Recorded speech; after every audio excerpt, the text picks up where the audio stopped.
welcome to the start of our adventure in Prince of Persia: The Lost Crown. This is a release from early 2024, January I believe, recently completed in September with the DLC expansion Mask of Darkness, and it is a 2D side-scrolling Prince of Persia game, the first in a very long time, and it is a Ubisoft original by the studio in Ubisoft Montpellier, I believe, which was also formerly the developer of the 2D Rayman revival in Rayman Origins and Legends about a decade earlier. This game is reputedly very Metroid-inspired. It's kind of a post-Metroid Dread take on Prince of Persia, from what I've heard. But much more than that, we do not know, so let's get in and start the adventure and find out. So, naturally, we're going to be using exploration mode. That's just how we play. We don't like waypoints around here. We like getting lost on the map and doing everything ourselves. And in terms of difficulty, Rookie, Warrior, Hero, Immortal, Custom, as with what we recently played through in SteamWorld Heist 2, everything can be tweaked. But we're going to go with one of the default presets, and I think we will in fact go with Hero. It looks like the enemies aren't any healthier, or spongier as they normally say, and there is something called Athra Depletion, probably the equivalent of some kind of magic meter or resource meter, which might be an interesting mechanic. So I think we will take a look at Hero, and I mean, you know, this is Ubisoft difficulty calibration. Surely it's not going to be too punishing, but yeah, mostly just a lot of incoming damage, I think, plus of course the Athra Depletion. So let's go with that, and let's begin. I'm not going to talk too much over cutscenes, we'll just watch them play out, so let's just watch the introduction. Wow, we see the character run in a corner. I was about to say the prince, but I'm not sure if he is the prince or just another character. We'll see. 30 years had passed. Decades without rain. The once fertile plains of Fars had become as barren as the Lut Salt Desert.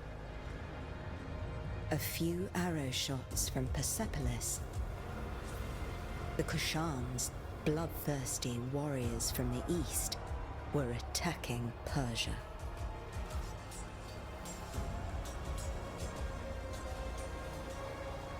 Persian soldiers defended the land, no matter the cost.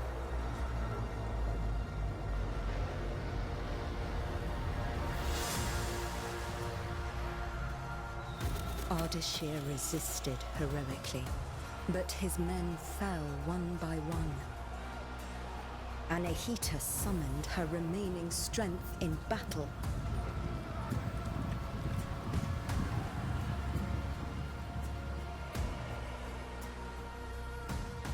For Yuvishka, the Kushan general, victory was certain.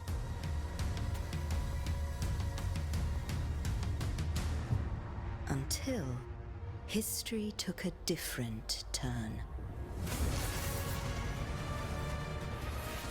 The 7 immortals were the best warriors in the kingdom.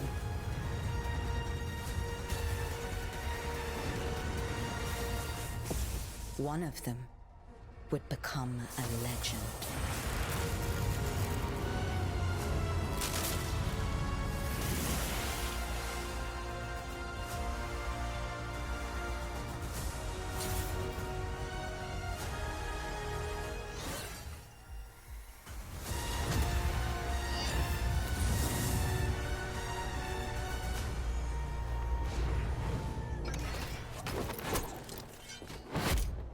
Onward, immortals! Anahita! Alright, looks like the gang's all here. Or was. Don't worry about me. I'll be fine. Save Persepolis. I trained you for this. I will go help my wounded warriors. Let's go, Sargon. So I have it on the authority of somebody who actually was from a run, who dropped by this stream a little while ago, corrected me and told me that locally they refer to as as Persepolis. But of course, Persepolis is, I think, much more a standard as an anglicization, and there is, in fact, a Farsi language audio track in this game as an alternative, which I thought was a nice touch if you want to play it that way in what is the local tongue for the characters. But we will play with the English dub and subtitles for the time being. Unless, of course, we want to start to learn the language. Anyway, let's get the controls in our system a little bit. It is stick only to move. There's no D-pad movements. D-pad, I'm sure, will be bound to other stuff. I'm used to D-pad in most 2D games, but stick is fine if the game is actually designed around it, Metroid Dread being a very prominent example. Yeah, jump. Yeah, there's a bit of a combo attack. I'm just pressing repeatedly. That's on the third attack. There's a charge attack. Ooh, charge attack actually goes quite a long ways. And then... yeah, just... I don't know, there's like a dash. Always have to try out the full Kirby-style moveset where you just do things in every direction. That seems like it's actually a hold attack over here. There's no double jump, at least not yet. Maybe we'll unlock some, because a double jump would be so historically accurate.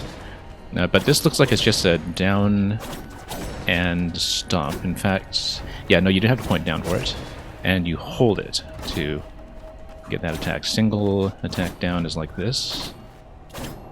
And then... yeah, dodge is on ZR. What's ZL? ZL is going to be block. That feels natural. I remember when I was playing Guacamelee 2 on stream last year that I think the ZR and ZL were swapped from what I usually had, and it led to all kinds of confusion. But I believe ZR is the one that I'm actually used to.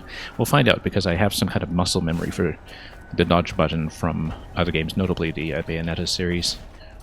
Or it's kind of like Wonderful 101, I think. You know, Unite Spring, Unite Guts. And, oh, there's kind of like a multiple dodge as well, where you face into the dodge, and then look at that, you kind of dash out of it if you hold. Like, I'm holding ZR into this, and then you get a dash at the end of the dodge. Okay, that's interesting. So yeah, the block, I'm sure, is, maybe there's a parry timing to it. There's an aerial block. I don't know if there's like a jumping and facing block or something, I don't know. Whatever the terminology is. Yeah, so there's a ground slide that's just down and dodge, I think, unless dodge is usually a slide. It's usually a slide. Oh, interesting, that when you do dodge from neutral, it dodges back. And it dodges back while still facing. That's actually really important, because we're kind of doing melee attack in a certain direction. Oh, if you double tap, then it's actually a double backflip. This is a really intricate moveset, actually, now that I'm looking at it. Very swift. Yeah, because there's a double tap from stationary, like from neutral, basically, neutral double tap. But if you face, then you do change your facing direction for the attack. Okay. Yeah, so there's the hold dodge, and then there's the back step and a double back step. I'm sure there's going to be all sorts of other things we'll learn in tutorials as we go. That seems to be the full range of buttons available right now. L and R don't do anything yet. X and A don't do anything yet. Notice that jump is actually something that does depend on the length of your press. That's going to be important as well. No wall jump, from what I can see, at least not yet. If there is, we don't know how to trigger it. Possibly it's an unlockable, if it's a Metroid-style game, indeed. Menus. Gear. Oh, and yeah, it looks like the attacks are specific to our double blades here, Sargon's signature dual blades. Gifted by Anahita to celebrate his standing with the immortals. Legend has it the blades carry the souls of two ill-fated lovers. And then Sargon's necklace. And yeah, I mean, Anahita we just met, so that will, I'm sure, be something that plays out soon. I feel like as a mentor character in this kind of story, she's not long for it as well, but that's the kind of thing when we look at this red sundown. That's what we think of. This little jumping tutorial here to... oh, there is kind of a ledge thing that happens here. Oh no, that's just a bit of a ledge collision. Oh, that is a wall jump. I guess we just couldn't wall jump off of the cliffside earlier, but there is in fact a wall jump that seems to be available off of that hard wall in the pit. So let's see here. See, this is why I'm not a speedrunner. We just spend our time experimenting. Yeah, so you kind of collide with a wall, you can jump up the ledge, but there's also a wall jump like this. I don't know if it's just kind of continuously available. Might be. It's funny, I just kind of did that wall jump out of habit. And yeah, this just shows you that you can slide and jump. And then feels very natural, actually. Very much in keeping with how we would just want the game to control. Hold B to jump higher, we can do that. We can also sneak down if we want, but it looks like this is... Oh, spikes. We don't want to touch those. Yeah, and this is basically teaching you that you want to jump all the way if you want to get over the spikes. And then, of course, the slide. Be on your guard. Lovely, swift movement. Hey, let's try to parry, actually. Notice a blink. Okay, nice. There's actually a bit of stun, a really good rumble impact on this, too. Come on, hit me. Stop trying to hit me and hit me. Whoop, there we go. Pretty good timing window, quite generous. Quite generous, in fact. Yeah, I'm sure there are going to be some unblockable attacks or something later as well. We don't know. As usual, down plus jump drops through the platform. Everything feels very, very natural, in fact. Oh, also, one thing that I should note. Unusually for Ubisoft, they're actually letting me use the D-pad for the menus. I've run into so many other games by Ubisoft that just frustrate me to no end because they don't believe that people use the D-pad and they have, you know, this cursor where you have to point to the menu selections or whatever. But no, they know they're Nintendo players well. They are taking care of us here. We can, in fact, use the D-pad for menu selections, if not for anything else. Alright, let's keep going. If you will leave here alive. Yeah, because they're not one of the immortals. Okay, it's going to teach us the parry that we just learned. Oop, I missed it. Once again, pretty generous timing, though. I mean, maybe there's a perfect parry that is even better, but if there is, we're not seeing it just yet. Let's not get too close there. Also, we can do the back step. Oh, whoops, don't touch the wall. Okay. And let's watch both attackers here. And let's face away from the spikes. Oop, nope, too early. That's what happens when it's too early. He just gets his little critical hit on us. Who's having all the fun?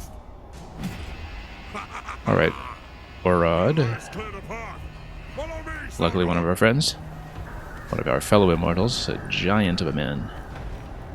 And bottom right looks like an autosave. Hold R while moving for the slide. Ah, okay. So, yeah, if you continue holding R, that's how you get into dash. We saw that earlier at the beginning of dash. I didn't realize that was actually a hold for a full dash. I doubt we're getting a shine spark in this game. Now, this is a non-interactive cutscene. Eliminate those Kushan archers. Leave it to me. And then we can play again. Yeah, basically when the life bar is on, we can play. Can we go back? We can, but there's no particular rhyme or reason to do so. Also, I shouldn't just spam the slide. We should, in fact, hold into it the way we were just taught.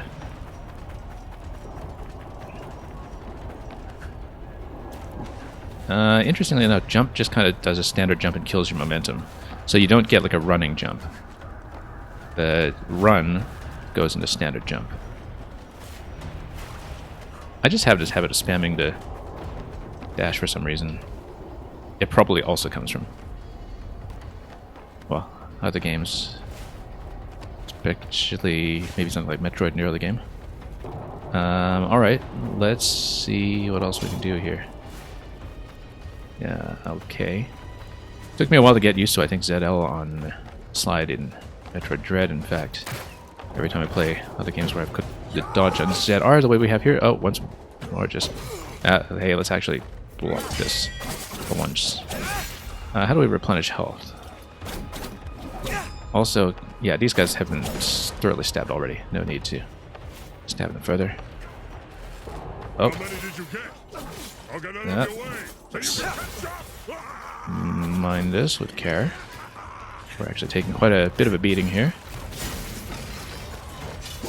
Nope, too early. There is a very specific timing.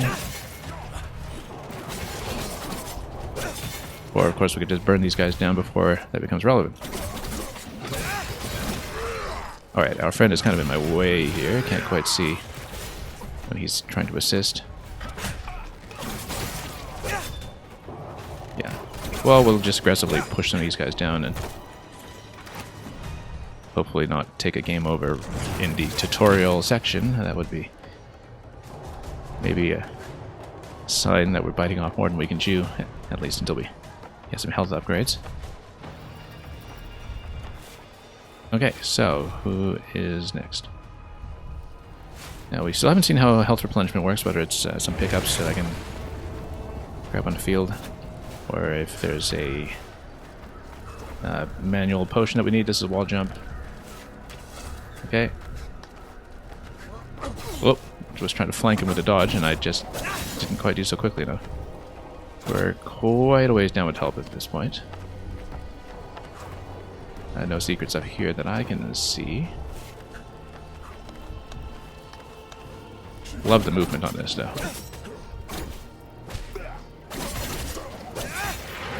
Okay. Just face into these guys. Love the little kick there. I think this is a function of the distance as you have from the attacker. I don't know if you're in this long attack animation where you can... Ooh, okay, that was a cutscene event here. I was about to say, whether when you're in this long attack animation, whether you can actually cancel with the parry. You can, kind of. Yeah, the parry actually cancels pretty instantly. And so does the dodge, actually. Like, if you're in a long attack sequence... Oh, notice, too, that if you go tap, tap, then hold... how do I trigger that? Yeah, tap, tap, and hold the second tap, then you do this little spin attack here with the thrust. So that's a tap hold, like that. A single hold gives you this. Tap hold gives you this. Tap tap hold gives you this. Okay. Tap tap tap and tap tap hold are just the same, I think. Yeah, there we go. Tap hold. Like that. Okay. I'll have to remember some of this.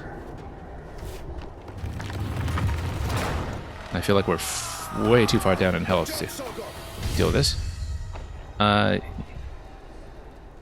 Yellow eye. Parry, just trigger a vengeful counter. Okay, we'll do that. Very vengeful. Ooh.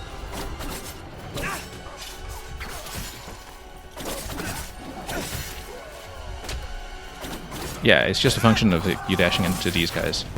Ooh, okay. Okay. I'm trying to talk here, and these guys just keep trying to poke me from every side. Let me handle him. Take this. You might need it. I feel like we're going to be on our own, and that our immortal friends will not be with us long, for whatever reason. Okay, healing potion. How do we refill the healing potion? Oh, it's a kind of limited bank. It is a full 3 bars. I don't know if that's going to be full health or if it's just a finite number of bars as we continue, but we'll have to pick up more as we go. And at that point, we did need it. Okay. Arrows everywhere. You can't hide from me. Yeah, but if you hold, jump, and keep holding, then you kind of continue to dash. It's just that you don't have dashing momentum into the jump. Oh, okay.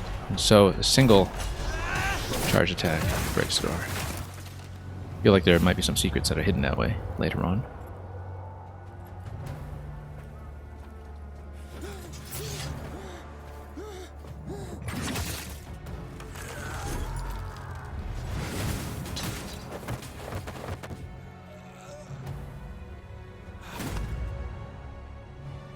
The Russia bar, was it? Okay, boss time. Your life ends here. Not if yours ends first. This guy. Oh, I was trying to screenshot his name here. It didn't work. It's okay, we've just been dodging the attacks so far. Just sliding under his feet. Whoop, that was a miss.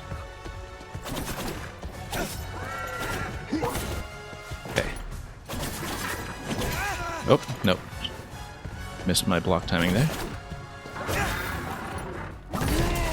Was trying to block that as well, and that I think I was just not in position for that, for the red attack there. Perhaps we just need to dodge. It was yellow attack that we can parry. Red, maybe that's not dodgeable. Let's get the potion up. Okay, so he's going to try to charge into me. And then we block. There we go. There's a little bit of slowdown there for a moment. Maybe it was because we're still being taught what to do with this. But he's been dismounted. Okay, oh, trying to dodge under him for that, and that was not wise.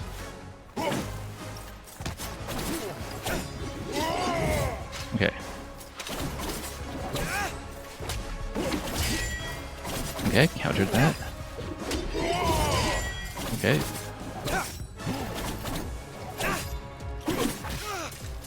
Yeah, we're not all that proficient with a parry style sometimes. It's an easy button for it, at least.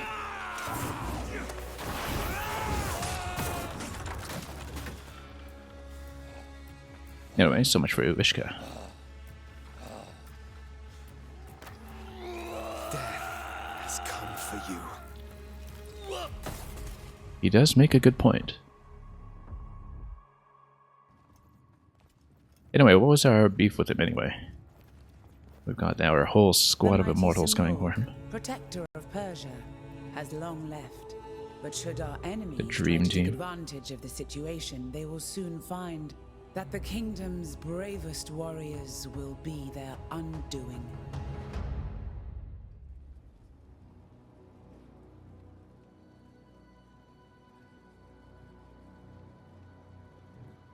"30 years ago, the divine bird Simurgh graced my shoulder, thus showing his trust in me to guide our people. Today, I, Tomiris, Queen of Persia, praise your valor and loyalty, immortals.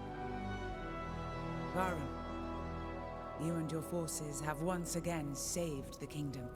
Hassan, Prince of Persia. Step forward, Sargon. Word of your deeds precedes you through the streets of Persepolis. Accept this royal sash as a token of our gratitude. Sargon, the Rashabar, the black wind that destroys all in his path. Well, so that's who the Prince of Persia is in this game. Certainly looks the part. I didn't choose that name. You need not worry. I do not attach any importance to these superstitions. The winds also carry the seeds of future harvests. I am truly glad to meet you, Sargon. Thank you, Prince Hassan. Let us drop the honorifics. And may we get to know each other in less formal circumstances. As you wish, Hassan. Royal sash. Really decorative or not? We'll see. Anyway, new location discovered. We have maximum 1 potion at the moment. And these are just quest items right now, okay. Why is it telling me... Oh yes, exclamation mark because we have skins. Oh, this is because we have the complete edition. So we have everything. I'm going to stay with the default skin for the time being. But this is Mortal. Warrior Within from the second 3D game. Sands of Time from the first one. Wanderer. Rogue Prince. Oh, he's got the purple look. It's kind of funny because Rogue Prince of Persia just overhauled the purple tint, I think, in an update that they had to their early access release from earlier this week. So this is going to be the Alpha Rogue Prince, it seems. Dark Prince. Rogue Prince of Persia being the upcoming game currently out in early access that is by the developers of all the Dead Cells expansions. Might even go with this for the sake of keeping it away. No, for the first run, let's go with default for now. I don't know if we'll get some different armors later on that we might want to unlock, but if we unlock some things in game, we'll take them. These are, I think, mostly just DLC and free unlockables and bonuses and so on. So character. Why is it saying character? Oh yeah, back to the character page. That's why. Skins, character. Okay. Do we have a map yet? We don't have a map yet. Unknown ability on minus. I bet minus becomes the map. That would make a lot of sense. It feels natural to have the map on select. This one, oh yeah, okay, it's up on a stick to talk. When there's a dot on somebody for dialogue. Wall jumps everywhere. You can't do an air dash, but you can do like a second wall jump on the way down, maybe. Well, I did earlier anyway. What does this guy have to say? I owe this victory to you, Reshava. Just watch out. I do not believe such story. That is all that matters to me. Your name brings hope to Persia. Maybe. I didn't ask to be prince either. But fate has spoken, and I must accept it. And what does he have to say? Varum, we're somehow the only immortals left here. The others are probably letting loose up on the roof. Not all warriors belong in the throne room. Join them, Sargon. I'll be along soon enough. And then, oh, more dialogue. You've captured everyone's attention, Sargon. Thanks. Even more dialogue. General Anahita taught you how to fight. We'll talk as much as we can. I wish I had that opportunity. Without her, I wouldn't have joined the immortals. Ah, strict education. I'm glad to have met you. Until they're out of things to say, I'm glad that is. to...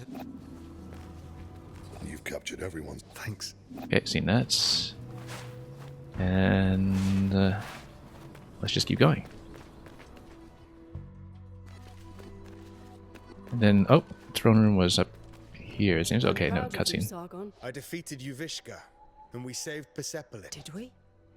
Thousands died on the battlefield. Persia is barely surviving. Would you call that a victory? I let my pride go to my head. A warrior's journey is always one in progress, and when there's nothing left in one's path, the warrior wanders. What is at the end of my blade? Found an answer yet? I won't figure that out tonight. Maybe a drink will help. Thanks. But I have other matters to attend to. You have what it takes to become one of the greatest, Sargon. I know. Just watch me. And listen to Varum. He will keep you on the right path.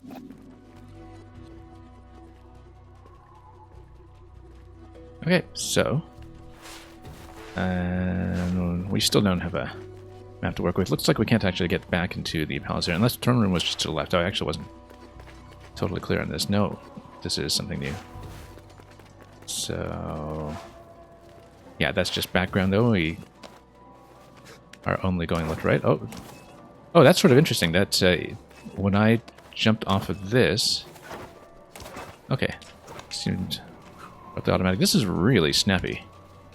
I didn't expect it to be that snappy. That you would just jump, jump, jump, and kind of feels like what classic Prince of Persia should. It just snaps from one spot to another.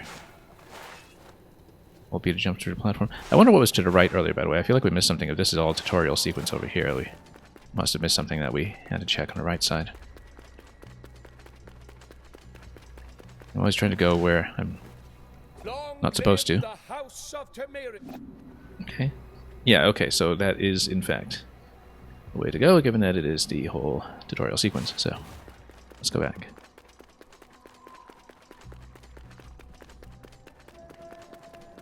And continue.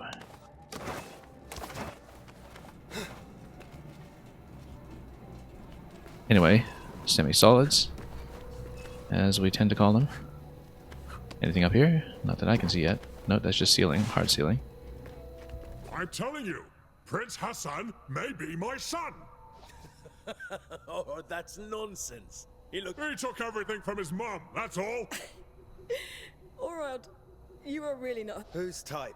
Ah, the kid finally decided to join us. The hero, the Queen's new protege. So, you're mingling with aristocracy now, eh? Or trading in your swords to become a satrap. Laugh all you want.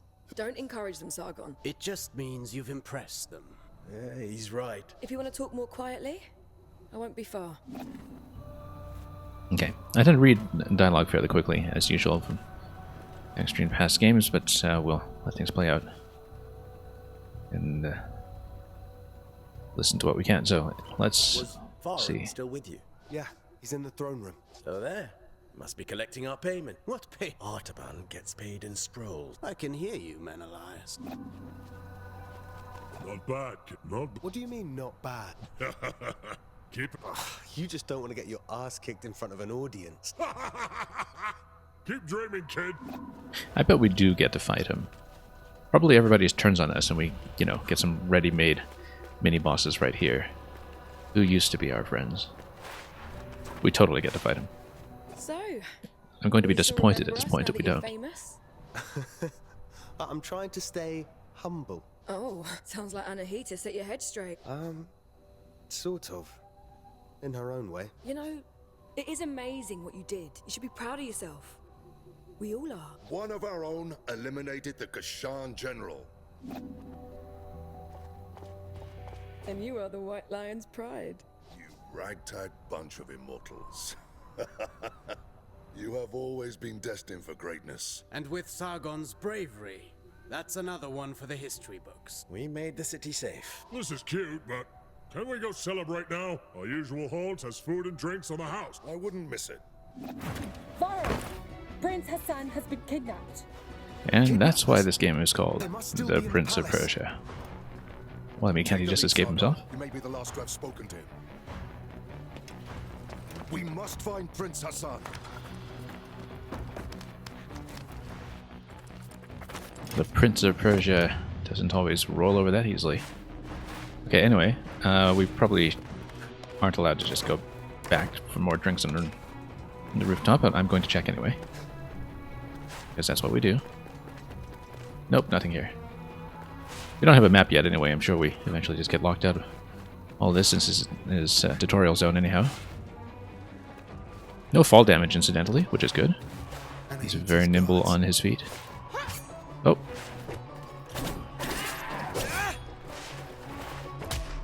Okay.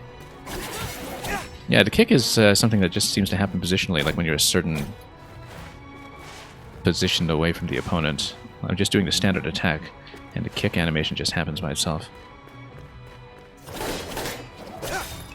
Trying to block me, are you? Well, we'll just slice through. And then, yeah, we just have to keep going. Okay, big fight coming. You haven't even seen my final form!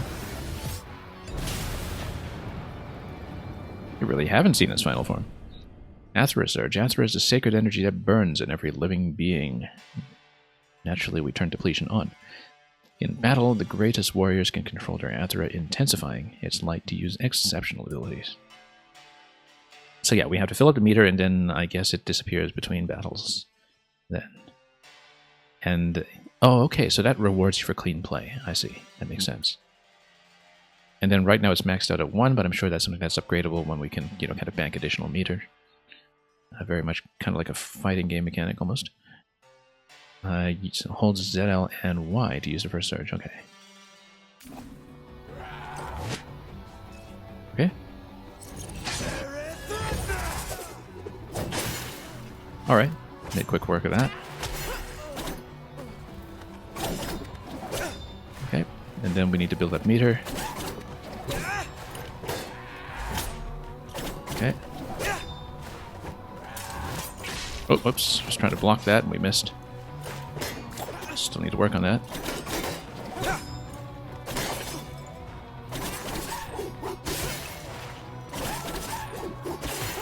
There we go.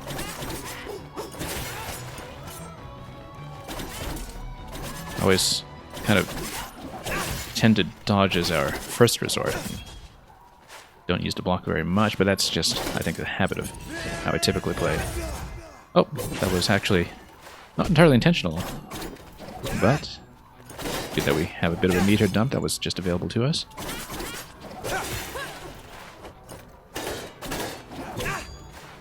Do we actually have to get rid of all of them to get out of the room? We haven't really tried to exit yet, but maybe we do.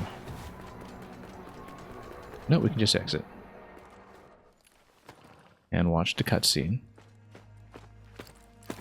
as they steal the prince away. Oh, I wasn't planning on killing you, Sargon. Stay betrayal. Move out of my way. And boss time. Maybe? No. She's got more Athra power than we do, seemingly. As our teacher. What the hell was that? Still a child.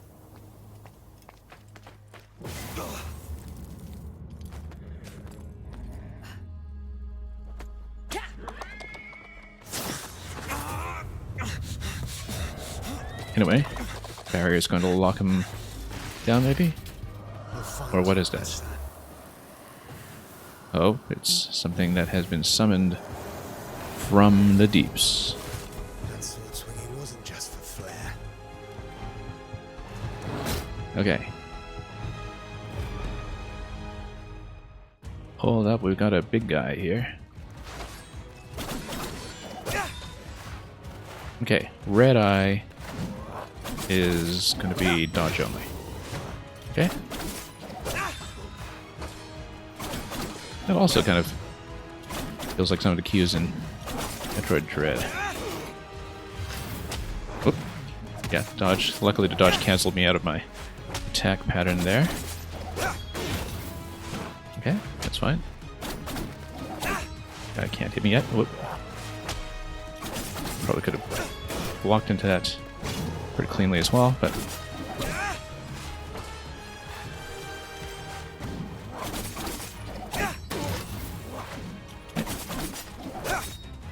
easy cues on these early enemies at least. See, did that break shield? Kind of. Okay, so much for the Swordmaster. Getting the hang of it. Anahita, what is going on? Yeah, luckily it's fairly generous about letting the Sargon, who was it? I thought block I and dodge recognized cancel Anahita. out of the long attack animations. We would have had some trouble otherwise. Yes, she is. Without a doubt. Baram, gather your forces. You are to leave for Mount Karf at once in search of Prince Hassan. Ardashir and his soldiers are already on the way. We will not fail you, Your Majesty. Bring him back. Bring back my son. And together we ride. Yeah, so tutorial zone is gas just completely locked away, and then we will explore some other map.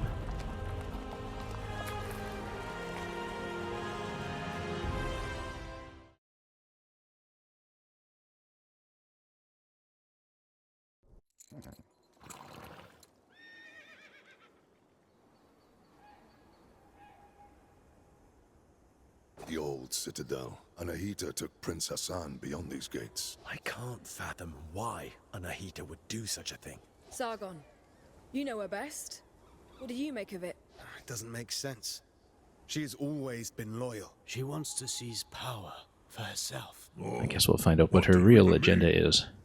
And it'll be something perfectly The understandable. Simorgh may have disappeared, but the mighty god used to live on Mount Karf, and perhaps still does. It has always been the Simorgh who appoints future kings and queens. Anahita probably wishes to receive the Simorgh's blessing. But why kidnap Prince Hassan? She needs him. The gates to the Simorgh temple only open for members of the royal family. She has lost her mind. She will never get the Simorgh's blessing like that. We can't be certain. After all, the Simorgh may be weakened. One thing's for sure. Prince Hassan is in danger. She will kill him once she has no need for him. Immortals, follow me. Okay. And we have a loyal steed. I don't know if we'll really have much of an opportunity to ride. Don't worry. I won't be long. Given how swift the movement is in this game, though, probably we won't need to. Anyway, main quest, lost in Mount Karf. What happens when we go left? This is our old Donkey Kong Country brain going. Always check left. Actually, Metroid brain works like that too. Always check left. But let's continue. Descriptivist, is this the action game of the year? I don't know. I'm half an hour into this. Who knows? But the movement feels amazing. We're only past the tutorial zone. And we've really kind of dug into the basic moveset already, and it feels very, very snappy. And so, just a pleasure in the hands so far. What's left in Donkey Kong? Oh, in DKC, you go into the little banana cave at the beginning, right? In the original DKC. And then there are also a couple of secrets or bonus rooms that are hidden that way later in the game where, you know, all they are is just head left and you have the shortcut that takes you across the whole level. And so it's just a little bit of a habit to always go left. I mean, it consistently rewards you throughout the series. Sacred of mountains. Been here before? No, but I've read about it. This place was once the site of King Darius's palace. Don't know Descriptivist if you've had a chance to play or look at this one yet. Religion, medicine, astrology. We recently picked it up complete with the DLC that was released in September. Accessible to all. And it had been something I'd been keeping my eye on the to-do list for the stream, so we finally got around to it. Kaf was home to a great citadel of wisdom, the pride of all Persia. And? What happened? No one survived to tell the tale. Who knows what might await us? Alright, let's climb. Does he have anything else to say? Might await us? No.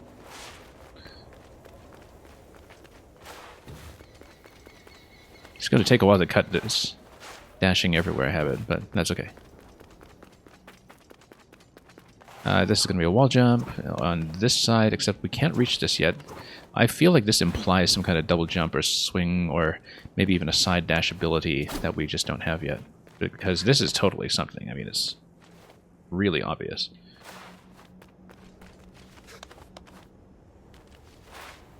So we'll just have to keep that in mind for later. When we do get an appropriate ability. Look at that lovely background with this shattered shield just in its own little field of suspension. Sometimes, you know, I have a tendency to just focus on foreground in games like these, but we really have to take the time to admire this lovely background art, and the characters will too, in fact. I'm a warrior, not a seer. Frozen as it falls. As if time had stopped. Suppose even here the prince has access to the Sands of Time.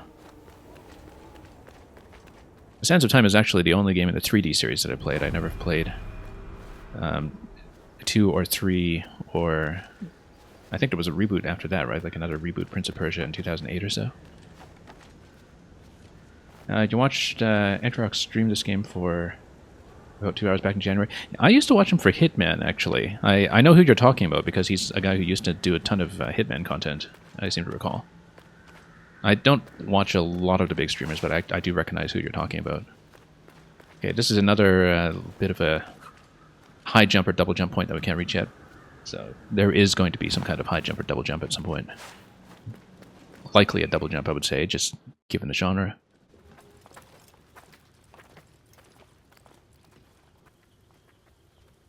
Stay sharp. Prince Hassan can't be far now. Something is not right here. We must proceed with caution. Sure, Menelaus. You can scurry from shadow to shadow like frightened vermin. I'm serious, Orod. There's a strange presence here. I can feel it too. And there's only one way to find out. Let's go then.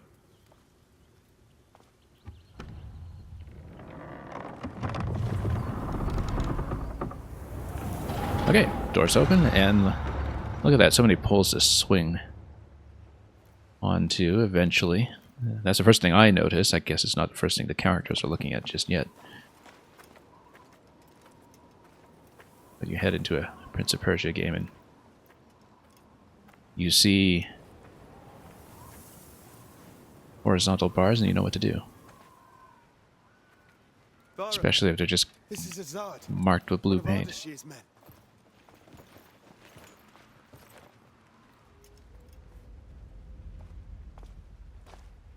Admittedly, I can't keep a lot of the characters straight just yet, but we'll get there. Judging by the rot.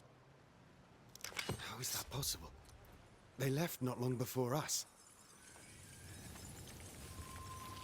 I've gone into this game pretty much blind. I didn't know there was this time distortion element to it, but it seems like it's pretty key to everything going on here.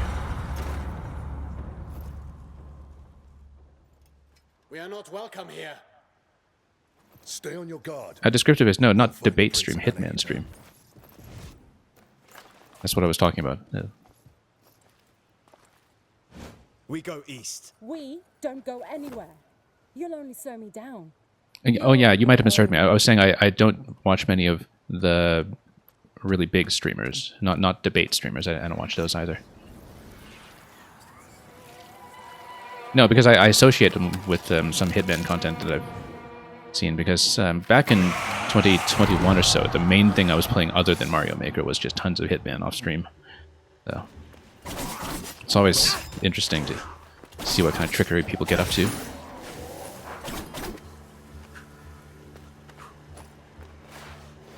No, I pretty much never watch anything in just chatting or whatever. I'll jump to the left, and then... Oh, can we get up that ledge? Yeah, okay, there's a bit of a diagonal swing off of this too. I see, okay. So you can actually have an upswing and a diagonal swing. That's important. Can we bust a gate? Can we bust a gate with the strong attack? No, seems not. So this will eventually be some kind of unlock. Unless we discover a way to phase through the gate, which, given the element of magic going on here, might be possible.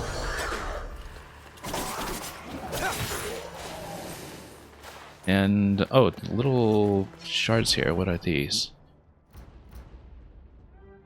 Okay, this is just our abilities so far. Level 1. What did I just collect, though?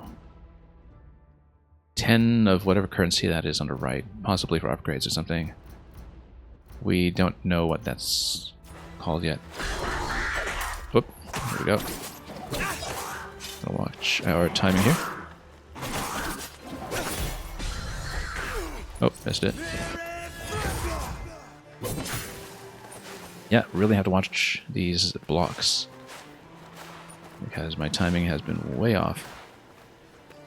And what's underneath? Oops. Do I see... Okay, so there is an R-stick camera. That's kind of important to know as well. You can continue this way, but I'm going to go down first. Have I seen the videos where he challenges the entire Hitman community to a custom contract? I haven't kept up with those in a long time, but I know what you're talking about. I had seen some really creative solutions before, and I think it was probably on his channel. So, can't seem to bust this down yet. We just don't have the ability to do so. Not even with the charge attacks here, so... probably just can't do anything with that yet. We'll just keep that in mind for later. Is pot breakable? Yes, it is. Yeah, I guess a lot of things that are sort of interactable are marked with blue, it seems, because otherwise that would blend into the background. And you can see that even these semi-solid platforms here, they kind of have that little blue underlayer to them. Yeah, it's kind of a bit of an interesting way to make this game work out visually. It's very subtle compared to most systems that look like that. Anyway.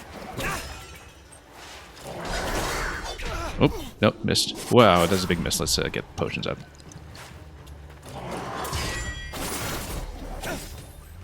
Okay. There we go.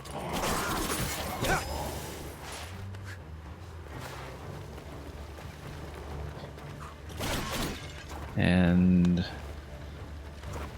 let's keep going. And that's going to be more wall jumping. There's a tablet to read on the other side, but we'll get there. Let's watch the spikes. Whoops. And then we have to go up with a diagonal here. I have to watch out for this because I find that sometimes I'm a little inaccurate when pointing with a stick.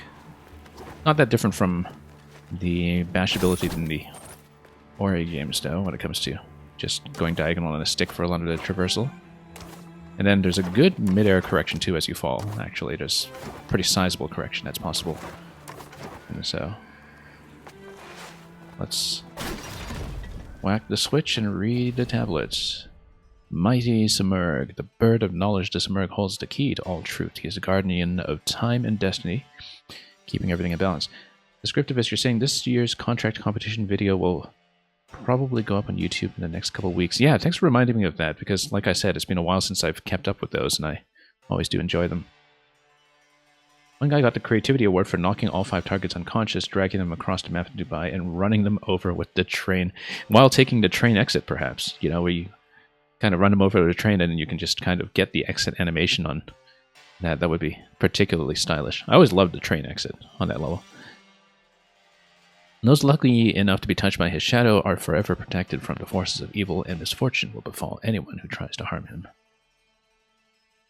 Okay. Let the poets sing of his exploits, let philosophers meditate on his teachings, let warriors gain his wisdom.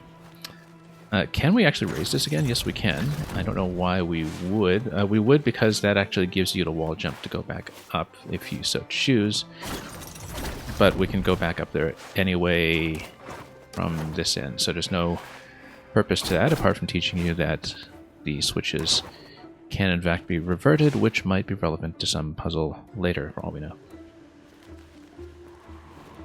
The train kills a bunch more people, but the competition requires silent assassin. Oh, so you basically have to trigger the clear for the silent assassin connection, or rather the condition, rather, before it killed anyone else. Yeah, as you just explained.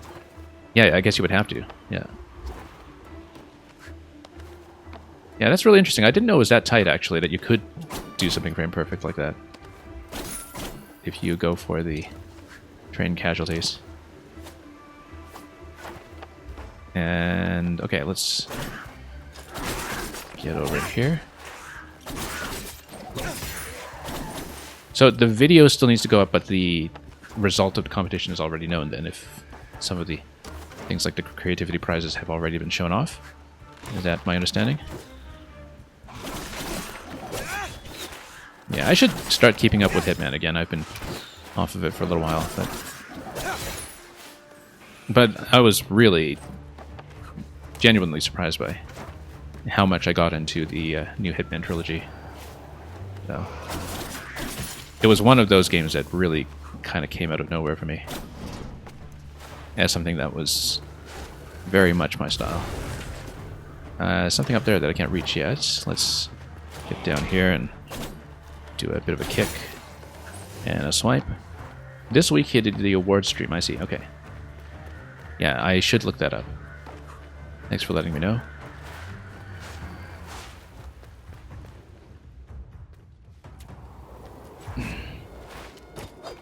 Oops.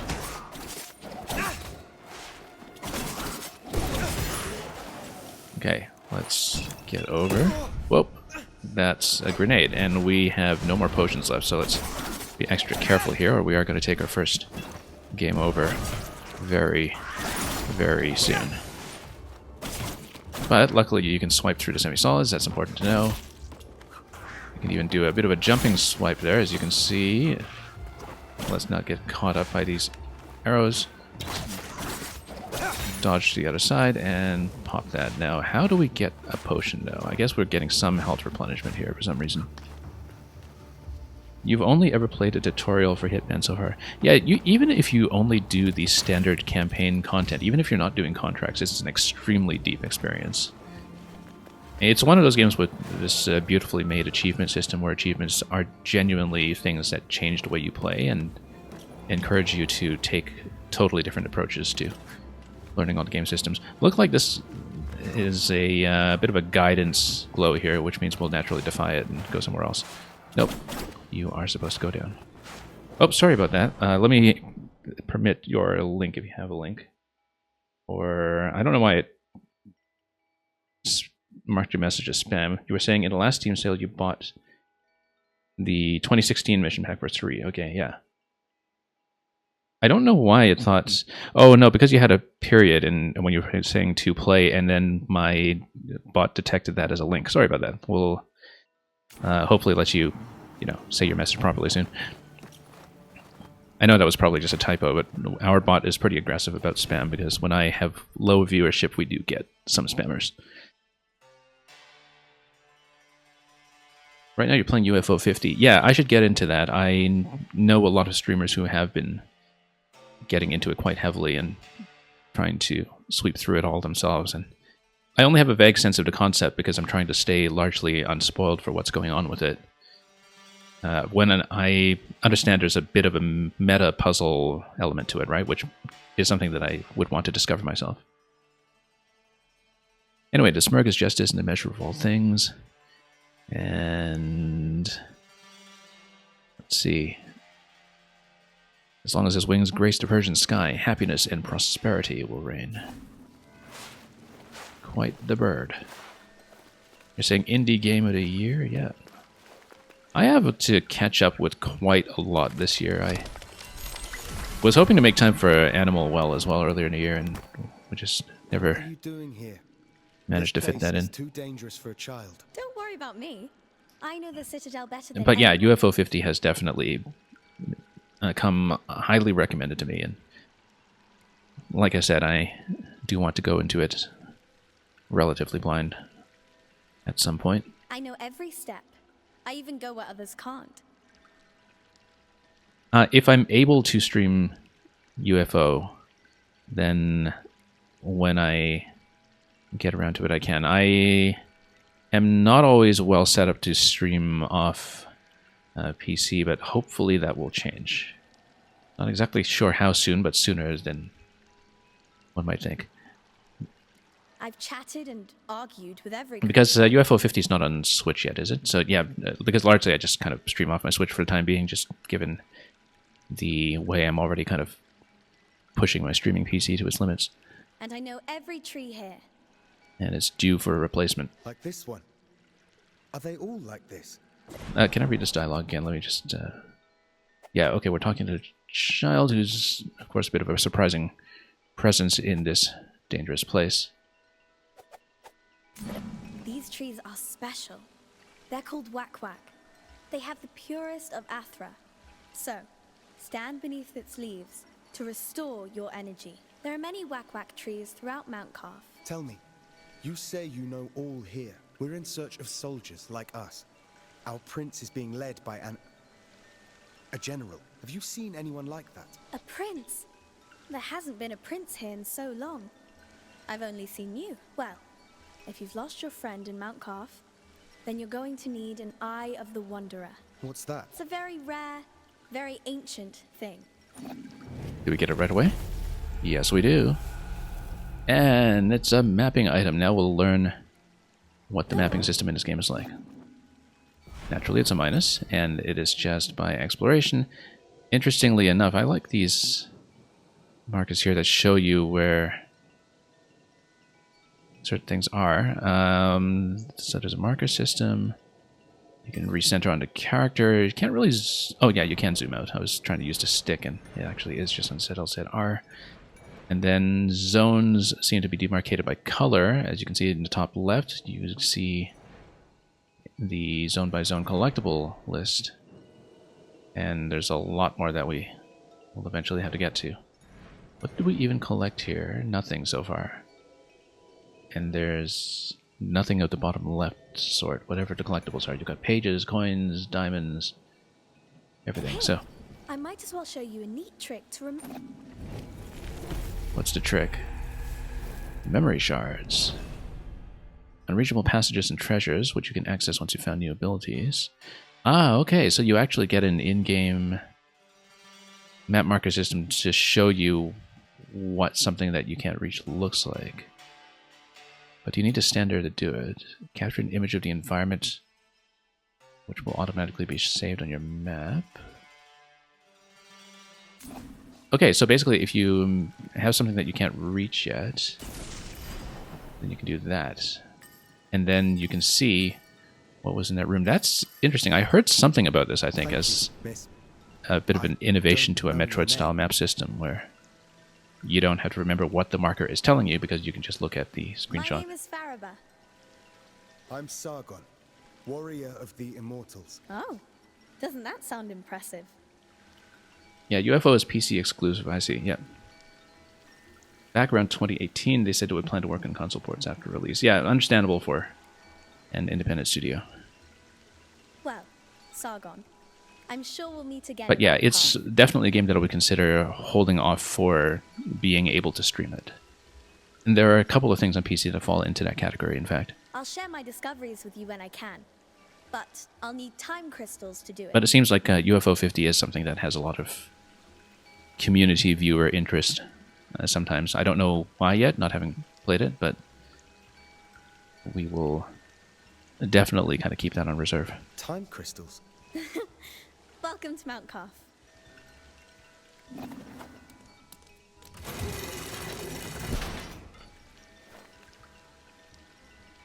Okay, so treasure chest that we can't reach yet. Now, we would have to backtrack to see some of the other doors from earlier, but we know that some of them are just, you know, double jump or high jump or something, so.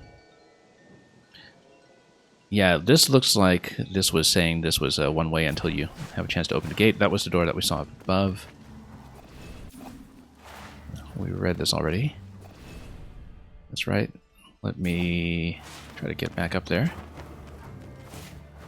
Because, yeah, this is telling me that we would have to unlock it from the other side, and the map just sort of automatically tells me that we know there is a door to be scouted out there. Also some other passages that we somehow missed. Let's go back and see if that was accessible somehow.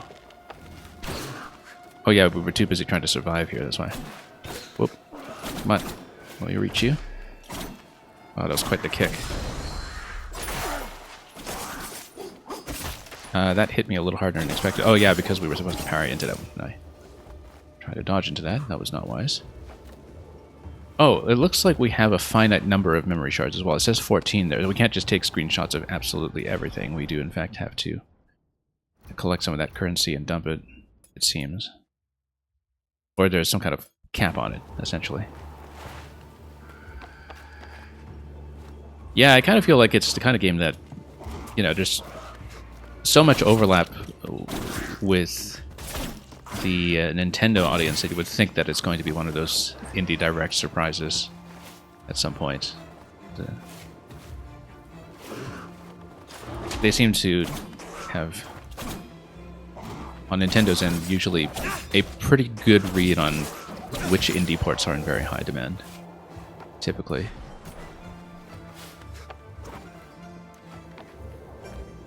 And okay, we came through here. Oh, we actually didn't even bother going to the right here, but I guess that's something quest related. Let's check this passage first, though. Because I don't remember why we missed it. We just probably didn't look at that carefully to begin with. And didn't drop down here, did we? Oh yeah, we didn't even check that, actually. Okay, let's go down. Your brother gave you his Steam Deck. And the thing rocks even though it literally doesn't have enough storage to fit Hitman. Yeah, the Hitman map data is gigantic.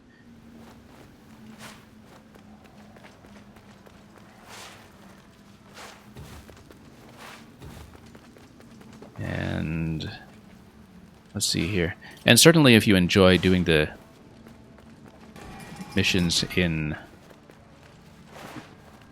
the 2016 pack, which is just, you know, the first part of what was originally released as a trilogy, definitely pick up the rest of the World of Assassination, because the map design across all those games, even with just a standard story missions, the map design is absolutely exquisite. And also turn... yeah, my number one piece of advice with playing through the kind of baked-in story content in Hitman is play with minimal guidance. Don't play with the mission objectives on. Like, you actually do want to toggle the setting where you can just kind of walk into a map and figure it out yourself. That's where the pleasure comes from in that game. That you can kind of see some possibilities, see some objectives, and, you know, really kind of study the map and do them yourself. It's just an unforgettable experience. Yeah, absolutely set it to minimal. Because otherwise it's a game that just, you know, every time you play a mission for the first time, if you still have the guidance on, then it basically just gives you a tutorial path through one way to finish the objective. And trust me when I say it's more fun to just, you know, solve things from scratch. Because the maps are huge and full of possibilities, and it's just incredibly satisfying too. piece things together. And of course, a lot of things, you know, if you're watching streams already and you understand things like the train kill in the Mumbai map, you have already seen a lot of what can happen.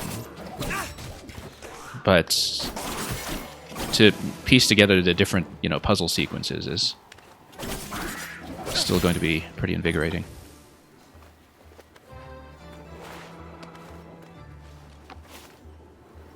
Where's his squad? Oh, they decided to run ahead. I'm sure they're trapped somewhere, actually.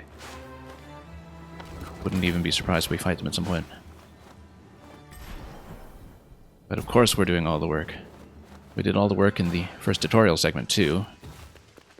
We're roundly celebrated for it. Anyway, so this replenishment gives you energy. It also refills the potion. That's really important to know. So right now there's really nothing to do on the left side of the map just yet. We just don't have the abilities to reach anywhere new. Let's just keep fighting. Shield, we need to dodge around this guy. Whoops, I just totally missed. Oh, okay, the shield actually blocks the dash. I didn't understand that, which is why we had some trouble with him here. But you can do a shield break. Okay, the strong attack does a shield break. That's important. Now let's get that potion again, actually. That was a bit of a practice run.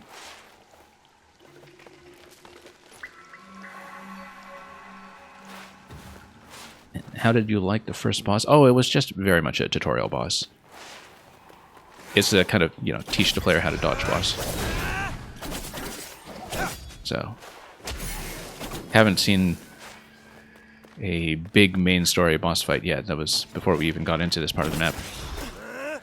Okay, so we do get interrupted by the projectile attack. Let's take out the projectile enemy first.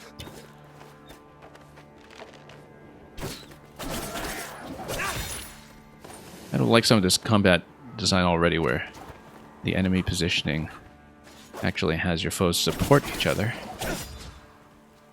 You know, with covering fire and so on. Like, it kind of makes a bit of intuitive sense. This looks like spikes waiting to happen. I feel like we shouldn't touch it. Let's... It's a Prince of Persia game, of course it's spikes. They don't look like they've been turned on, but I find that highly suspicious. Like, highly suspicious. Okay, no, it's on a timer. That's not too bad. Okay. Can the shield be broken from underneath? Yeah, you can just juggle him indefinitely along the ceiling. Really? No, not... Okay, kind of.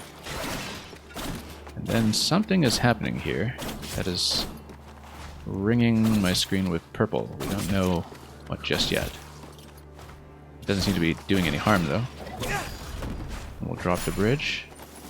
Yeah, once again, strong attack will break the shield, but we didn't find it. Oh, this looks like a secret. Can we break that?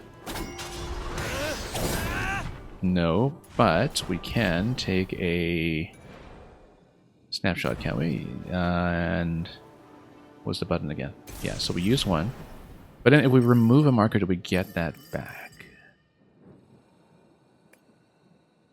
So if we delete memory, do we get the currency back? I don't know if I want to try that yet, to be honest, but that's okay. We'll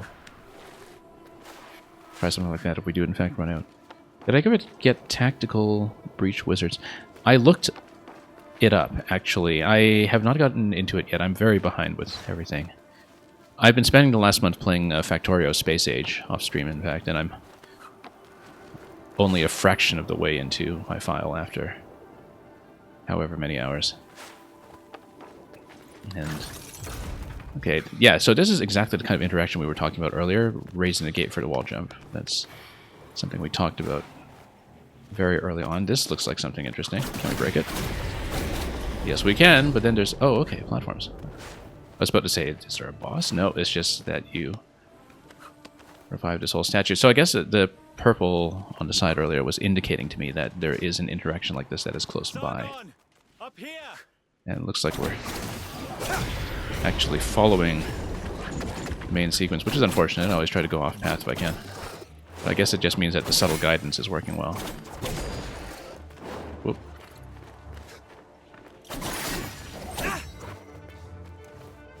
I've actually been meaning to look into Unicorn Overlords as well. In fact, Unicorn Overlord is the... it's kind of like a strategy game that was... the reason I hadn't gotten Unicorn Overlord is because I wanted to play through 13 Sentinels first by the same developer, rather. And 13 Sentinels is another game that's sort of been on the stream backlog for the better part of a year. Like, I picked it up ages ago. But yeah, Unicorn Overlord definitely kind of caught my attention. In my experience, though, essentially the people who are involved with the Game Awards, they're usually pretty out of touch with what's going on with strategy, I would say. It's kind of like they're having a totally different conversation or a different, exposure to which platforms are in play and so on. And so it's... I've never really seen an awards shortlist in the past where people from strategy and tactics communities were happy.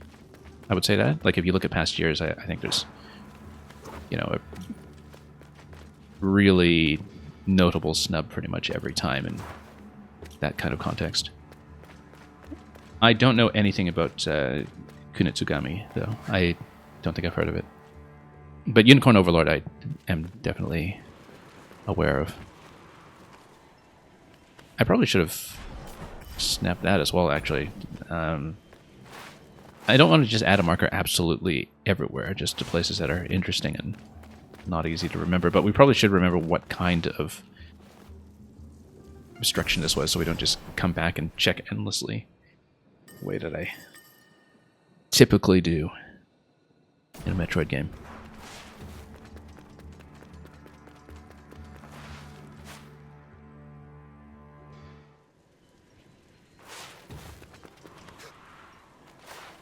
And yeah, both of those games that you mentioned have kind of come up in conversation here before as well. Anahita! One of the other streamers who drops by here sometimes was playing Lorelei and the Laser Eyes earlier in the year and kind of highly recommended it to me as well. Don't you dare harm Like I said, I'm just, backlogged end to end. If you want Princess Mostly as a result of just, disappearing into Factorio over the past month. Anahita!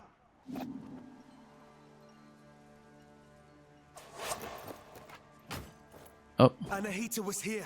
She's taking Hassan to the Simor gate. So yeah, there's a bit of temporal manipulation, basically, whenever we hit the orbs. That thing above us. I'm not sure. But to get to Hassan and Anahita, we must destroy it. Yeah, it just kind of reverses time, Possible for either of us. it seems. It just restores destruction. Maybe Menelaus can help here. Varum sent him to the east to investigate the forest. I'll try to find him. I'll look for another way. Okay. Well, we don't have any kind of projectile yet, so that's why we can't really hit that. And, oh, look at that. I mean, why don't we just use all these arrows that are right here, because we don't have a bow, that's why. I bet that once you get a bow, then this is like an arrow replenishment station that allows you to pop this as much as you like in case you miss every shot. Anahita is our character's teacher, who has done something very treacherous and kidnapped the prince, and so we're chasing her to find out why she kidnapped the prince, because we thought she was on our side. So, that's why they're talking about Anahita. She's the one who mentored our character, Sargon, and is the one that we're trying to chase down. Who goes on an expedition and doesn't bring a projectile, but we're supposed to unlock the projectile, right? That's how these work. It's kind of like how, if you go on an expedition, why wouldn't you bring your double jump? Because you have to unlock your double jump. Otherwise you just, stuff it in your backpack every time and make sure it's next to your bottled water. And what is this door? This looks interesting. We won't bother marking it, though. We'll just mark things where I don't want to keep going back to the same dead end to remember why it was a dead end.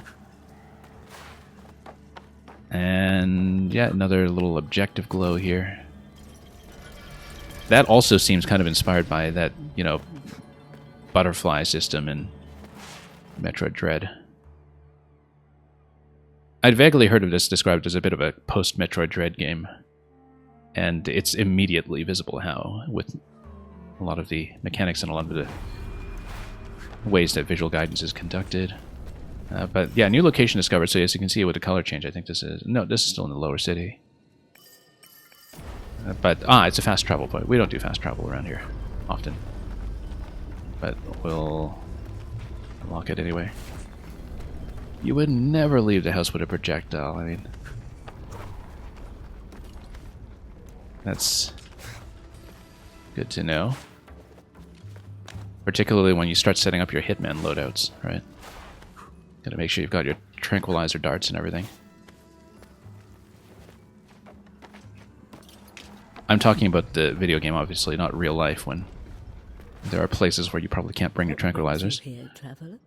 But perhaps that's not bad advice there, too. My allies and I are in pursuit of a traitor. Yeah, I'm just saying that to give myself plausible deniability in case I, you know,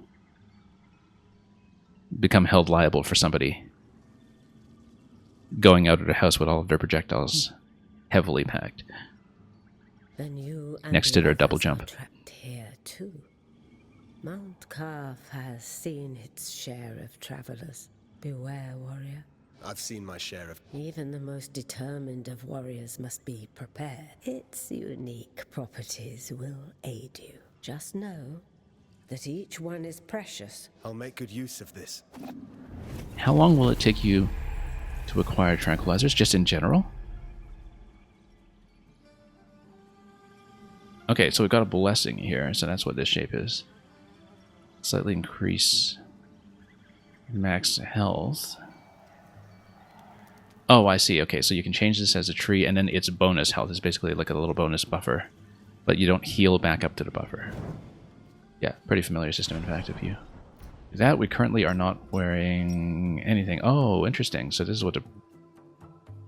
Prosperity Bird. Oh, I think this was like a DLC unlock or something. No, we don't need hints. Let's go for this. Only at a tree. Okay. And she's also got something additional here. At her shop. Amulet holder. We're just a couple of coins short. Old currency. Reduce poison effect damage. I kind of like that idea, in fact. Potion efficiency. We don't have enough health to make that useful yet. Additional potions are good to save up for, though. And, well, we haven't been poisoned yet. Let's actually just bank up more currency first, I think. Mythical Flower of Immortality. I wonder what that would be. It looks like it's something where you collect it in 4 pieces, and maybe it's just the equivalent of a heart piece or something. Does unlocking tranquilizers probably require mastery on a certain map? The descriptive is, I actually don't remember what is unlocked when or where in Hitman, because it's... a lot of things are tied to mastery level in terms of being unlocked for your loadouts across all maps. But mastery levels are pretty easy to come by. Like, you... just by completing the first run through this story and hitting some interesting objectives along the way, and doing things like Silent Assassin and such, you usually get quite a few levels right off the bat. And so, I think it is tied to something on a certain map, but I would have absolutely no memory of what was unlocked where. Anyway, so let's make this tree bloom and then change the amulets over here. And yeah, you know what? We'll do it without hints until we decide to do an endgame sweep or something. I believe that actually was like a DLC bonus item or something like that. I seem to recall seeing it on a shop page, that Prosperity Bird. Anyway, what are we doing here? This is... Oh yeah, that's just a fast travel point. Is there a way I can scroll the camera up to that platform? Perhaps just by jumping and climbing. And seeing what's up. Something on the other side. That's okay. I have to remember I don't have a double jump. At least not yet. That's the thing about these games, you know, after playing a lot of them that all, for some reason, have a double jump, you have to kind of go back into the early game phase of not having one, and it's always an adjustment. Sargon, Varum saw Anahita's guards, and he's in pursuit. As for me, I cannot continue. My mind is playing tricks on me. Artaban, thank you for being honest with me. I'm not giving in just yet. After all, if Anahita really has changed loyalties... Oh, okay, so this is a training room. Challenges and free training. Interesting. So it's basically a tutorial room then, it seems.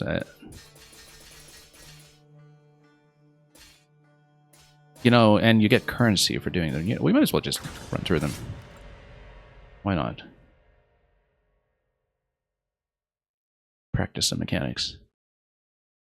Interesting that it incentivizes you to do this with currency. Review the basics. The basic. Practice doesn't make perfect. Perfect practice makes perfect. I like that motto. Position. Okay, chain ground attacks. Yeah, we've actually tried a lot of this already by ourselves. So, no surprises here so far. And we'll just go down the list. Very well. Since you propel your opponent away with your last strike, at close range, the sweep is good against smaller foes. Oh, I actually didn't even do this before. That's interesting. Sweep the combos. So do we just juggle? Oh, no, you sweep and then you start hitting normally. I see. Okay. I see. That's one thing we didn't do, actually, this low attack here. At no point did we intentionally try this. So that's nice to learn. An airborne enemy cannot retaliate until they're back on their feet. Make use of that. Descriptive is you need to play Disco Elysium's Super Lesbian Animal RPG, which is not something I know. I don't think I've heard of it. Maybe Strong Bad's cool game for attractive people. I remember when that was released back on the Wii. Back when Homestar Runner was very much at its peak of cultural currency. And yeah, Disco Elysium I did play off stream about, I want to say maybe 2 years ago. Perfect to cripple agile enemies. Remember that you move forward with each attack. If you want to keep your distance, the sweep allows you to maintain... There's a lot in Disco Elysium I didn't see, but that's because there is a ton of content in that game that is pretty reactive to how you build your character in terms of which dialogue choices and events are available. So I kind of came out of it feeling like I'd still only seen a fraction of it, even after a full playthrough.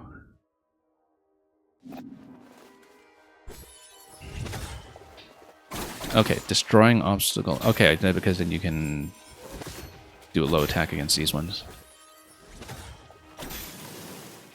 This doesn't suit your style. Precautions. Okay. Well, we are learning something new here, so let's just do it all. Let's just actually learn the game.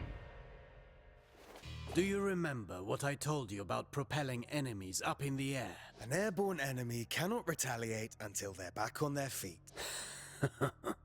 Let's go over your upward attack. Use so we them can to hit juggle targets above you, but also to propel ground enemies in the air.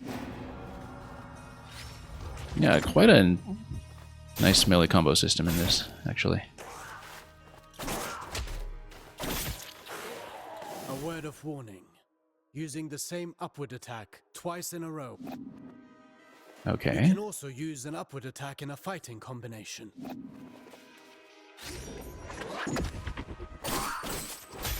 We'll have to be a little more deliberate about it.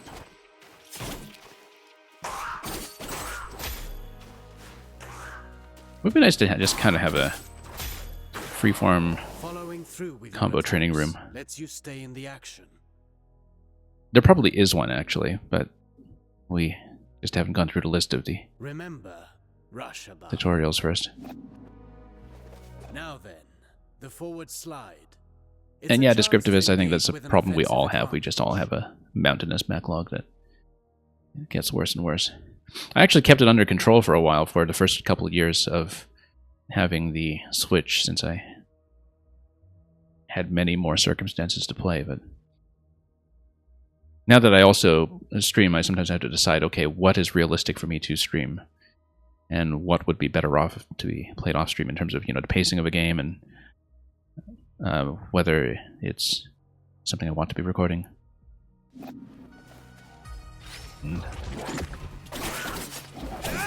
But sometimes if things are big enough and long enough, or have lots of just menu management and such, I won't really do them on stream, just because I just know I wouldn't get through them, and that it wouldn't be the best use of time here. So I feel like that's actually affected quite a lot of backlog decisions over the past couple of years. But yeah, I also just have an absolute mountain of things to get through, both on Switch and PC.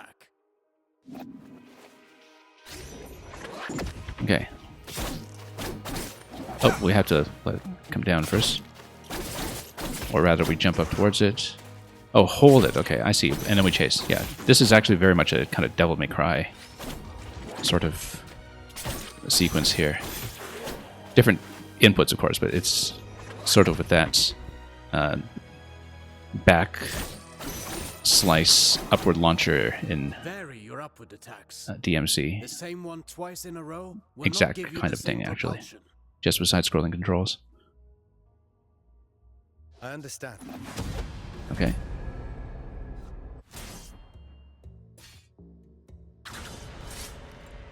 Yeah, actually quite a deep system so far. Now Well, for a specialty of yours.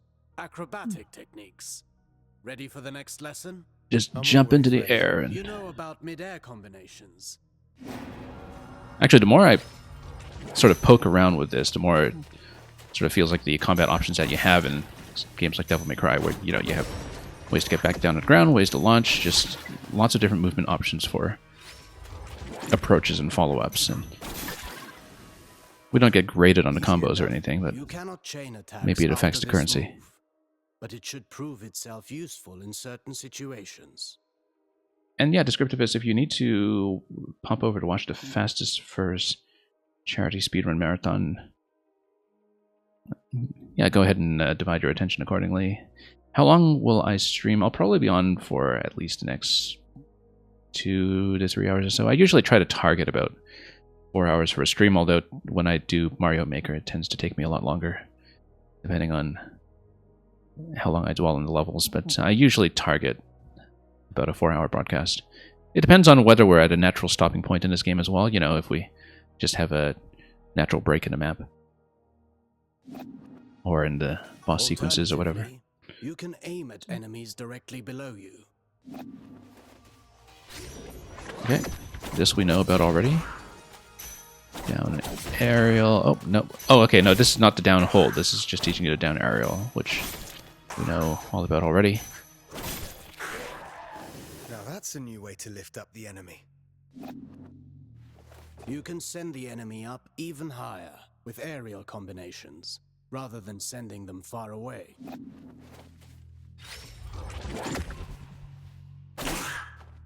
Oops. Let's... Yeah, and then this continues to juggle. Once again, this is exactly what you do in Devil May Cry and Bayonetta.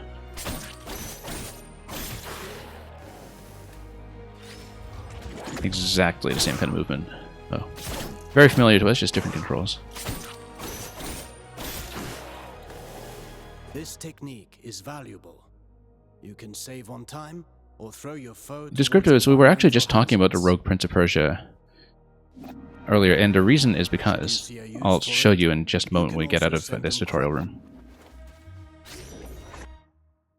Okay, I have to get out of this room first, but basically there's a Rogue Prince of Persia purple skin that is in this game that I didn't realize was in here. And I understand that actually the developers of Rogue Prince of Persia just pushed a huge patch in early access where they walked away from the purple design a little bit and changed a little bit of the artwork they were going for. Why is he purple? Well, I understand it's a tribute to the original sprite art in If I rush to the ground the afterwards, I can maintain my flow original before they get back on their feet. 1980s Prince of Persia. Because For that, you know more than I mean, I there were so many versions and releases I of it, passed and the so many age different to color play systems on different kinds of cartoons at the machines fair. at the time. But that's if you played Prince of Persia on PC back in the 1980s, there was this purple tint to him. And that was, I think, what they were initially going for with the Rogue Prince of Persia, but I believe they sort of walked it back a bit. Even just earlier this week, in fact. But yeah, I'll exit this and I'll show you what it looks like. Yeah, free training must be the free practice room, but let's see here. Skins. Yeah, this is the Rogue Prince. Oh, how did it come? It's not applying. Oh, there it is. Yeah, okay, this is the Rogue Prince. So this is what it looks like. We might even keep this for a stream later, but I'll just go with the default for now. Might be fun to just play him in purple, in fact. You know, that's not a bad idea. Let's just go with that. Let's go Purple Prince. Why not? Good to see you. We have it. We might as well use it. I don't know if this is one of the ones that came with the whole Mask of Darkness DLC pack, or if it was just a bonus that was already just patched into the game for everyone. But it's one of the skins that just is available as an unlock right from the start. More dangerous for the user. And, oh yes, this is with our special ability.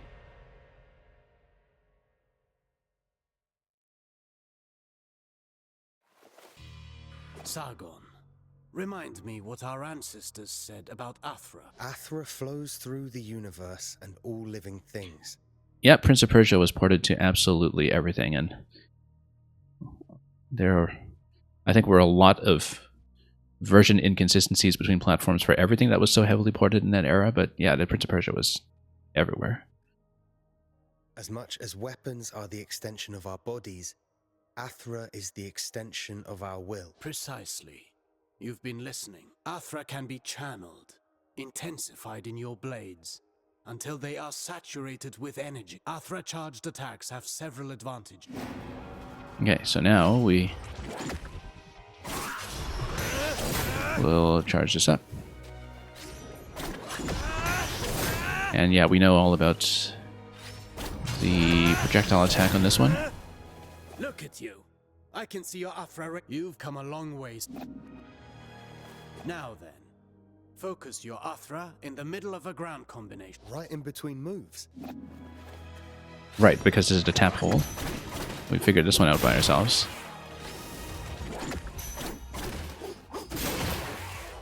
You see that? And if they do not break, and yeah, that was the shield breaker. We were going for that earlier. And found that worked rather well. Also able to do that in the air? I've practiced the technique to crush targets from above. We have, in fact, practiced that.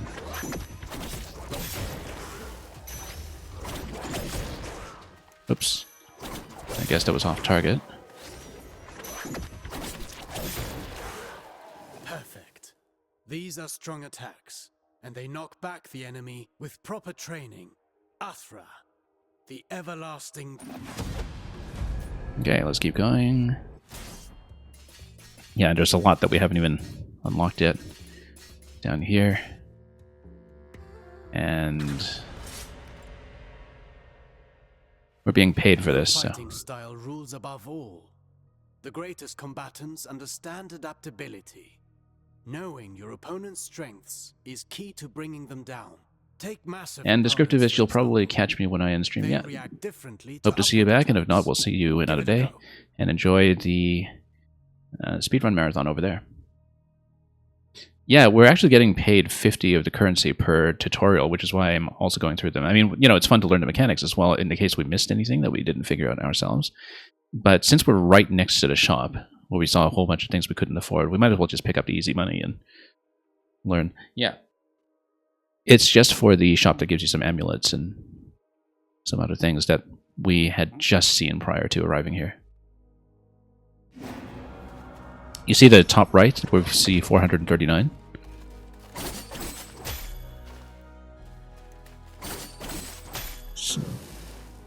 Yeah, so you can't launch the massive enemies.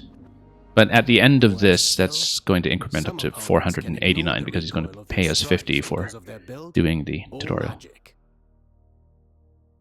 Which is interesting as a way to encourage the player to just sit through all this. Well, I mean, maybe not so fun for additional playthroughs, but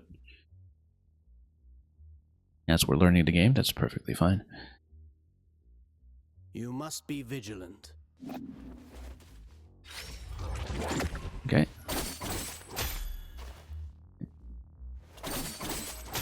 Armored enemy is... Are there even worse enemies out there? Not going to do too well with that. None of my attacks have any effect on them. Not showing signs of pain doesn't mean they didn't get hurt. And careful what you wish for.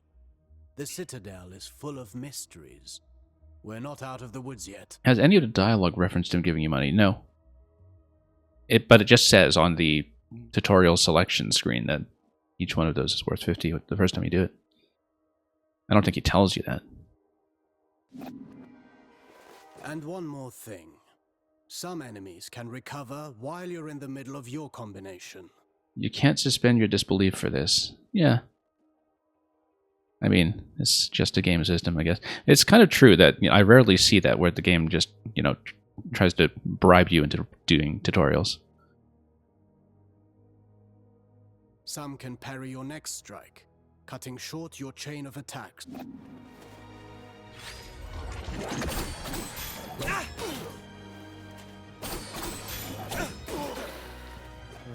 I see more and more the benefit of sending the enemy up in the air. But you know that's not... And yeah, break and chuckle. The way we usually do, and then, as you can see, plus 50. And yeah, have a good time.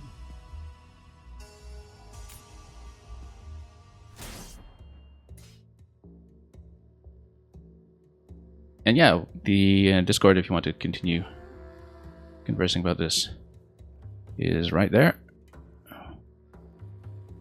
Learn how to use defensive options in the middle of your attacks. A warrior who throws himself into the fray without defensive skills. Now, our timing on this does need work. We structure combat in such have a learned way that much. to hit the enemy without ever being hit in return. Your dodges, backwards and forward. Start a combo and then dodge. How do we know there's a counterattack? I guess she's starting to glow. And move. We do have to watch the animation carefully. Does not allow these actions. The price to pay for power. You can also end your combination early with a jump. Yeah, so we don't just want to spam. While in the air, you can dodge by doing a backflip. Okay. And backflip from a combo. We do a forward strike and then... It's saying hold, though. Why hold? Oh, because of the long jump. Yeah, there we go. Jumping while chaining attacks can also be used offensively. Parrying is the best defense against a head-on attack. Okay, so...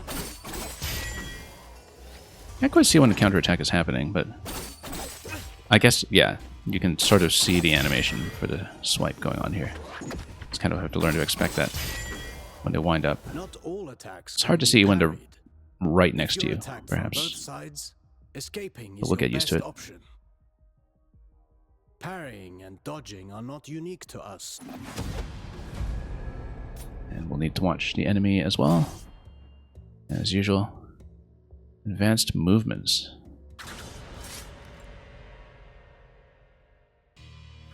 You already know this well. How recovering your balance after striking is when you're most vulnerable. After a successful dodge, the odds are in your favor. Launch a counterattack right at that moment. Okay, so we dodge and oh, missed. Okay. That's because we needed to attack a little sooner to cancel out of the dodge animation before we jump too far back. Like that. Yeah, just need to get into the rhythm of it. The Bayonetta player in me just I could do this always wants to all day hold long. the attack buttons for dodge offset, but this is much more about tap timing. Attacking from behind is also advantageous, and even more so when the enemy is already engaged. Attacking from behind, okay. Yeah, so we dodge around and hit in the back. That's what we've been doing already, actually, for a lot of combat. Oops. But the timing does matter when you watch the spacing on this. Nope. Careful against fast foes. They only if they can match my speed. You can kick while sprinting to propel the enemy into the background. And to make Into the background, loud interesting. entrance.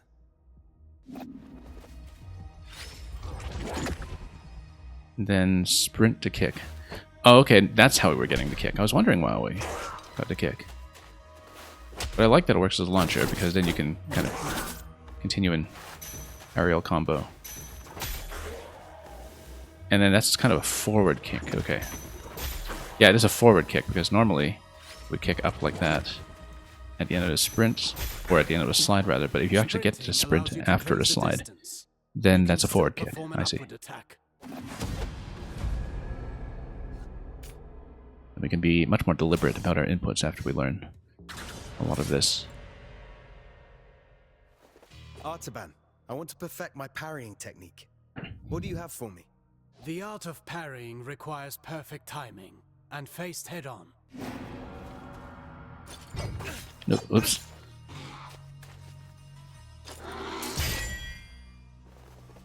Let's try it again. Yeah, really do have to watch the animations. If we can. As you may have discovered, projectiles can also be returned to the sender. I don't think we had discovered that, actually. I'd normally just try to dodge, but we can deflect. I wonder if we can control the deflection, or if it just always automatically goes back to source. Once more, not all projectiles can be parried.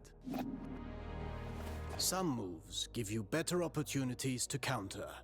Learn to identify them, and don't miss. Parry to execution, okay. Yeah, we just need to have good timing when they try to make contact.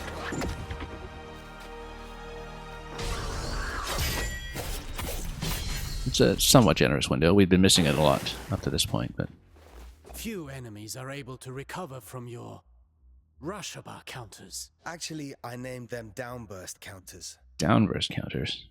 Whatever you say.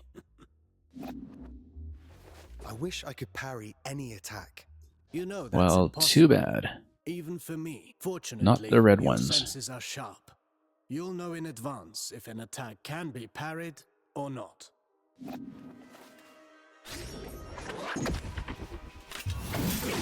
Oh, well, it's showing you that's supposed to be failure. Lesson, right? There is a lesson in every failure. That's what you get when you miss a parry and pay for it. Getting hit this way is particularly dangerous. Well, I can feel it in my jaw. We did now. take a couple of hits like that, hence the big red burst. Anyway, one more tutorial page, and then we'll get back to where we were. We'll take a look at the free training room just as well to see what the interface is like. The unifying energy. It's the flame that gives and takes. Its presence and blessing extend throughout the cosmos. By discerning the cadence of Athra's flow, you can better navigate exercises and cure. Athra bestows stability and longevity upon those who seek its guidance. Sargon, your Athra burns brighter with each successful technique. Athra Surge. I've used it before. I wonder if he says that if you haven't used it before. No, I guess the tutorial sequence says forced you to use it once earlier on. Get in position and start channeling. Okay, so fill it. So we just need to fight until it's up. And, you know, maybe not whiff every attack. Yeah.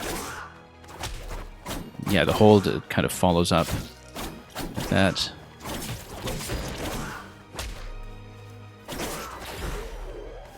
And there we go. Then it surges. Firstly, take riskier actions, such as parrying and launching charged attack. Try to parry this enemy. Okay. Oh, that's quite a lot of build-up. Come on, poke me.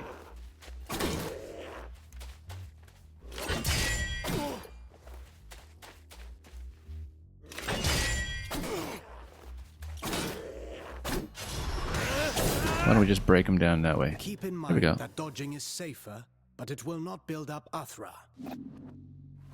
Let's talk about the Athra Yep, just Surge. risk and reward. Since it has dodging properties, it's ideal for counterattacks. It's useful for breaking down defenses, and can stop attacks that are usually... Oh, whoops. Let's break him this way.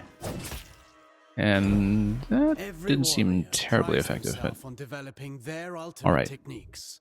But you keep in mind that Athra ignites the soul, gracefully moving through unending transformation. Harnessing and charging its strength is merely a single expression of its multifaceted nature. Fine work. You now know all the basics. Don't forget, you can always visit for a training session. If you learn new moves, perhaps we can figure out together how to use them. okay, Vay's Wave. Release a powerful unfurling wave of Athra that pushes back the enemy.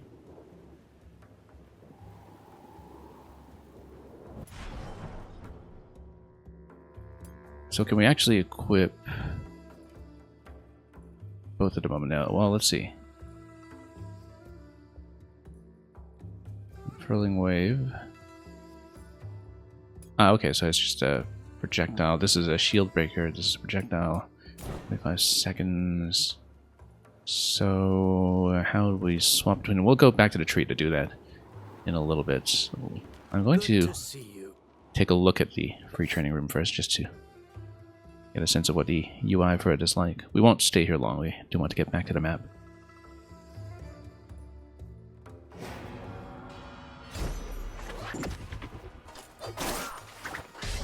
Okay, yeah. Do I get to configure anything in this room? Not really. Yeah, it's just really just a combo trainer room. I don't think I really get to choose. I'm not sure how to trigger. So we see both of those abilities that are on the right side over there. I can't get into the menu to actually... Oh, I see. So, yeah, the interface tells you that it's on Surge X. Yeah, so you can hit it long range when you have the Surge. And then it's on cooldown. Our Athra is maxed out right now for the purpose of a training room, but when you hit ZL, then you see both buttons become available in the configuration. And I guess you can equip different ones. Maybe it's just limited to 2 slots, we're not really sure. Oop. Okay, that follow-up actually worked surprisingly well. Yeah, it's a big pushback on that. Okay, let's get out of here for now then.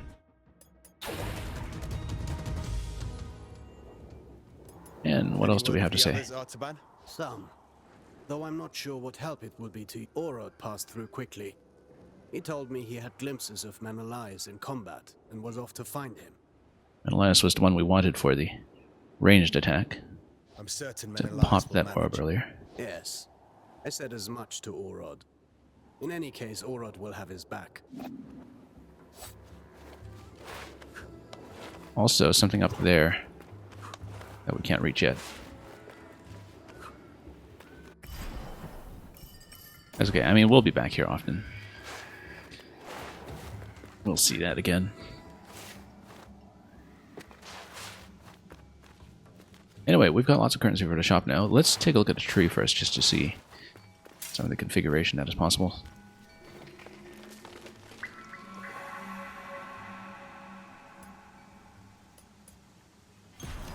So yeah, and then you can switch buttons for them as well, presumably. But we won't do that, just to keep things as is. Looks like we just have the 2 slots at the moment. I don't know if we can unlock more. We can unlock amulet slots, it seems. Let's see what we can pick up over here, though. Welcome. With our newfound cash. So, upgrades. I think we actually want to go for the potion first, before anything else.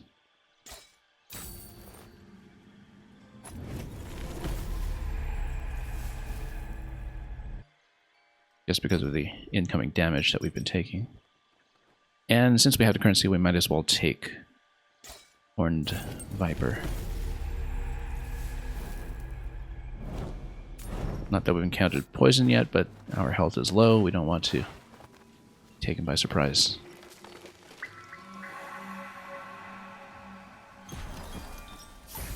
So yeah, 2 slots on these. And we'll keep that for now. Hopefully other amulets can be earned in interesting ways to really complete this as a collectible system. And I guess we should just keep going on the map. A lot of places we haven't really looked at yet, but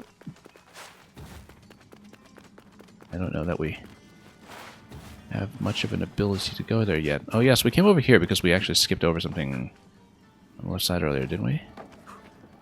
Let me take a look. This was a door.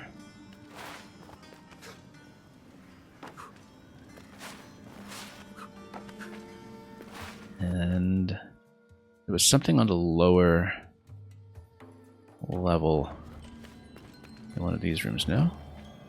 Yeah, because this was marking something. This was also... Oh, it's a lift that goes up. Interesting. That smells of main quest, which means I want to check the right side first.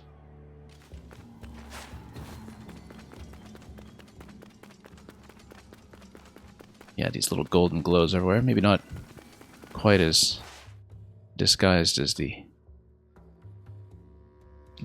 butterfly system in Metroid Dread, which was already quite conspicuous, but we understand what it's communicating, I would think.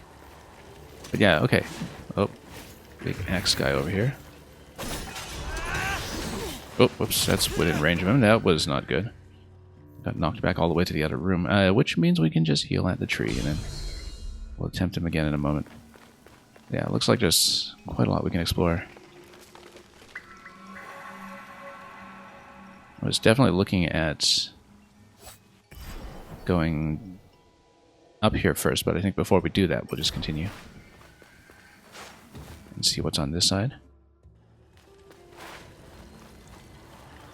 Also, oh, that is quite a platforming sequence down here that we didn't see previously.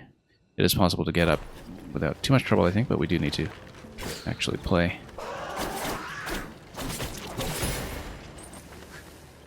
And then looks like we just need to jump up here, actually. Let's see what this is. Might as well take a look. Diamonds seem to be just marking new doors for undiscovered places on the map. And what is this?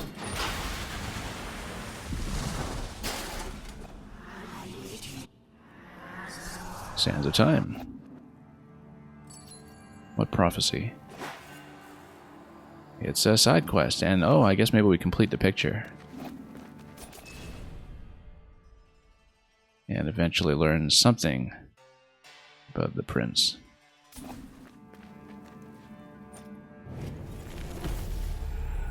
More amulets. You know, we'll do that. But we'll get there. We'll try to collect everything. Also, just looking at collectibles list. Didn't see a symbol for amulets, but that's okay.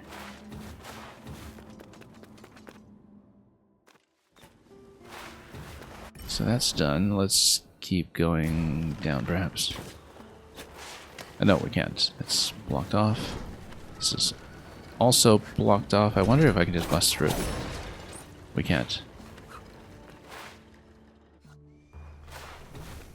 Okay, lots of traps here. That's a Prince of Persia trap if we ever saw one. And this is wall jumps galore. Oh. Oh, that was death. There we go. Not death, just a life bar off, but it does reset you past that point.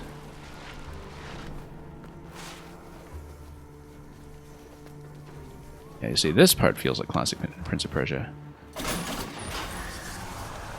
And we get part of the prophecy. So does it show you the collection? Yes, it does. It's the bottom left symbol with the little pots there. That's the prophecies per zone, it seems. And there were none in the intro zone earlier, as we had seen. Oh, whoops. Oh, no, I didn't mean to bounce off of that platform like that. That was not very intended. And we'll just jump around until we can get the timing that we want. And then what do we have here? It's very natural how the very recognizable Prince of Persia style trap sequences just fit into a game like this. Yeah, this just takes you back up to where we were. And then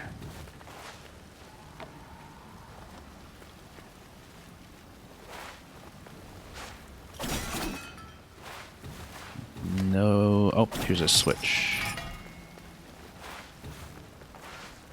And what's this guy all about? Another one of Ardashir's men. Sargon. How? You're alive. Very much alive, it seems. So much time has passed. What? You only got here last night. Oh, he should understand a time distortion in the zone by now. Single night that has lasted 30 years. 30 years? This place is a prison. There is no way out. Where are your brothers in arms? All lost in the Citadel. This is no end for a warrior. If a soldier is to die, it should be in combat. Side quest. My brothers in arms will give their Definitely a side quest. Side quest, like I said. The Lost Warriors. And is this the top right marker on the collectibles? I think so. Ardashir's right-hand man. A good tactician and a respected strategist. I was trying to figure out the collectibles log here, but anyway. Left side passage down here, that seemed to be blocked off, yeah. Until we get super missiles, presumably. More traps.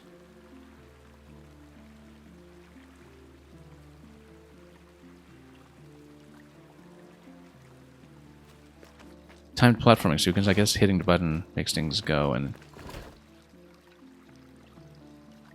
Oh, interesting. Okay, so... hit one of these and it starts turning the wheel, but you would need to get to the point where that becomes relevant first. Let's... Oh. Okay, it is reachable. But not much to reach beyond that yet. Until we perhaps make our way up. Yeah, you're supposed to turn that on somehow. Oh, I see. We just hit both of these switches then.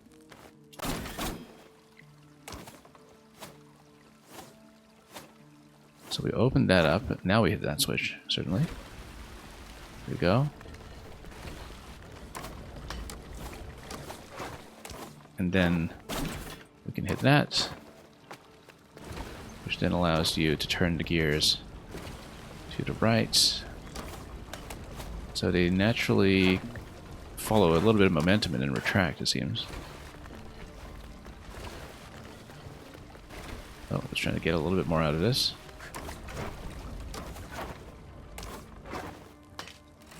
And that's a switch down here.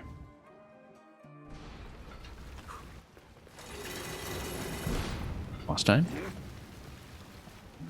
Boss time.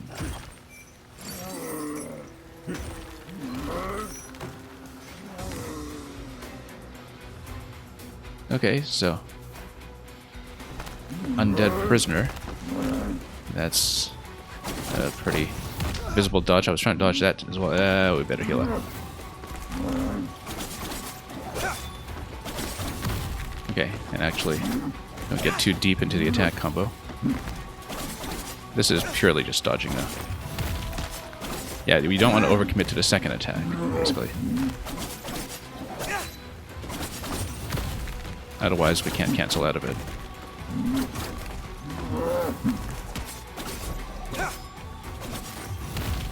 Yeah, so we just kind of tap into it. Ooh, follow up. Can I? No, I can't. I was trying to block that. Okay, that's the first game over. No, we're going to retry. We're not going to respawn at a tree. Now, we don't need to backtrack here, but we do get our extra amulet health back. Yeah, so that's a parryable attack. We just missed it completely. Okay, let's heal up first before we... yeah, just bad timing. I just don't have the dodge timing. We need to watch his animation to just whack him when he tries to make contact with pillar. Also, we can break the pillar if we do that. Okay. That's game over, count 1 so far.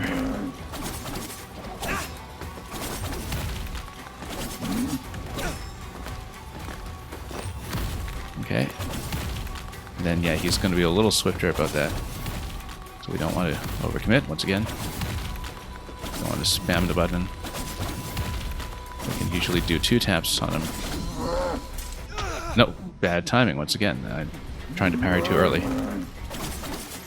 And now we'll have to be perfect for the rest.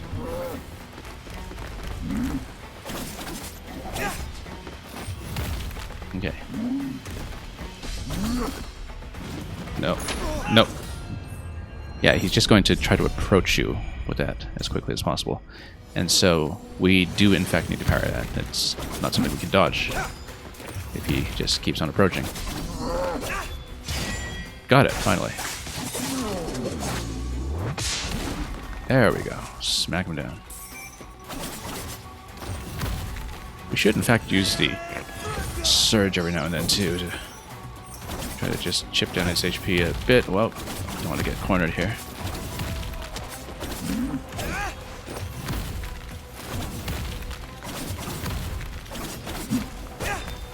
Okay. Let him approach.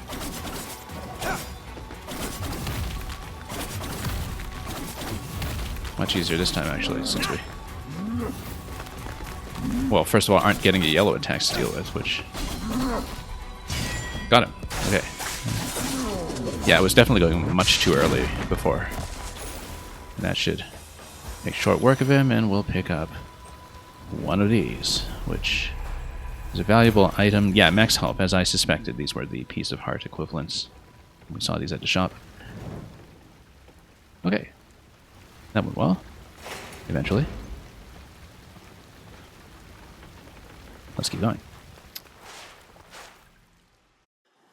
Had to take our first 2 game overs on that fight because we just got whacked in the face, but... Hey, wait! Father, what's happening to me? Wait! Who are you? You just disappeared.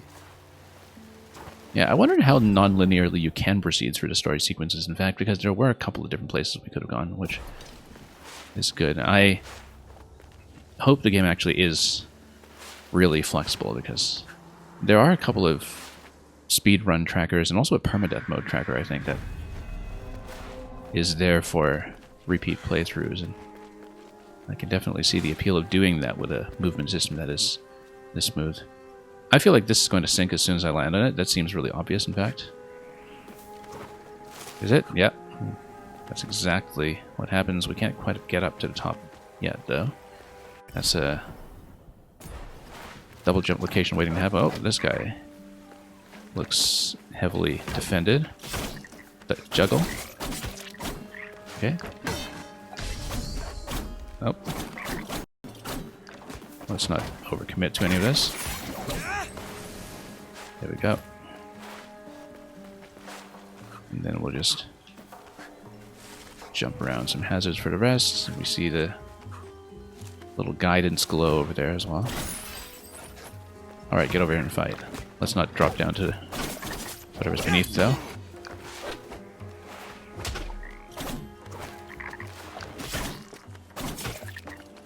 And then juggle a little bit if we can. Whoop, was trying to parry that, and that was a bad idea.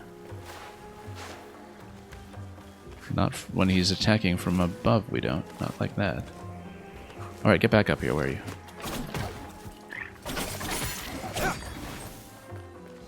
Yeah, it's still just playing around to see what's possible with the combat system, so... Thank you for the GG, Mr. Laser, welcome. Hope you've been doing well. I don't know if you've had a chance to play this yourself. We just started today. This is our first stream of this game.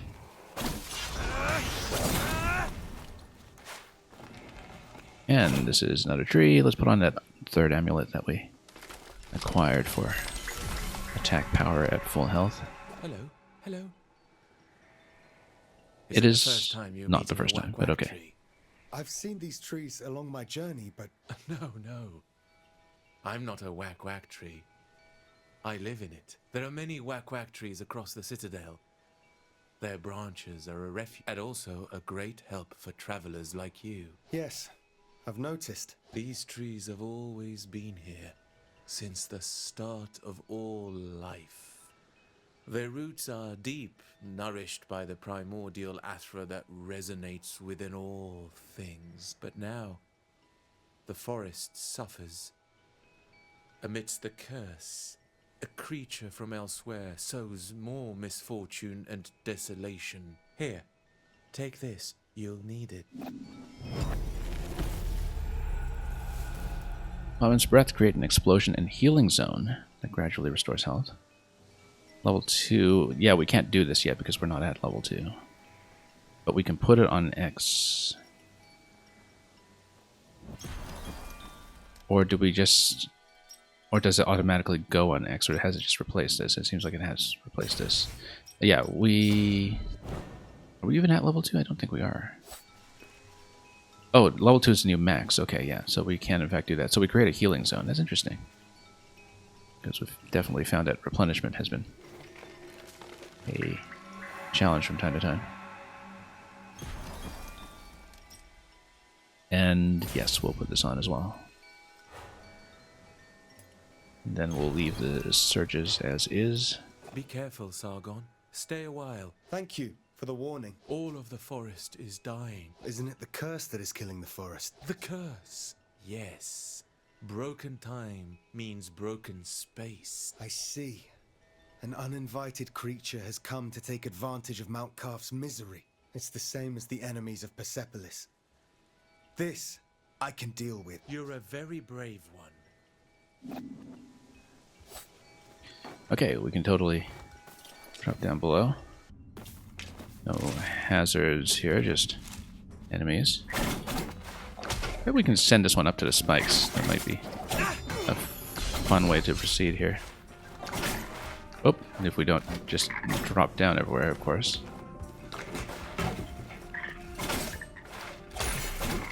Let's try to launch them up to the spikes, but we just never got that far. And then, is this a semi-solid? It totally is.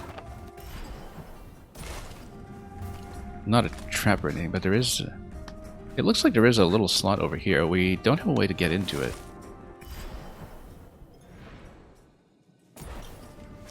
Unless this is just...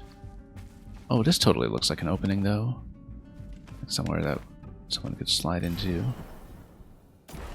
I feel like this is exactly the kind of situation that the screenshot marker is for.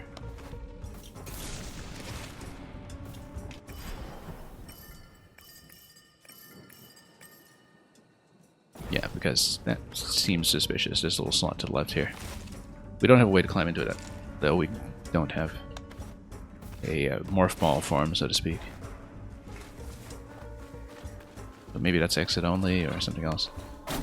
And is that? Oh, okay. So that spawns a platform. That's important to know.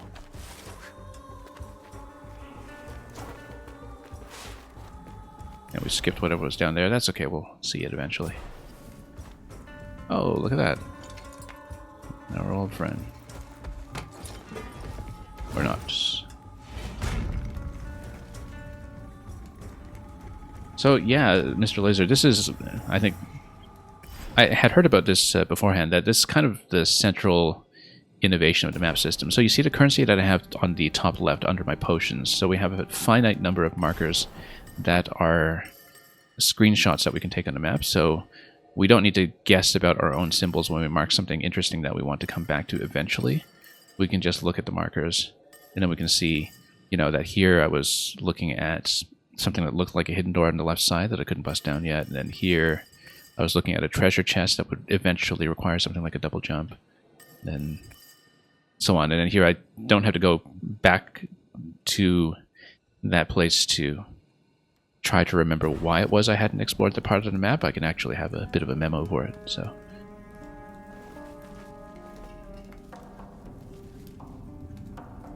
let's talk. Will you help this time? This time? I just came this way. I knew this forest was rotting my mind. Do you sense it? Something wicked has drained life from this place. All of Mount Calf is cursed. These soldiers are just That's implausibly large. But cursed. That's what time does, I suppose. I don't recognize your armor. You're not a soldier of Ardashir. No, he's a bit big for that. We've come from across the seas to attack the palace of Darius. But we're ensnared. King Darius?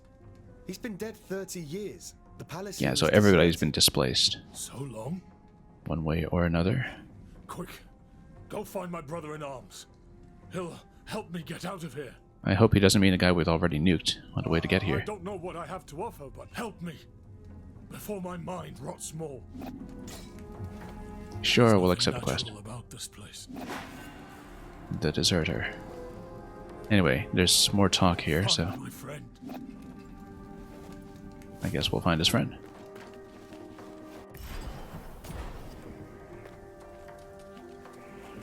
Oh. This looks a little sharp in the back, maybe. Oh. Very well camouflaged, too. We have to watch out for those guys. Oh, yes, and this gives you a little bloom to work with. Seems temporary. And it is. That mechanic specifically is one that sort of gives away that these were the Rayman developers as well. Yeah, it looks like this you'd have to have something ranged to reach that. It looks like it's arrow replenishment for when you do in fact have ranged attacks. Which currently we don't, but... And then let's not fall too quickly before we know what we're doing. This looks like something that's reachable here, and then we just continue this way. Crystals.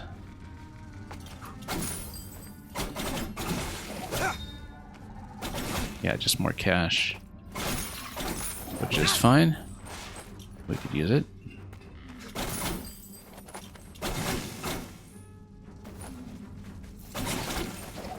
And then this is a breakable wall.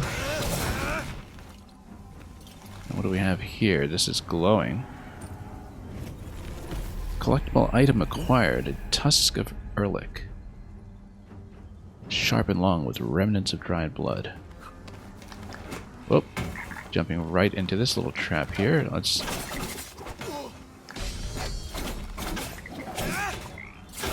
juggle a little bit, perhaps. There we go.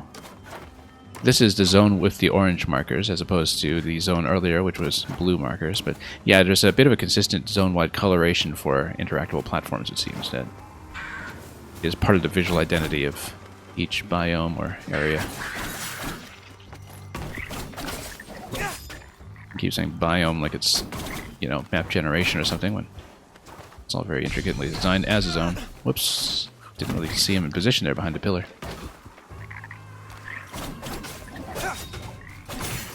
Anyway, there is something down below. Let's check it.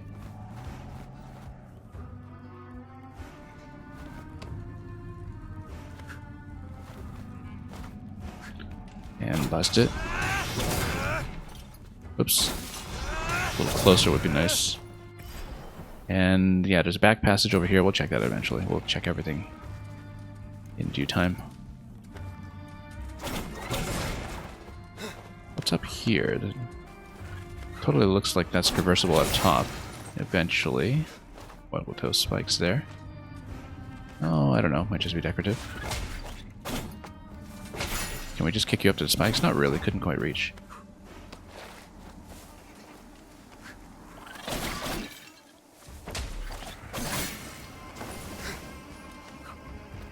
Okay, and then, oh, let's grab that. Anything up there? No, that's a hard invisible ceiling. This game does that sometimes where, you know, if you see that there's no jump that you can make additionally, there's an invisible ceiling going on in such places. It was a bit of a linear sequence to get up to this point where we were shoved into this room, but I guess we'll fight this, I don't know, Twilight Princess boss here. Erlich. Oh, this is the Erlich. We had an Erlich fanning earlier, so we know what these are. Oh, and he does a back kick. That is important to know. We can't just flank him without knowing what we're doing.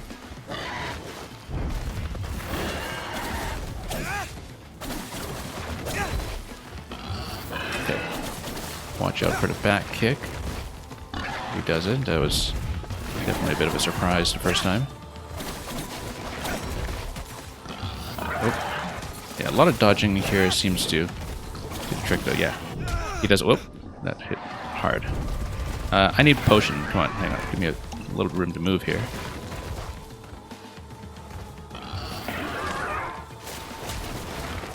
So he does the red marker for this spit attack too, which also this does not have the red, so that means we can parry it.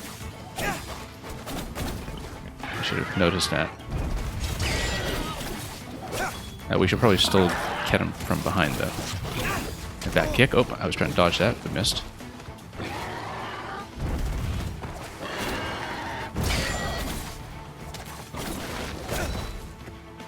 Come on. Almost done. Dodge that. Surely he's almost done.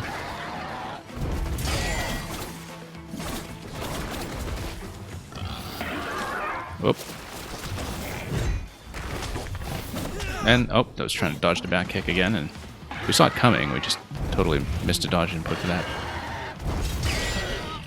Yeah, well, you have to parry to stop him on that attack pattern if he just continues. Come on. And he's down.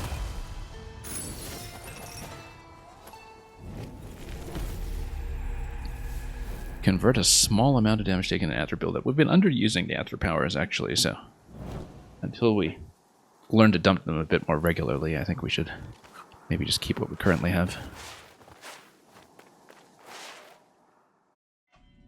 So yeah, a bit of a linear sequence sending you straight down a corridor here, as you can see. But we'll see where that gets us. We still don't have ranged weapons, so we can't reach this yet. In fact, it might be worthwhile to mark this as requiring ranged weapons. Let's do that. Vision memorized. We don't want to overuse that since we have a finite number, but certainly anything that's very key item dependent and which isn't immediately obvious from looking at the map. Oh, here's the bow. Oh, right, because this actually was the main quest sequence. Find our friend with the bow, and I guess we could take off that marker then.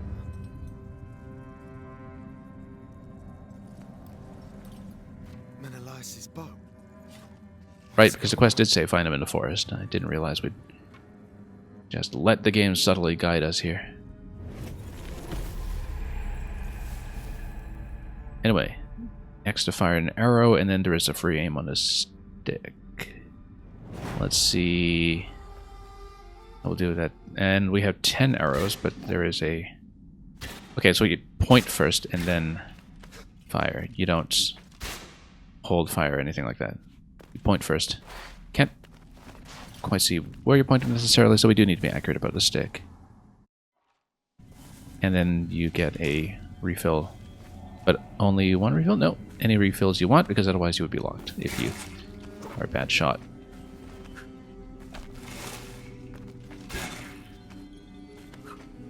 Now there was another place with arrows earlier. Much earlier. I don't remember how earlier, but it was somewhere in this area, so we'll take a look at that too. Now, can I, at this point, remove marker, delete memory? And do we get our currency back? Did we? I actually wasn't counting. I don't think we did. But regardless, we don't need that memory. We do need a tree.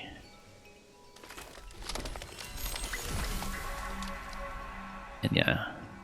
Do we want to keep the full health amulets? We definitely want to keep the blessing. We don't really know much about the poison damage yet. We haven't really been using the Athra powers that much yet, so let's just keep the current loadout until we develop better habits in that respect. Diamond marker is telling me that there's more to do that way, but we do want to check this bit first. Although I guess if the glow is over here, we should check the other place. Yeah, and indeed, we have a story sequence. We got separated. It's strange. I encountered another version of myself. A warrior who looked just like me. What are you talking about? You are not welcome here. What was that? Did we encounter that? Which one was that? What? Some beast too scared to even show itself. Now, where did it go? I want myself a real fight. Good luck to you, Sargon. Try not to go mad.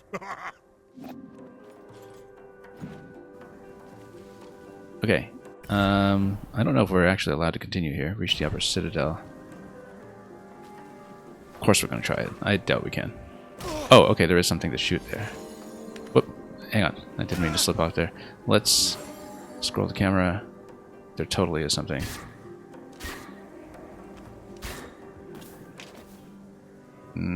Doesn't seem very reachable to me right now. At this angle. That's okay. We'll go back. And heal. Also replenishes arrows. Replenishes everything, actually.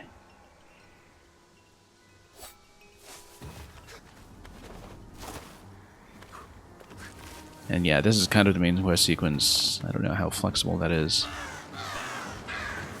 And then they're birds, of course we shoot them. I spent way too many arrows on that, but that's okay. We'll replenish when we can. Every time you actually need arrows to shoot something, the game will just give them to you, so. I wonder if we can crack that yet. I don't think we could crack those yellow glows when I'd seen them earlier, but would have to collapse it from above. I guess there is something collectible down here. The Embrace of Athra. The Athra weaves the fabric of the cosmos. Okay. One who is ready to lose everything in song will gain access to its infinite power. Interesting. Have we been up here yet? We haven't been up that side either. Oh, that's because that's the part with the floor that you might be able to smash. Maybe, if we can get up there. There is an arrow shot up there. Oh, these guys cling to the walls. Let's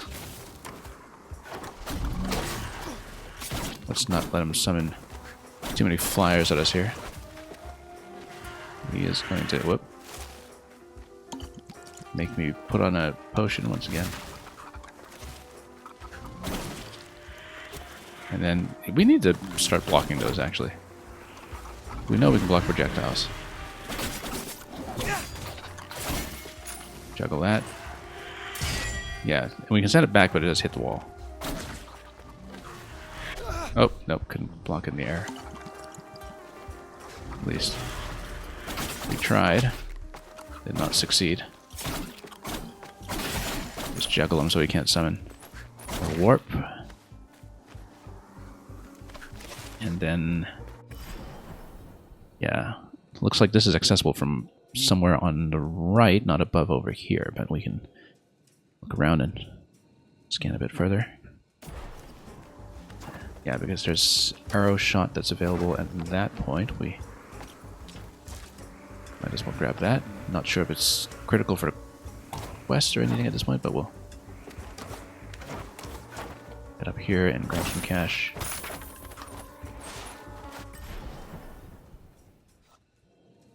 And continue down here.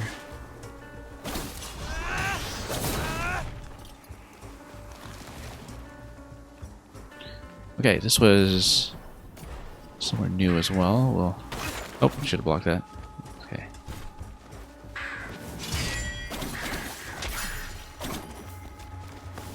Amazing how this entire genre is just full of bat-like enemies.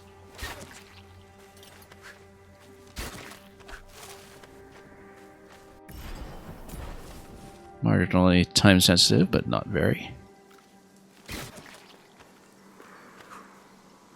Don't know if there's a wall jump up top or anything, but we'll grab the tree. And save up here. Very frequent save points. Well, we might as well go down and check whatever we missed down here, since I didn't bother marking it, before we go back to that side.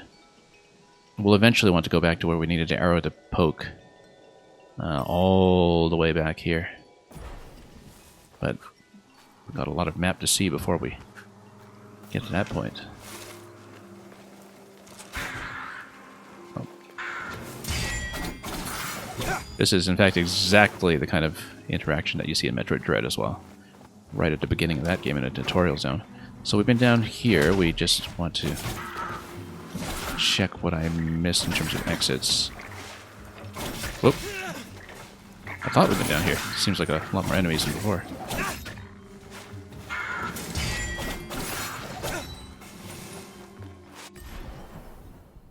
Yeah, because we didn't check the right side here or the left side. No, we had...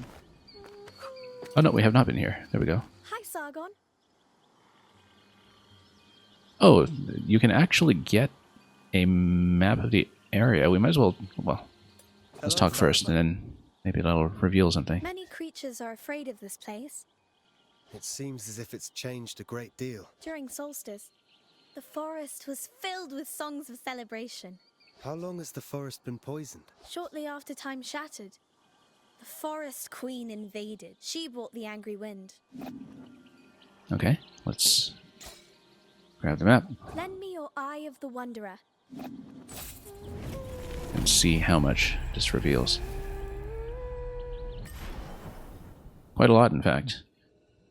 For one thing, it shows you that, well, once we manage to hit the crystal there is somewhere to go on the right side. For another, it shows us... this passage over here was the one where there was a hard ceiling that we couldn't break through just yet. We should check down below to remember what this was.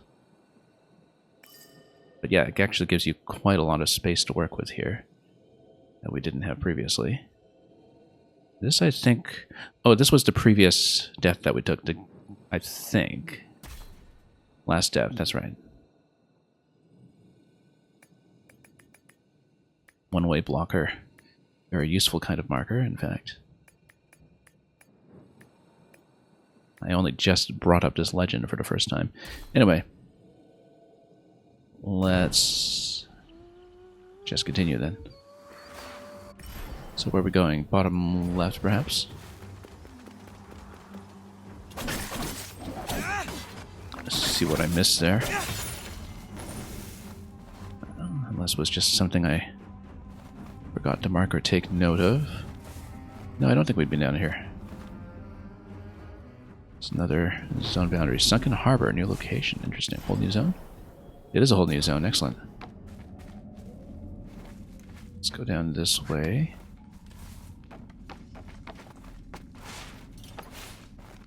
This is the zone with maybe be slightly different colored markers. Let's just head down and see what awaits us. Treasure.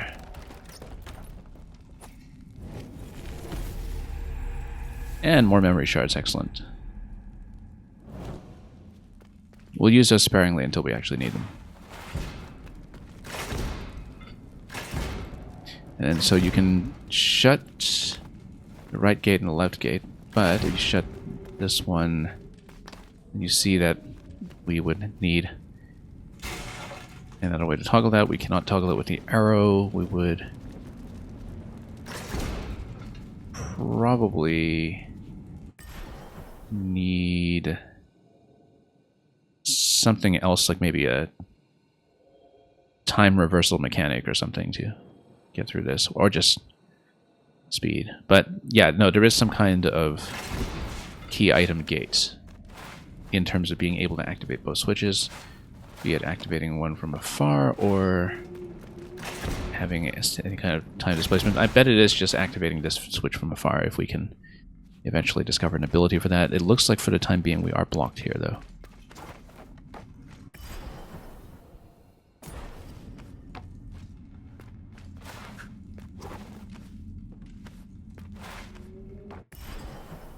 So let's head back and see what's upstairs.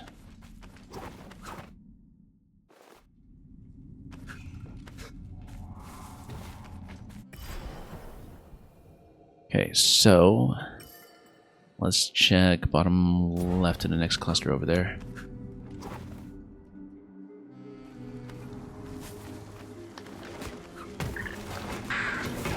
Could have used an on-screen mini-map in the corner, actually, just to see the shape of the current room or area that we're in. Oh, trying to drink there was not a good idea. We're almost at empty. Let's be careful here.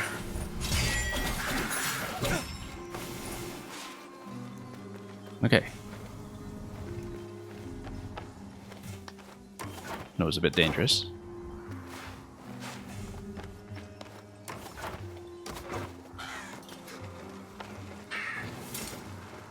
Come on. Attack me if you dare. And oh. Bottom left in the next area. Let's heal up first.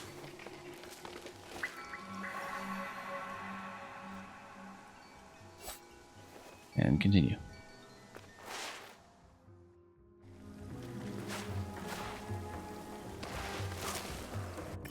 Right, we didn't even check that, so let's check it. Whatever put him up. Ooh, yikes.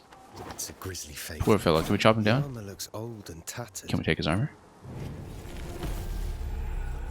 Artillery projectile. Interesting. Do we only get one?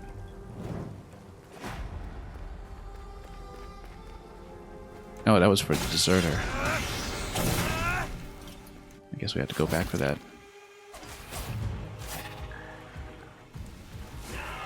Okay, whoop. No, we had to fight.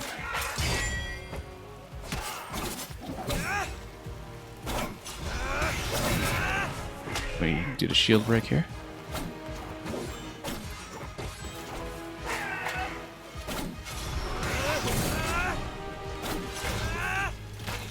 Oop. Here we go. And just flank.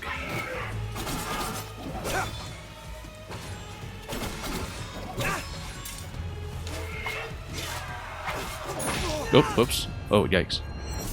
That hit a lot harder than I expected. Let's redo that fight. That's game over number 3. Oh, okay. Because it's not a boss fight, you just respawn in a tree. Yeah, that's fine. That's fine. We have never complained about backtracking in this genre. We do need to redo this door, although oddly enough not chopping the guy down. Okay, let's do this again, round 2. Yeah, let's not get poked down that badly.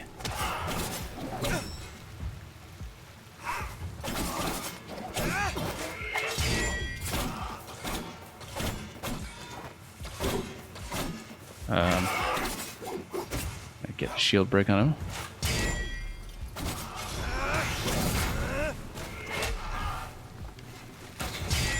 Okay, deflect.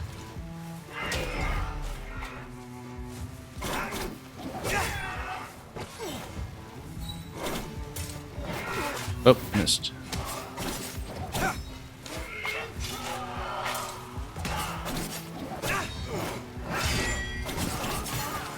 Poking him down a little bit. Lost warriors. Right, because that gives you another one of the Xerxes coins as well. Yeah, the 1 out of 2 that you see in the top right collectible indicator. That's what that's all about. And then we can return to the Deserta quest, show him the cannonball, I suppose.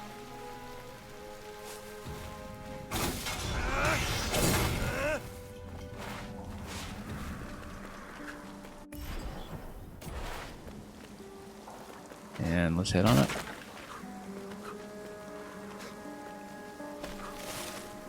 Oh, whoops. I guess we do need to go up. Right. Actually, no. We just need to wall jump out here. Oh, oh, how did I miss that? That was a mistake.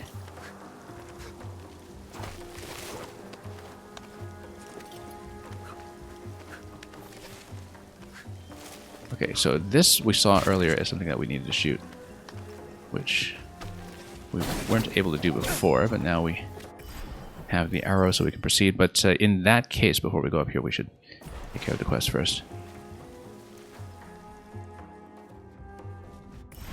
This is the right way, right? Yeah.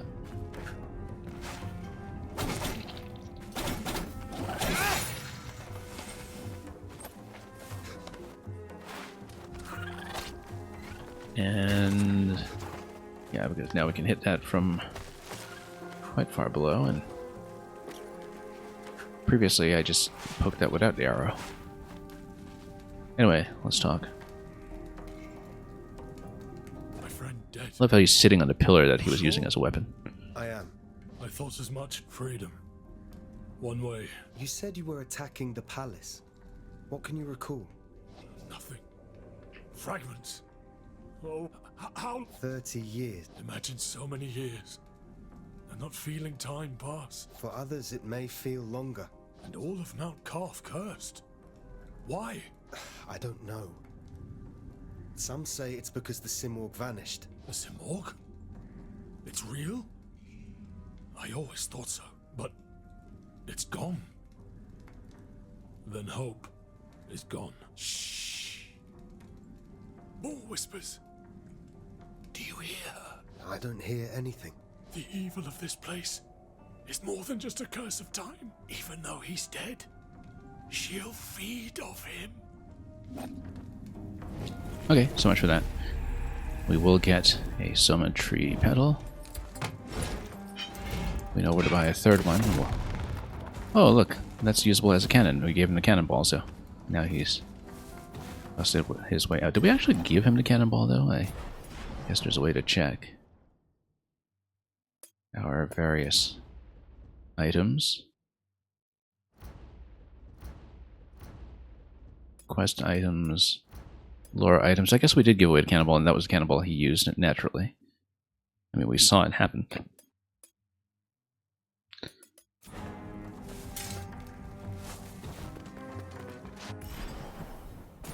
And let's go left. Wait, or do we... Oh, no, we wanted to unlock this passage going up. Because we do have a way to do that now, so... Let's go back there instead, not to the Deserta camp, but to where we had come previously.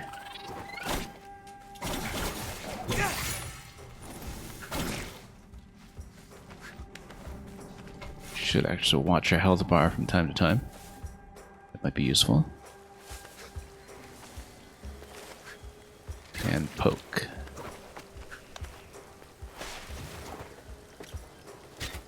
No, he's armored. These fellas were not at all the gamers from Metroid. And yeah, that we know we can poke. We're relatively quick about it. What? Oh, there was a little crystal here that we didn't get. I wonder if I can jump towards that. That would require certainly a different falling pattern.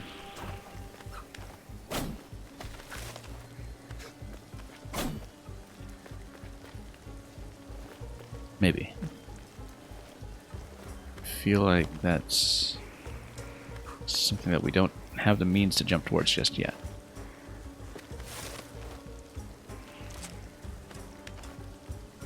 You know what, let's just poke this first.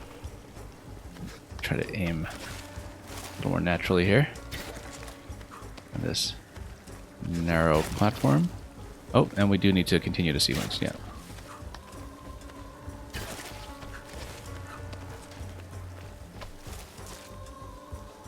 And then this is just sequence here. Just needs to be fairly accurate. That was lucky, actually, that we managed to land on that immediately after impulsively jumping over to the orb.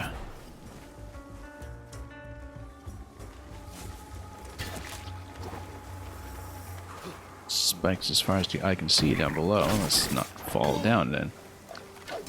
Whoop.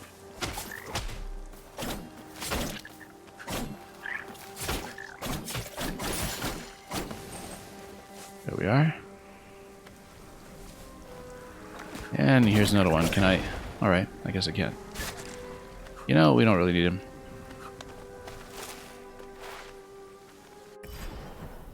Then, yeah, back to orange markers everywhere. There is something on the left over here, if we can reach it. Like, if we can wall slide towards that or something. We will see about that. Oh, we would need to shoot that first, I guess. And then we follow down here. Oh, I see. Yeah, you would actually need to slide from that position.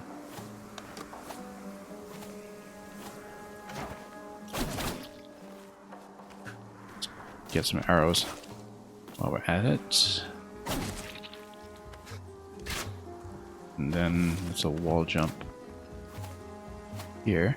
I think we jump, shoot, and then continue like that. Yeah, that is the technique.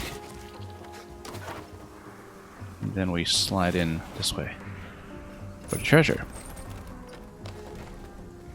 Is that it? Okay. Guess so.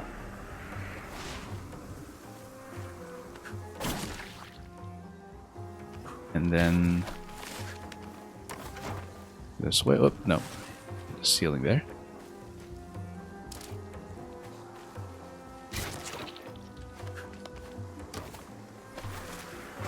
Up, shoot, and continue.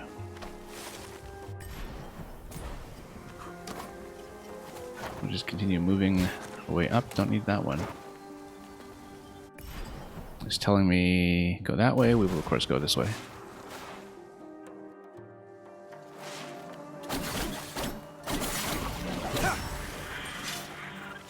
Oh, sneaking down here, I see. Oh, we're actually pretty close to death here. Let's potion up while this guy tries to get a roar on us.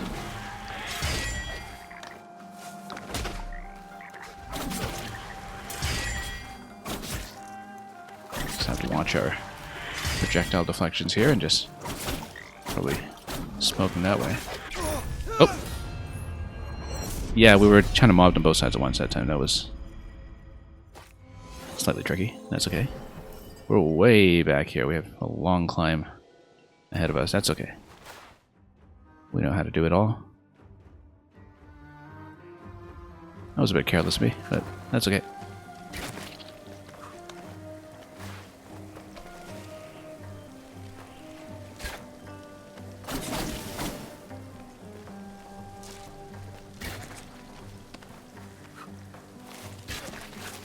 Okay, just relatively quick about this. And we'll just, whoop, nope, missed.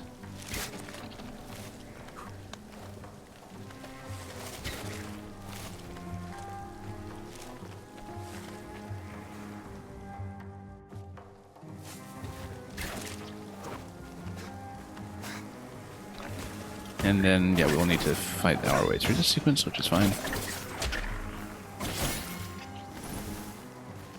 Launch those guys up so they don't block. Okay, that's fine. Last time we didn't fight him. No need of it, we'll just courteously skip us over.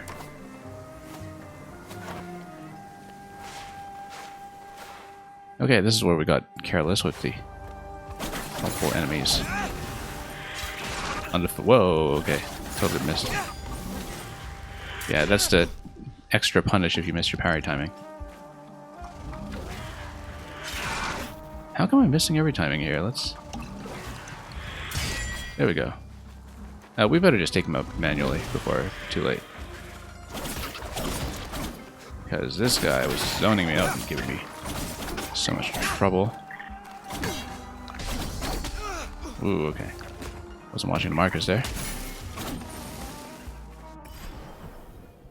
Yeah, we'll do this whole sequence here with all the spikes. That seems like it's some kind of collectible if we loop around. Interesting. What's over here? Spikes, okay. And why these two platforms? What's that all about?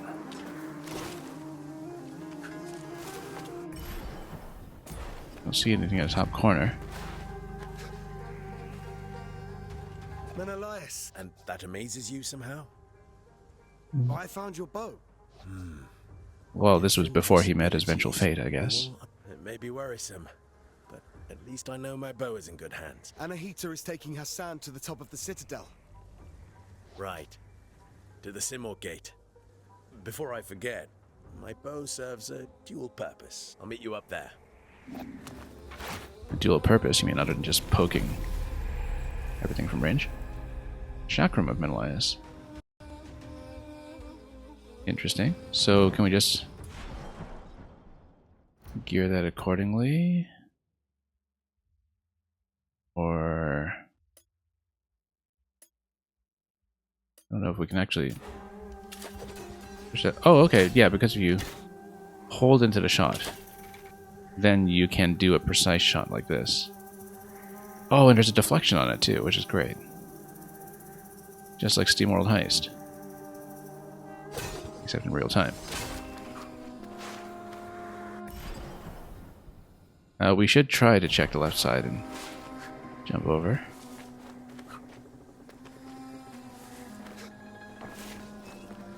And then now we can hit things from range, which may potentially include that gate mechanism that we saw all the way down here. We may in fact try that. Except, oh, the chakram wouldn't activate that kind of switch though. This is for the spinning gear. And likely the spinning gear only.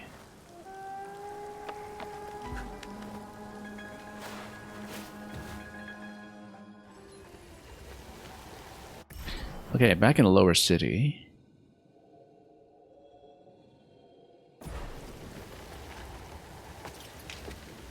Yeah, because the upper citadel, I mean, there was the lift that goes up, there's everything else in here. We actually probably should have checked the right side in this other zone first then, in that case. Let's actually do that before long. In fact, I don't even know if this is traversable for us right now. Yes, it is, with the chakram over there.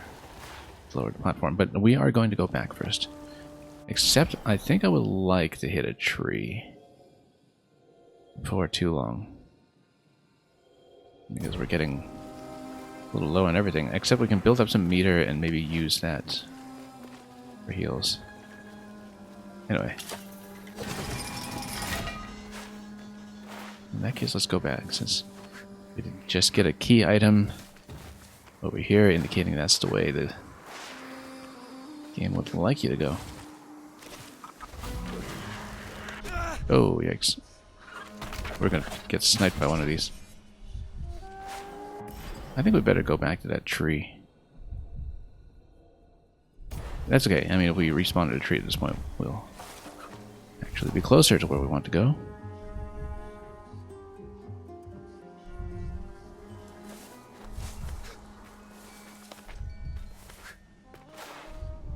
Supposed to be quest markers everywhere. This looks interesting.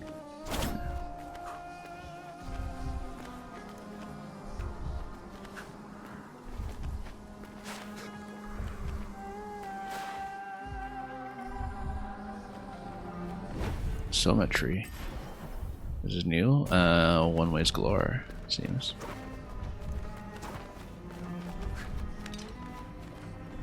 Now, what on earth is this kind of gate? Not something that we have the means for yet, I don't think. We should definitely lock this one.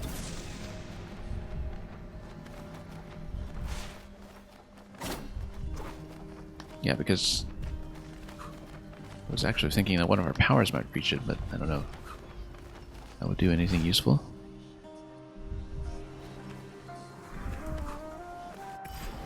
Let's... Oh, there is a tree here. Let's grab that instead.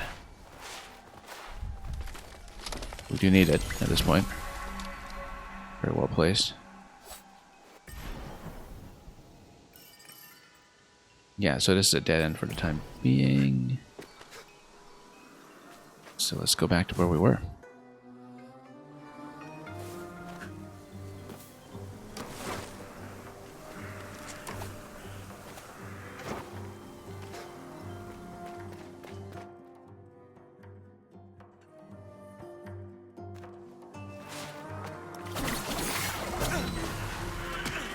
Oops, didn't realize there was another one in the grass here. Whoa, that was a snipe from the back. That's okay, we just got the tree, so. I'm not counting the game overs anymore. We actually have been taking quite a few hits from carelessness.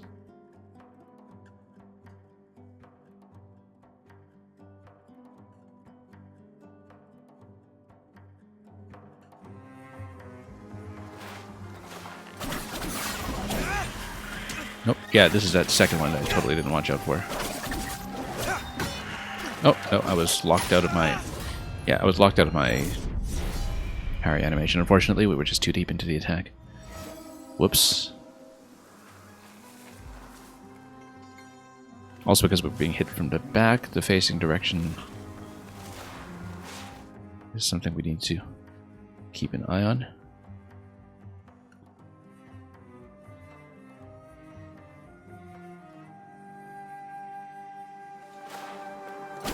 And let's not sneak underneath just yet. We know there's another one down there lurking and lying in wait. Whoop. Yeah, and sure, let's stomp the other one too. And then let him jump. Have to watch her back sometimes. And we'll cross. There is a lower area. No, I thought we might have been there. Let's see.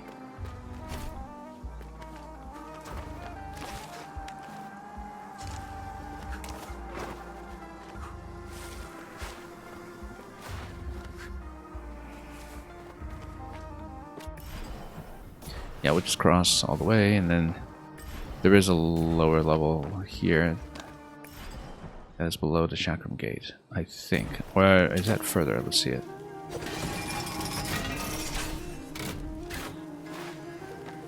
Yeah, because it forces you up here. So which means that we need to find a way down below, which we'll get.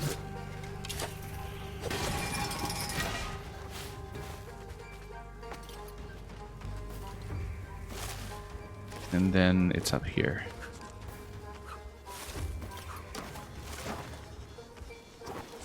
Okay, got a little bounce out of that jump. We need to watch out for that.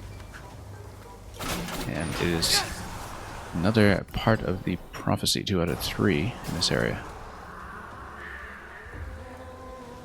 Interesting that there's that huge drop down here. It doesn't seem to be terribly safe.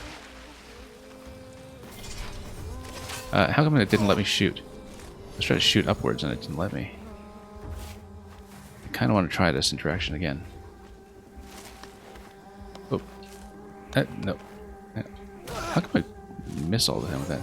Yeah, I'm trying to do a bit of mid-air adjustment here, and that was not the most accurate on our part. Better potion up before it's too late. Come down here. Then we can grab the other medallion. Ah, okay, and because these are the developers of Rayman Legends, you had to get to safety with a medallion, which is always something I respected a lot as a creative choice when it comes to collectibles. It's the same thing in Celeste as well, where you have to make the landing. You have to actually get out, so you can't just take a dive into whichever collectible you see.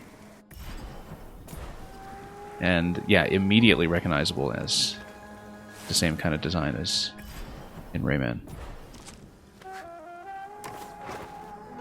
Whoa, that was a bad idea. Okay. And we got kicked up here anyway, so sure, we'll take it.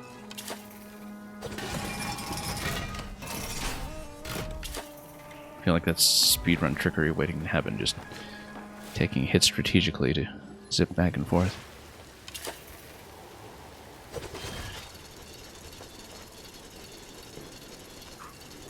And then snap.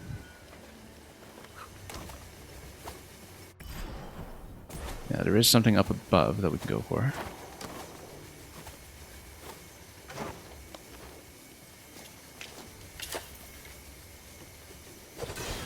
Gotta work on our aim sometimes.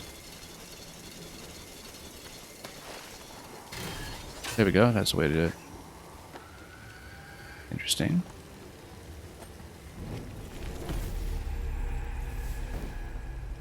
Azure Damascus ingot. Rare metal with a pale bluish tint to tell you when, you know, something is a semi-solid platform that you can jump through. Anyway, we're just back here.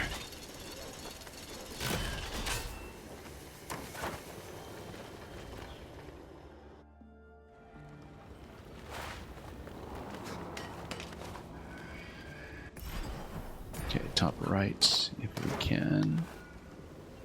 Whoops. Yeah, eventually we've got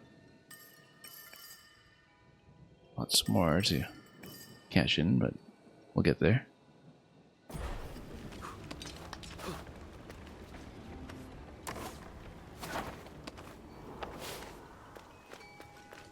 And we will gladly take the tree, and whichever glowing collectible that is to the right.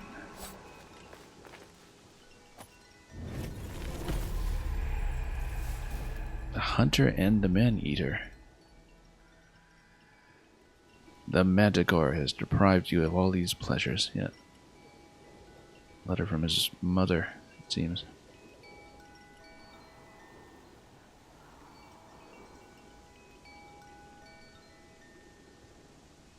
Anyway. Jahandar.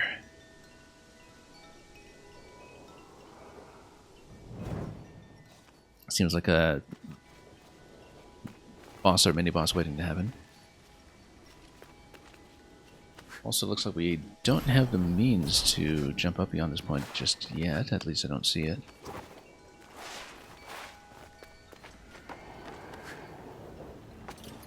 I think we better mark that.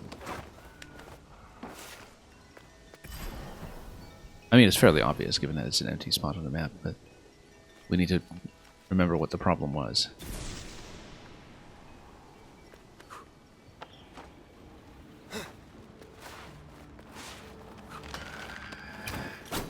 I'm sure that in the course of developing this, they probably had all kinds of playtesting data as to where people were marking the maps. Yeah, you can't actually dodge through the shield. Mang, welcome.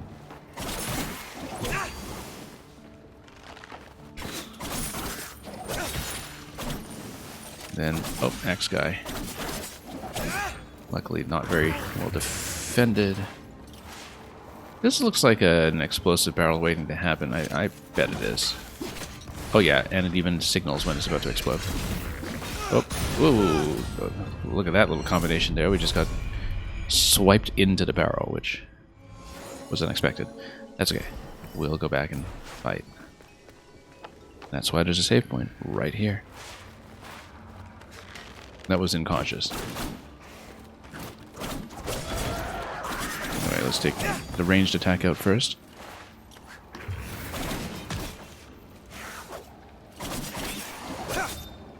Should go for the shield break on these.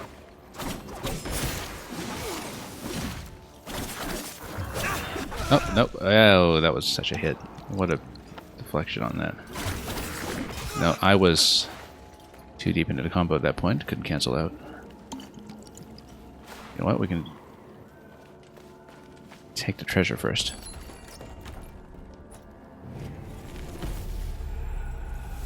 Amulet holder, yeah. I guess we can do that answer conversion. Yeah, so we can't jump around this one. We need to do the shield break. There we go. And hopefully unlock this door. Punch it out. No, we can't. That's just a gate then. Now we can pass over here. I kind of want to take out the resto just to eliminate complications and just for its own sake. There we go. Actually got a counter for once.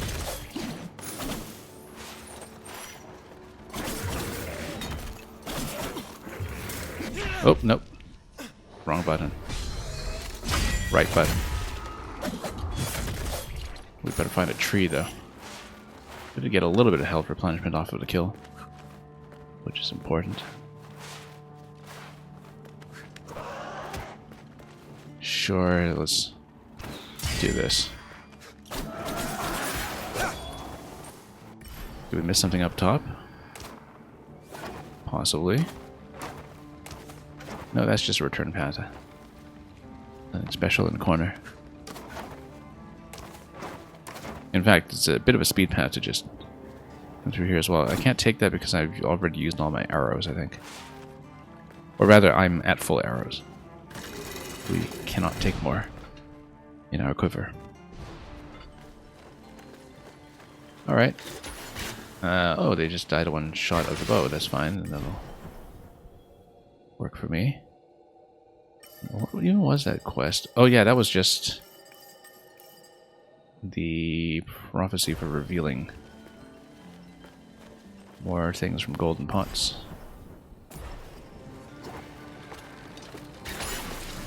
Let's just figure out what's going on here. We can't reach that yet. We had better mark that as well. And then head down here and head right, probably.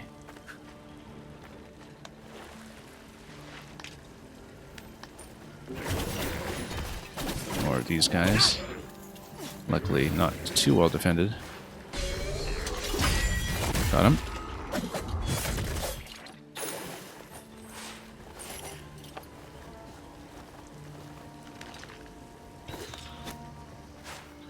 Did we check this? Oh yeah, that's right. This is the prophecy wall. Might as well plug some in while we're here.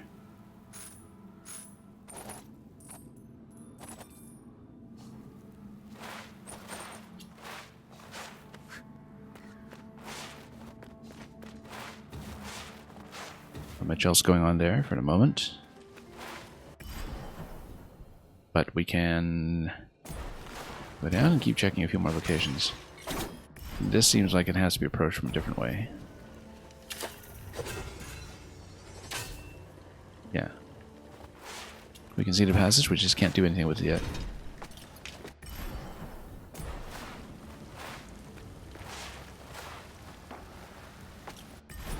Oops. Left? Oh yeah, that's right. This was one of those doors. Unless, hang on. No, that's a one-time switch.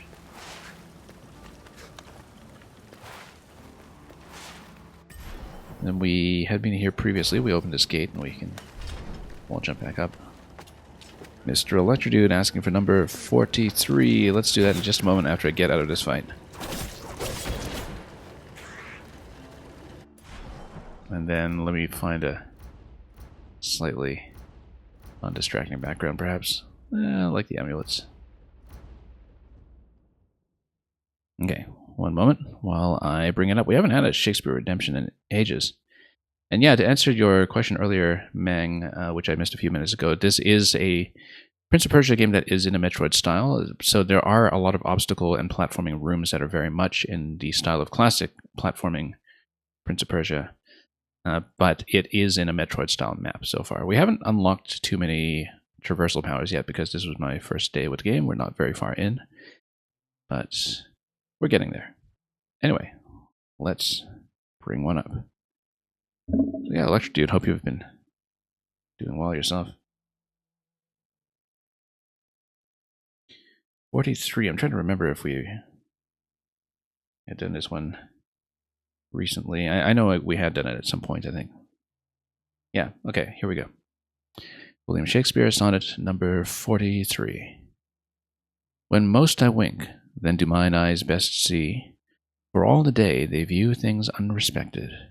But when I sleep, in dreams they look on thee, and darkly bright are bright and dark directed. Then thou, whose shadow shadows not make bright, how would thy shadows form happy show? To the clear day with thy much clearer light, when to unseeing eyes thy shade shines so? How would, I say, mine eyes be blessed made by looking on thee in the living day, when in dead night thy fair imperfect shade through heavy sleep on sightless eyes doth stay?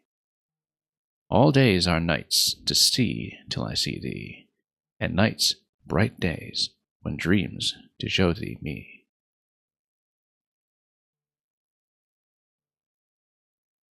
And Electric Dude, you're saying a bit varying recently, but at the moment you're pretty good. Okay, that's good to know. Yeah, I hope everything has been working out. I need to remember to plug in that amulet next time we hit a tree. That's okay. We'll do that. Anyway, everything's gated off here for the time being. Let's just continue with the main quest, I suppose. Oh, I don't know how reachable this is for me right now. It is. We'll grab all that cash and continue this way.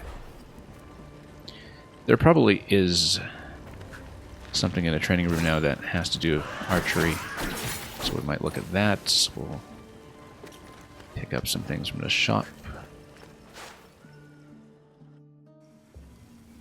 Electric Dude, generally transition period in your life. Yeah, coming out of grad school and everything, right? And the thesis completion last year. And that can be a difficult period to navigate for sure. So. Well, I hope you've had lots of options on the table for whatever comes next. Anyway, let's Sargon of the Immortals. fill this bit of the quest. Faruba, were you here waiting for me? The world does not revolve around you, young man. That's my Maman Bozorg. I just know you'll want to visit her shop from time to time. And then how can we have an additional Hi, quest Sargon. marker on this? What do we... Oh no, we don't want hits. We never do hits. I mean, maybe if we're doing a completionist sweep at the end of the game and we're really kind of combing the map, then perhaps, but until then, nope.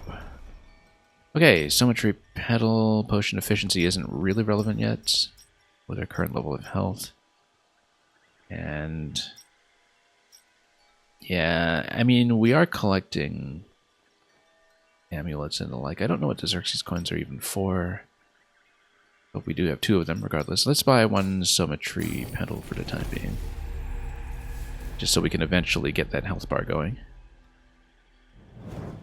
And I think we'll actually... Yeah, we might as well plan in advance for a 5th amulet that we can wear once we collect one. Electric Dude, you're just as de-stressing and relaxing.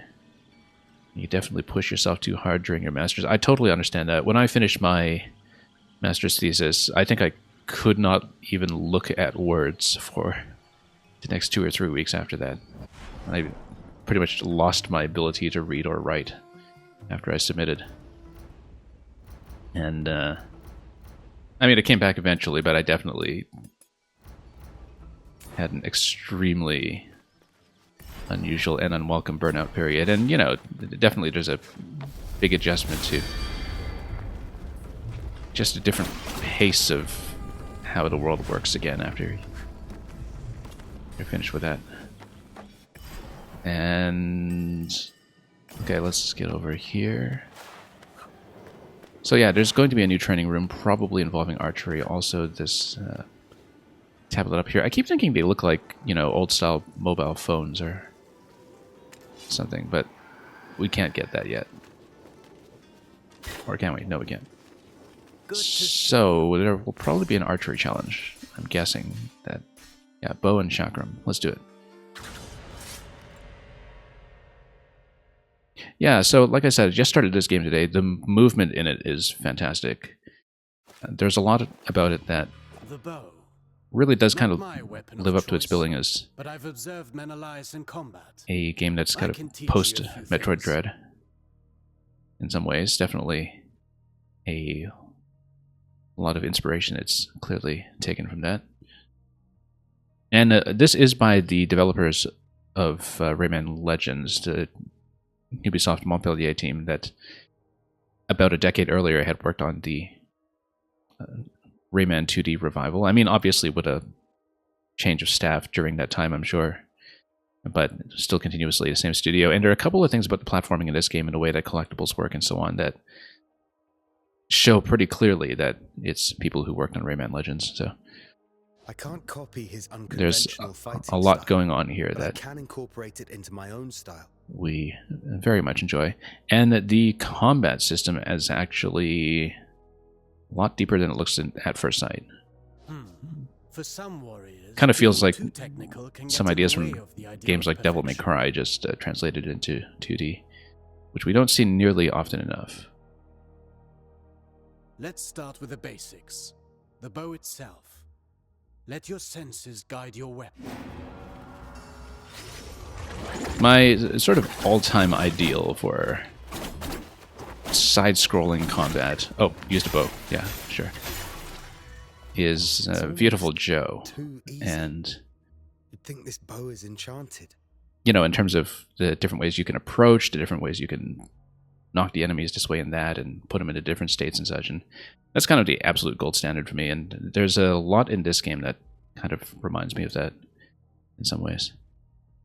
Not enchanted, from what we've seen, even just in the tutorial rooms here. Of Menelaus from years and years of battling. Yeah, Electro Dude, you're saying, ooh, you'll love that game. Yep. Like I said, we're very early on. So yeah, there is a bit of an arrow cancel here. Interesting. Enough to lift your enemies up in the air. And then interrupt an aerial combo with an arrow shot. Yeah, okay, so... Oh, so, yeah, no, we can do the aerial combo and then suspend ourselves for 3 additional hits. Yeah, very, very nice. Because we can basically do it as an air stall. So this is just in the tutorial room, and there's quite a lot that is giving you. I remember him parrying the chakram to have it bounce back. Parrying the chakram to have it bounce back. Interesting. Oh, wow. You can just keep pinging it. Can you ping it more than once? No. Just once. I see you're getting good at this. I'm already good. Okay, just that one challenge for now, it seems. But yeah, there's a great deal of combat depth to it. And let's... Good. Anything else to talk about? Sargon. I'm not entirely sure it's a good idea that we mortals remain separated. It's a terrible idea. Well, it made the most We've sense seen that to already, in split up fact. and find them. I agree. At least you may be right, Artaban. But I don't think it'll be long before we have Anahita caught. I'm sure you, as much as the rest of us, are eager for her explanation. I have to know why she's done such a thing. For those just joining us, Anahita is our protagonist teacher who has decided to kidnap the Prince of Persia. That's where we are in the plot right now. That's what they're discussing. Let's see here. There's a quest marker over here. Where was there? Oh yeah, and can we actually see what was in this room? I'm trying to move the camera to stick. No, we can't. So we'll have to open the door some other way at some point. Oh, this must be the fast travel point. We actually hadn't unlocked... Oh. Never mind. No, it's actually a portal to this place. We didn't even check it earlier when we saw it in the game. Here's a mortal. One who searches for something out of reach, beyond control. So what currency do we need to use here? Serve, I wonder. You know about me. I turn my eye to the human world when I choose. I'm Sargon. I serve Persia as one of the immortals. Immortals, you say? Interesting. Well, immortal. You stand before a true immortal. Kahiva. Goddess and blacksmith to the gods. Have you forged weapons for mortals? I've served mortals from time to time. Few other mortals are worthy. I had no idea that in Mount Kaf, gods and goddesses walked among humans. It was so. The curse altered everything, but I remain. My forge protected me from the winds of time. Would you forge for a mortal again? For a few time crystals, we might come to an agreement. I don't think I have time crystals yet. Even in the we'll see. reach of time, a mortal's life is insignificant. So what currency is the time crystals? Let's take a look here. Welcome. Do you wish something forged? Buy an ancient power unearthed. Let's see. Oh, time crystals are just standard currency, I guess. Increase the arrows. What are the dots, though? Oh, maybe that's just... Okay, because these are accessories, and we have a budget for how many slots the accessories take up, just like the Paper Mario and Hollow Knight charm systems, I think. If I'm understanding that correctly. There's a lot going on here. Oh, that's what this currency is used for. Bow and chakram damage. Sword damage. Lots to choose from. Ah, okay, and you can upgrade each of the individual blessings, which is kind of nice. I wouldn't prioritize any of those just yet, though. I sort of think we should go for the sword damage, to be honest, but we don't have the currency for that just yet. Which means that... Oh, and this is actually a defensive item. Collect time crystals from a distance. No, we're fine with that, I think. I think we want to save up for the sword upgrade. I doubt a mortal has seen such a forge as mine. I have not. But my blades, Kais and Layla, have never failed me. Over flame and heat, this forge channels my Athra. Believe me, mortal, when I say the forge speaks to me, my forge senses the glow of Athra within everything. Will you find it? Side quest? Yes, we will. During the shattering, things were lost, while others were unearthed. We shall see if such power wants to be found by a mortal. If you are worthy, then perhaps your map will aid you. Wait, so what is this? Let's zoom in here. Yeah, so that place we haven't been able to unlock yet because it's behind the one-way.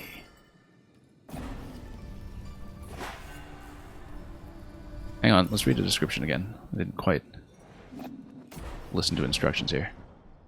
Side quests. Find the ore. Yeah, okay, so we just need a way to get through to that area.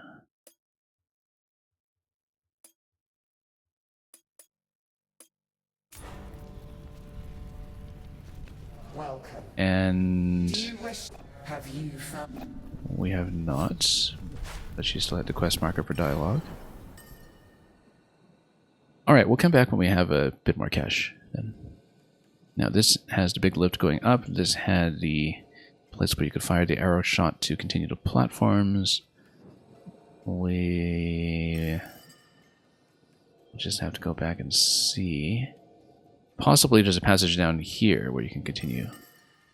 We should actually go back and check that since this was in the earlier part of the game. Actually, this was at...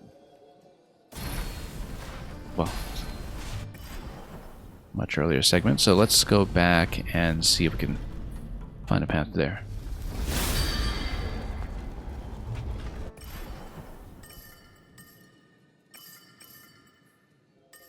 Items and potion upgrades.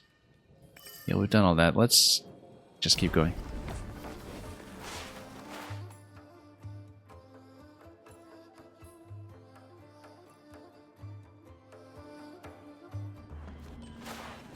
We'll take the lift going up eventually. There's lots more we want to do first.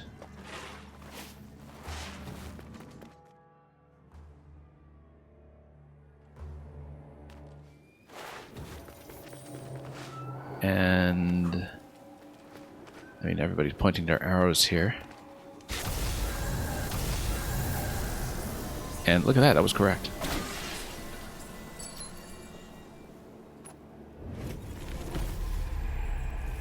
This costs 2. I do like that.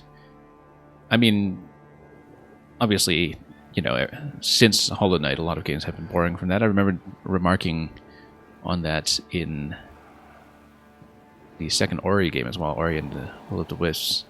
That, well, I mean, Hollow Knight kind of caught on to the fact that the Paper Mario charm system was vastly underused, and then other games started catching on to that as well. It's just this fantastic way to handle collectibles that feel meaningful and add a bit of budgeting strategy to your loadout. Slow down time while aiming with the chakram. I like that. And we haven't been using that many of the meter abilities either. I feel like we are going to equip that, especially since we open up a slot for it. And why is there a 1 there? Why is that?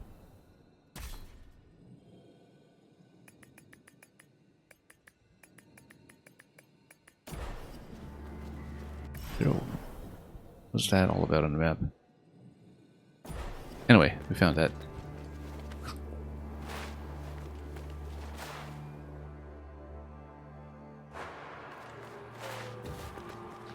Right, and this is where we can continue with the arrows.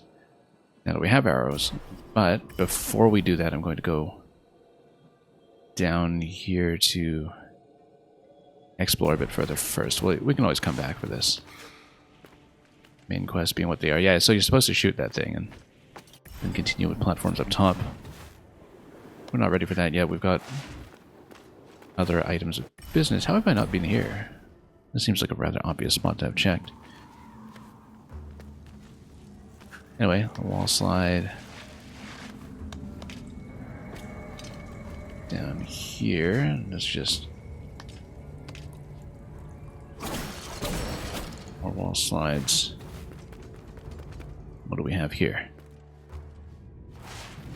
The depths. This is new. New zone entirely.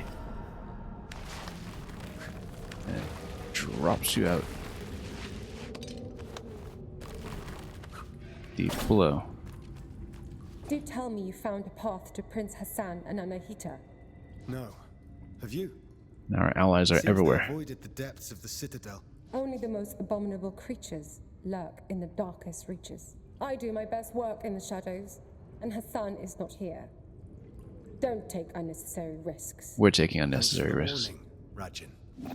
We worked our way down here. We're going to see what ability this whole area is locked behind. And we'll also pick up the shiny thing, whatever it is. Long Hearts Reflect. Eventual side quest fodder, I'm sure.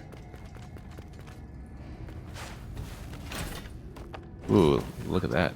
That's a whole beehive or something. Can I pop that? Yes, I can. And yeah, there's plenty of poison down below that we almost certainly shouldn't touch. A lot of this is not reachable for me yet, as expected. Can't open it from this side. That's a switch from below.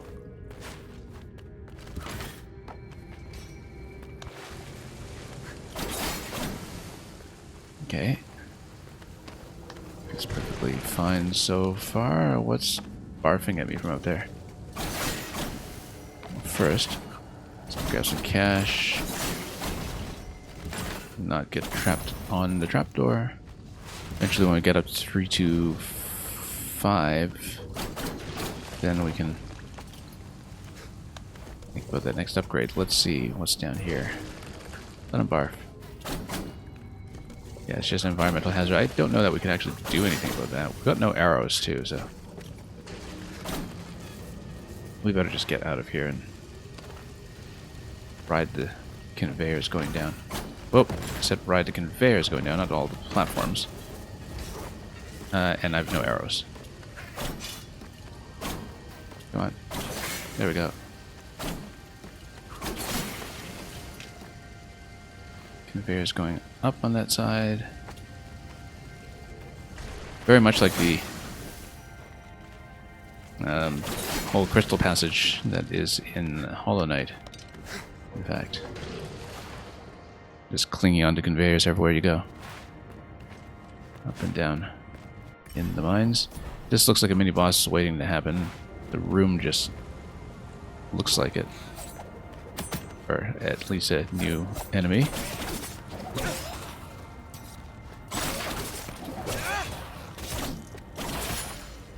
Okay, grab that.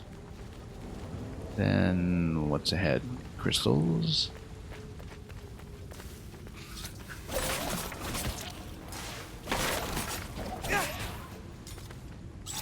Oh, whoa, got hit pretty hard here. Let's heal up.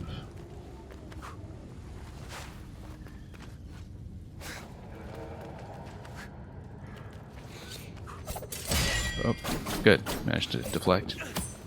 Did not manage to deflect. Ah, this is where the poison damage comes in. That's the poison damage we were warned about when we looked at amulets much earlier. We'd better heal up before poison chips me down. Whoa.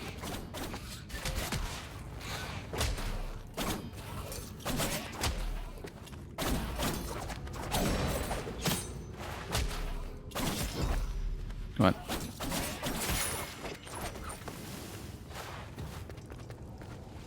Yeah, we're clearly biting off more than we can chew here, I suppose, but we'll take it anyway.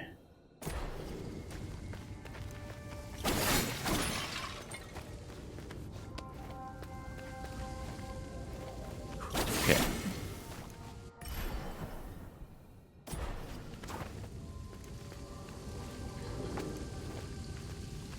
And then, yeah, not much we can do without more arrows and without additional jumps up there, for that matter. Yeah, we can't reach that at the moment. Oop, that's a lot of foes. Oop. We're gonna die. Oh. I was trying to dodge out of that, we just missed. Well, it's gonna be a long way back, but that's okay. It's been a while since we saw the latest tree. Yeah, that's clearly a slightly more advanced area than we're prepared for. We do have the currency for getting the sword upgrade before we go back, though, so let's do that.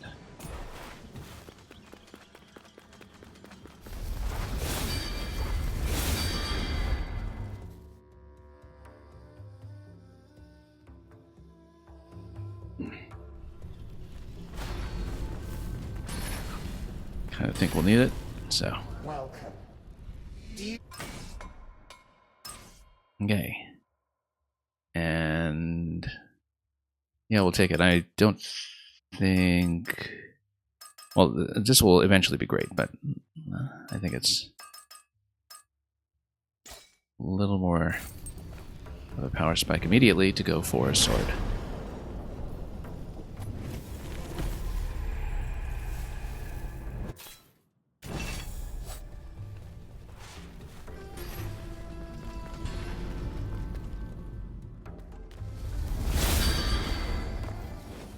Okay, and then... wow, we were a long way away. The Death's Passage was all the way over here. Okay, not that long. We actually just passed here and went through. .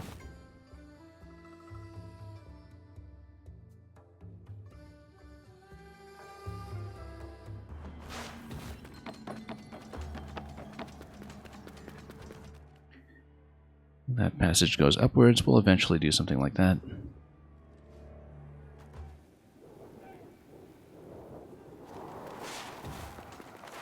Yeah, so we had shot this before, but I don't know why there's still a marker there. That's okay.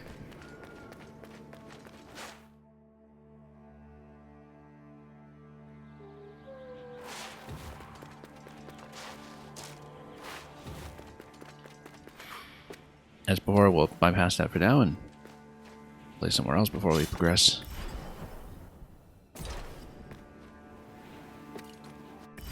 Also, something down here that I think we hadn't really taken a proper look at yet. But you would need to maybe drop down this way to see it. Oh yeah, we hadn't been here yet because we were doing the spike wall jumps just immediately. First time here, it's just more cash, which we'll gladly take.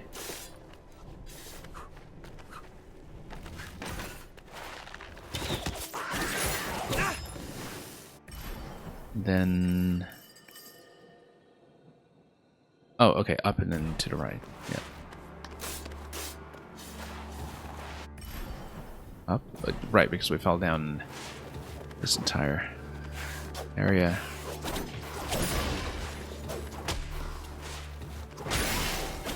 And look at that, straight into that wall. So this is the thing that we...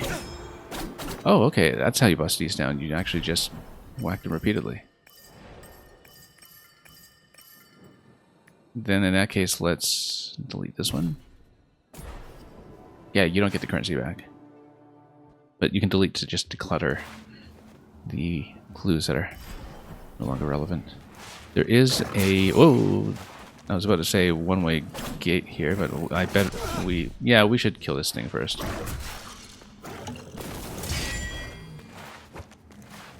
Come on. Let's go for the chakram twice. Oh, you can actually do the multiple deflection. Just ship him down this way. This is very satisfying.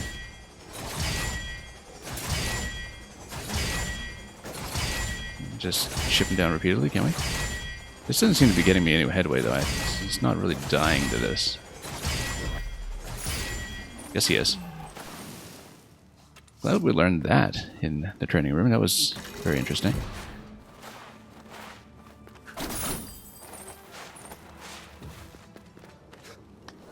And then, can we jump through here? Yes, we can. What does that give you, though? Oh, here's another one. You know what? Let's do it again. And just wreck him with a chakram. We should have just upgraded chakram then, instead of upgrading the sword. Wish we'd thought of that.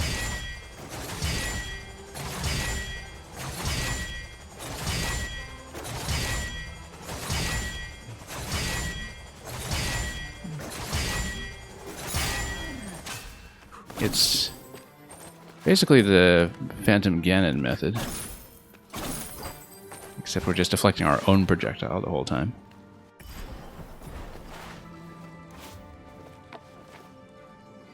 But it's just cash here. Lots of cash, but just cash. And then we can proceed through here if we wish. There was the tree with the treasure that we couldn't reach yet. Yeah, we'll have to deal with that eventually. But for now, let's actually try to go for that. Or we can go back to where we were in the depths and push, but... oh, we should just pick one. Yeah, here, I think this is probably accessible from this back passage, but I think we should push where we were already pushing because it's fresh in memory. Let's go back to the right and then up and then down. Okay.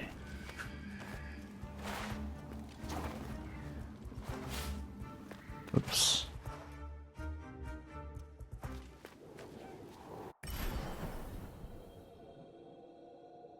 Have to dip back to the map quite often just to remember what I'm doing here. Yeah, that's right.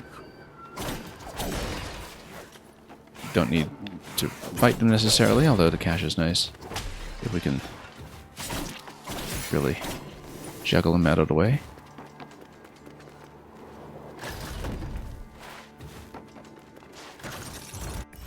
And then this takes you upstairs.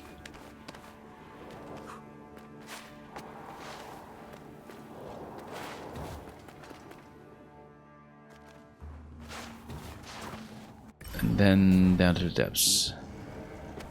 This time with a better sword. Also, we should have touched that tree actually before we came here, just to fully replenish ourselves. But because it could be a long way to the next tree, I think we should actually go back for that.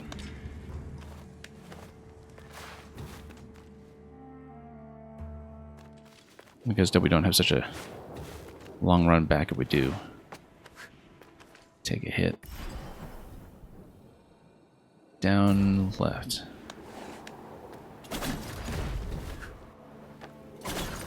And then we get to fight our way back up again. Down and to the left. How come I'm still stuck up here? There we go.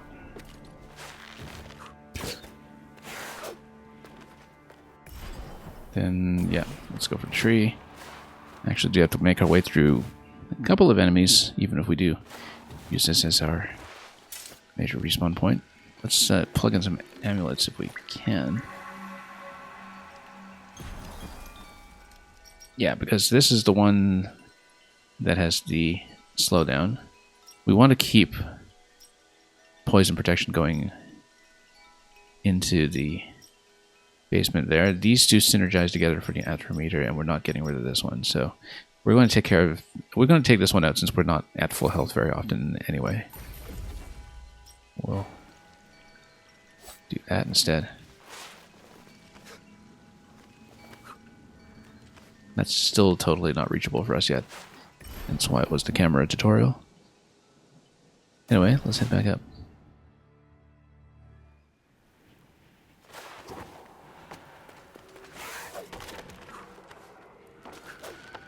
At the feet of this colossal statue.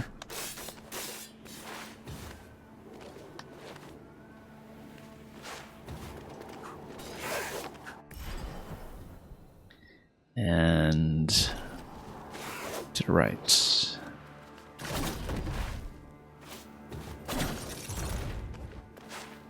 Didn't I say... Yeah, okay.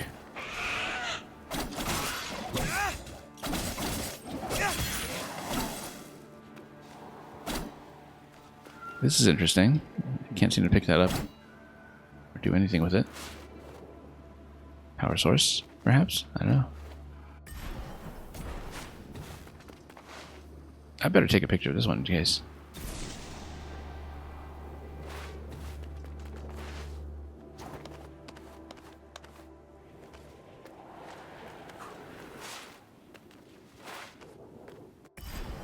And yeah, we'll go back down into the depths.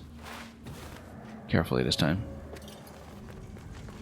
Slightly better prepared, maybe.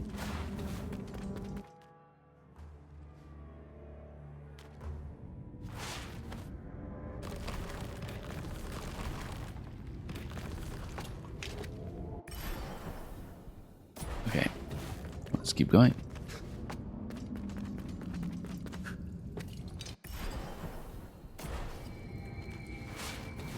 Right, so that passage isn't reachable just yet. Let's not touch the poison. That would be a bad idea.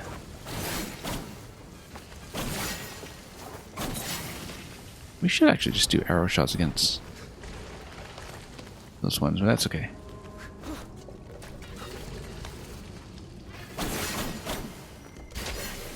Yeah, single arrow.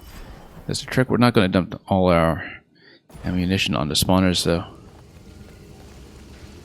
Too much work. Whoops. Okay, let's head left. Oh, we need to stop dipping into the pool.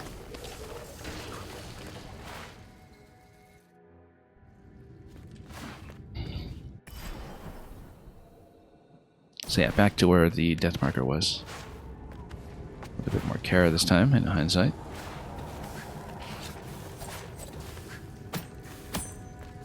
Yeah, let's heal up. And, oh yeah, these guys just take some work. Oh, could only deflect one of them.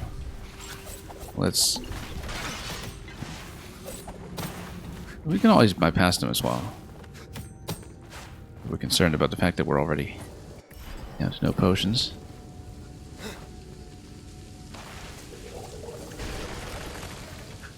Yes, this is where we took to death last time. Let's just shoot them. Shoot them both.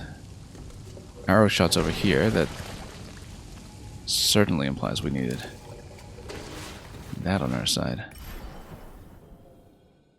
It's quite a lot more of the depths down there, of course. And also a switch to press. Why not? Not powered. Oh yeah, no, enemies are still afoot. Maybe that's why it's blocked.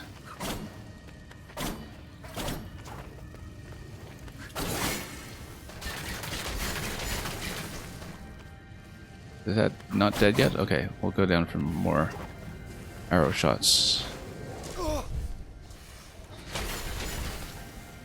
We're getting perilous with health here. I feel like that poison's going to chip me down. Oh, we need to use the power, actually. And create a healing spot. There we go. There we go.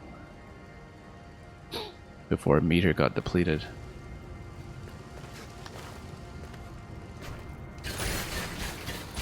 Okay, that's dead. Now can we use this? Yes, we can. Down. It reverses the belt, naturally. Oh, nope. Let's not take that until we're sure we're safe.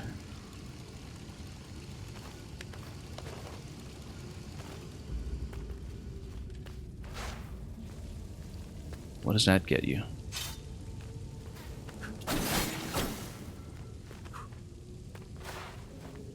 Absorb. Wind of Siston. Create a swirling wave that cripples enemies. Very effective when Sargon is surrounded. Okay. We might put that on Y. I do want to keep the healing circle on X, as we just discovered. It came in pretty handy.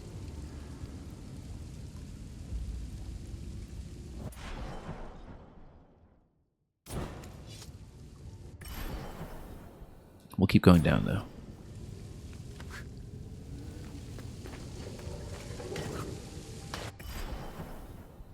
And yeah, it could be a lot more depths to go. Whoops. Let me just stop just stepping into the poison, everybody. Oh, whoa. That was unexpectedly bad. We are going to use the healing circle again.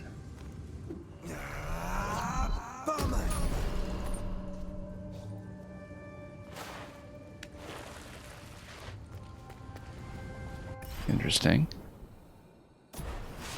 One-way gate there, that seems unlockable. I don't know that we had unlocked it, but here's a medallion. And then safe landing, once again, to complete the collectible. Let's check the right side first.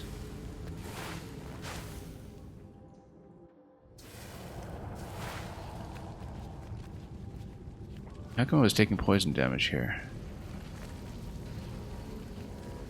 Didn't even see.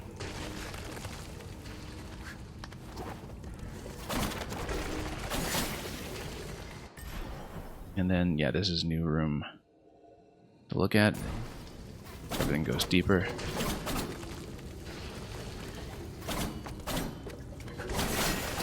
There we go, let's not miss.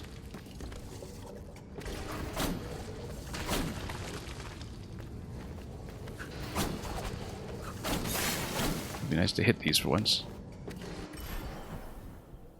And down.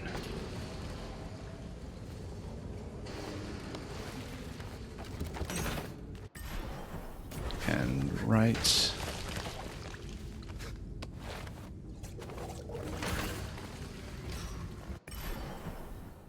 And then straight up, but then what does that do? That would unlock the door that closes the loop. Presumably there's a collectible that's involved there. That little air stall there worked out nicely. And we get another one of these. Great. Yeah, it's only used in the forges by what we can see. And we'll hit the switch here to open this trap. Next we'll check down here, although this here does kind of look like it's implying one-way gate, so we should actually go back down this way if we can reverse through this whole area, but let's see it. It's a little hazardous to do so,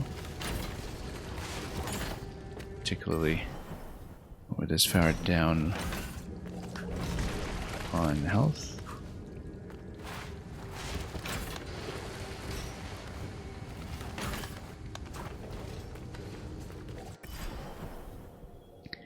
Left, and we'll check that way opening.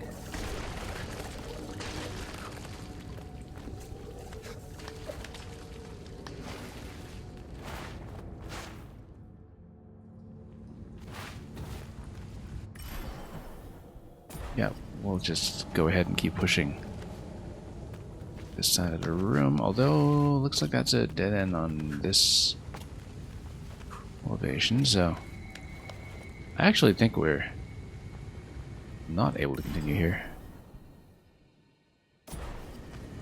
in this room. No, there's a slide. Never mind. Spoke too soon without checking first. Anyway, let's open up the trap. The trap gets you back up to the top. That's what the one-way panel is all about. And that's what these fellows were all about. Let's keep going. It'd be nice if they got me some health replenishment, but nope. It was not to be.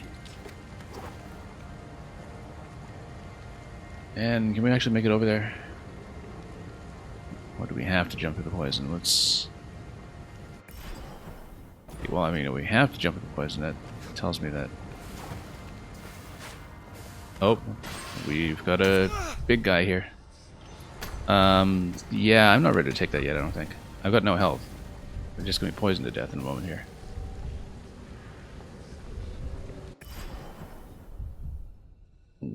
We don't have a way to break that yet, but that might take a bit more preparation, I suppose. We better take the screenshot here. Although we don't have the enemy on the screen, so I can't really show off what it was that was tricky about this necessarily. But we're going to take the loop back up and... yeah, probably exit until we find a way to knock them down. The main reason we can't do it right now is just we're too far down in health. We can't even take a single hit anymore, so... Not a single hit, not even a little dab of poison. Oh, wow. Like I said. I mean, technically that's a form of fast travel though, so...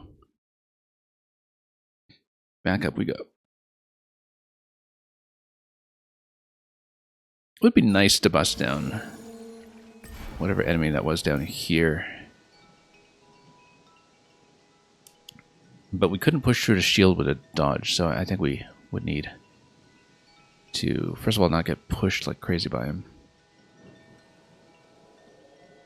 Anyway, that is a pretty long run down to that point. We'll do it when we're a little more prepared, I think. I would love to, you know, do it ahead of schedule, so to speak, if the game actually lets you. But at this point, we don't know, so let's keep going. Backtrack this way.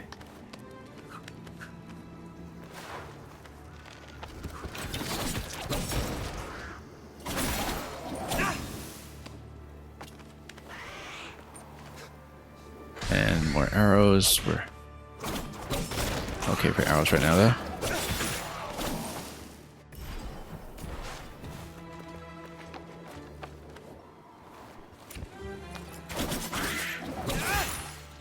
Okay.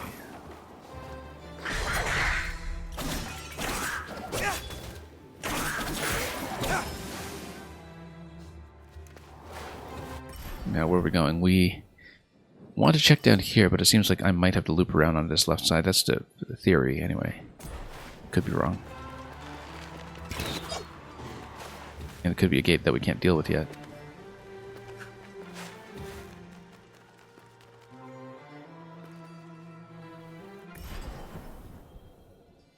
So yeah, a bit of a long ways over. Unless there was some other secret passageway down here, but we'll check that side first. For sure.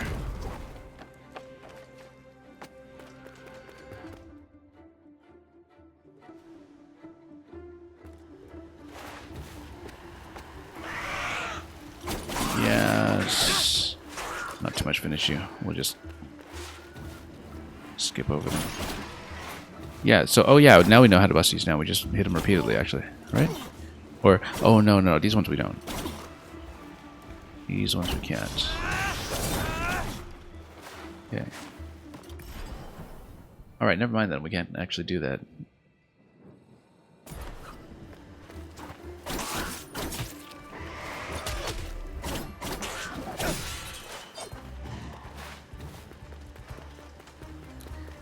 We'll just go back and check. Oh, this is interesting. We... over here... trying to push the camera through here and it won't let us. So yeah, this is a one-way gate for now then. I guess we'll eventually we'll be able to pop back to the opening area, but for now we're locked out. Oop, I wasn't paying attention here.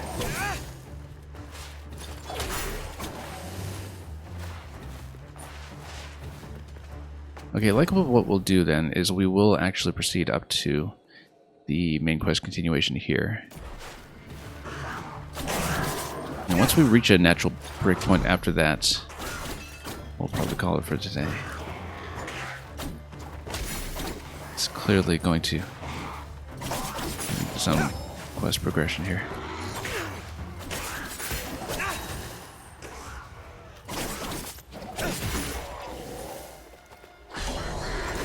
Oh, here we go. The counter. Actually caught the other one in the counter too, which is nice.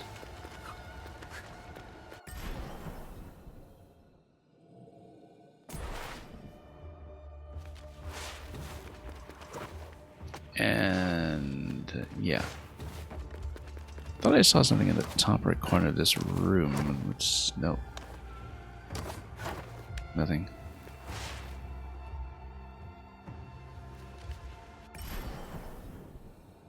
This room, yeah. We'll go for that.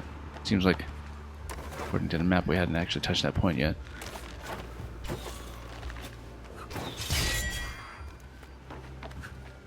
Yes, because we can't actually reach that yet. Unless we... Whoops. Can I do an air stall and then move up? No, because the air stall kind of kills my momentum.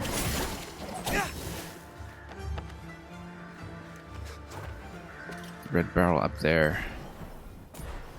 Way down, I suppose.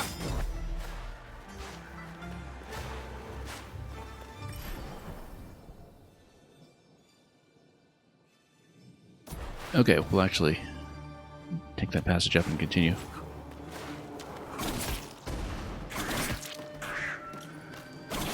I do wonder just how far down you're allowed to push this before quest requirements kick in, but you know, the fact that we required to double jump over poison at that point.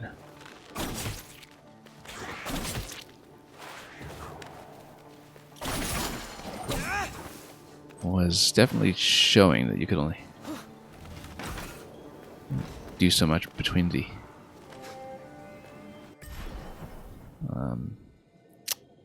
I completely lost my train of thought on this.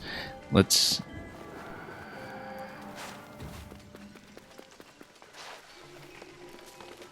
I almost had some kind of point I was making there. I completely lost it. Wow. Which is probably a sign that we should, like I said, continue with the main quest and start to wrap up. Yeah, we'll head up.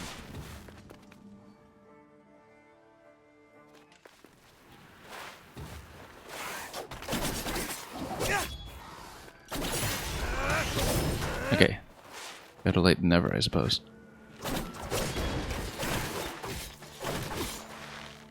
No, too many hits here. Let's get out of range of that one. Do the shield break, and then now we're in business. Trying to get the deflection here. Oh, missed it. Come on. Try it again. There we go. Stun and approach.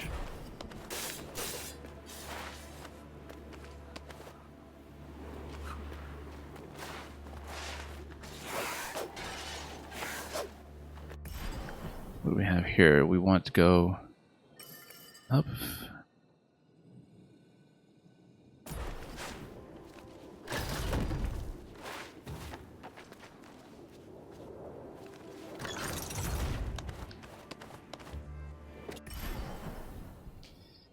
Okay, so yeah, we pop the orb, and then what was this continuation here? This was spikes. We can't go through that yet. We'll pop the orb and see what happens. And again, there's something to reach up with this as well, eventually.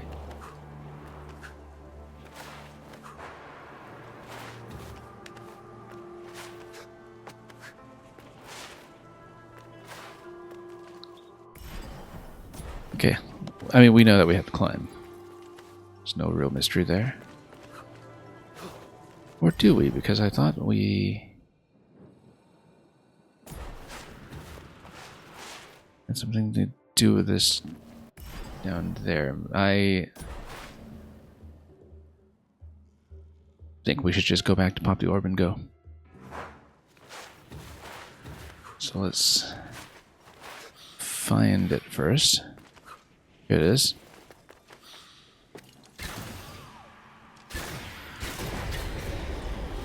And we'll finally progress some of the main quest for once.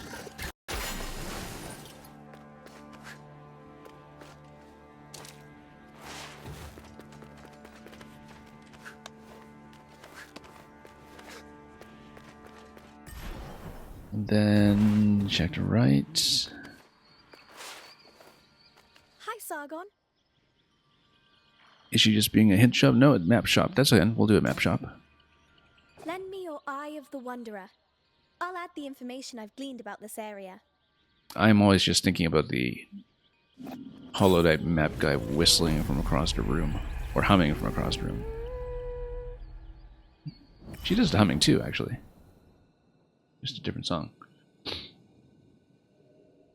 And yeah, look at that. So we did see the shaft up here. Wonder where that goes. And a big continuation for this entire zone over here, actually. Yeah, we're not doing that much today. We'll find some kind of natural stop after this.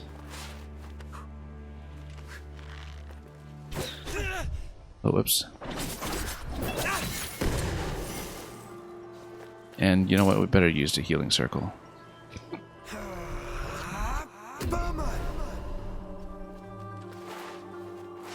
Just to keep the potion handy.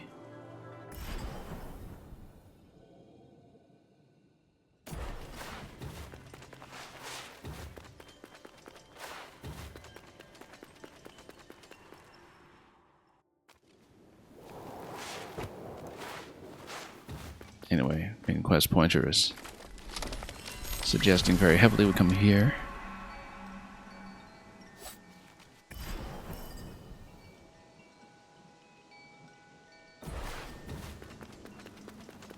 And I guess up high, Yohandar resides for eternity. Yes, that's right. This is the Manticore that we heard about much earlier. That basically tells you what boss is coming.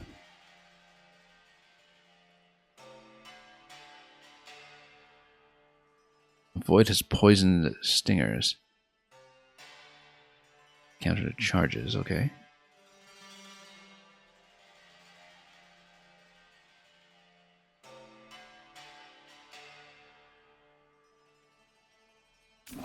Yeah, we're totally fighting that. Escape sequence, something's rumbling.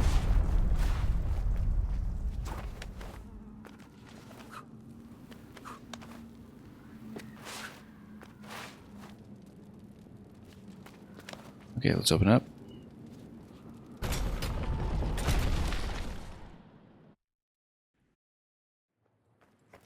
Cutscene.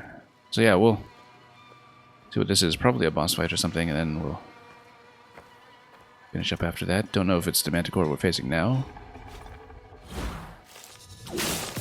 It absolutely is. Here's the poison stinger. So we'll take this out and then probably call it after that. So, once we reach the next save point. Your life ends here. Guardian of the Citadel. Heard that one before. Oh, I remember this guy from the trailers, I think. Oh. Yeah, okay, Poison Stinger. He's gonna try to get a reversal. Oh. Oh, that was a hard hit here. Not much damage from us, though. Okay, good. Push back. Slap, that's a decent amount of damage here. We actually do want to stand back and make the healing circle.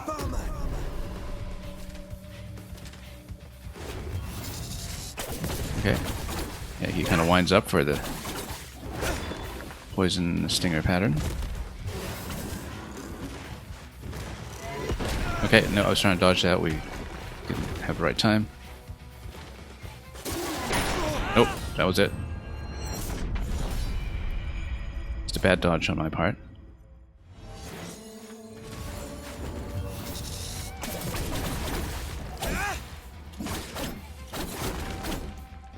Yeah, let's step over the poison, of course.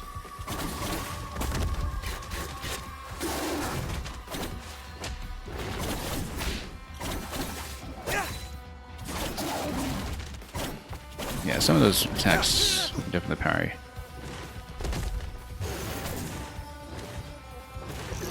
Okay, yeah, we need to watch the shadow when he's doing that before we get to the dodge. Oh, missed it. Oh, no, we needed to give him some distance for that so we could actually see him telegraph the attack if he's doing the yellow attack. Okay, shadow first. Oh, missed.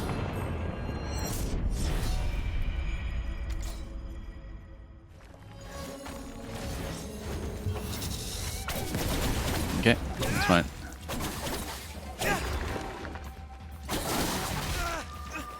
Nope, getting smacked a little bit here.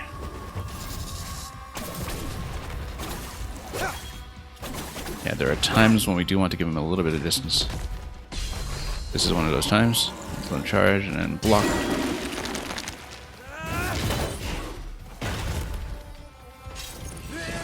And then that's a good chunk of health, that's good.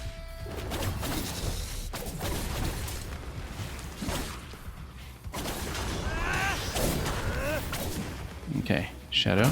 Oh no, this is actually getting into a second phase. We must have reached 33% or something. Or 67%, I guess. Yeah, looks like it. Unless that was 75. I think it was about 2/3. I'm not really looking at the bar that much. Can we hit that? We totally can, but... yeah, we can break that before... Oh, the stinger comes up that way. That's something we need to watch out for. Okay, he's gonna dive. There we go.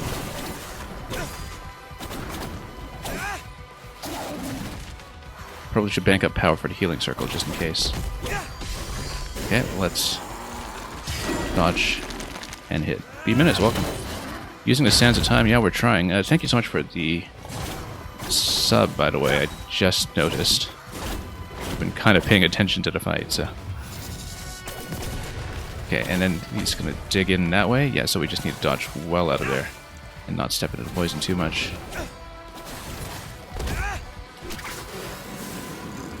Okay. That's deflectable in theory. Ooh, yeah. Okay, let's kill it. He's going to stomp.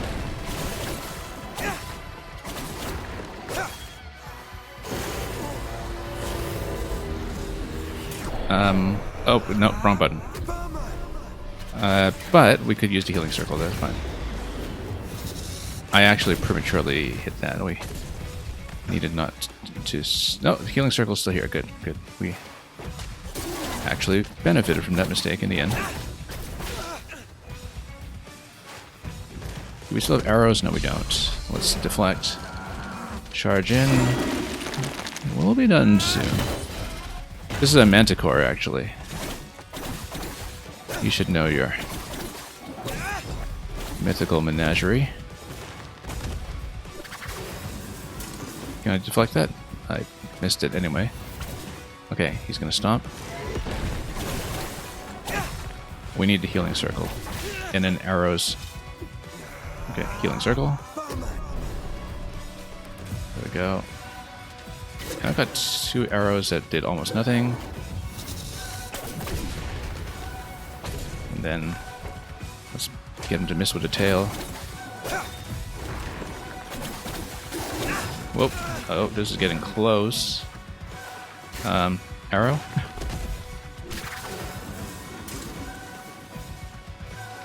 Okay, this will be decisive here.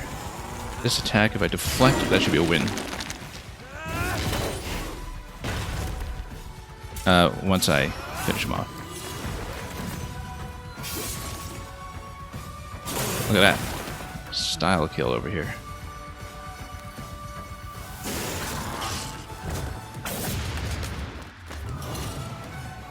And slap.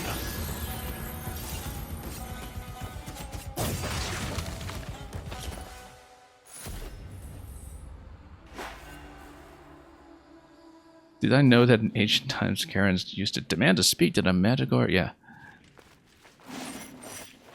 You should work that into your next improv routine. I'd like to speak to the Manticore.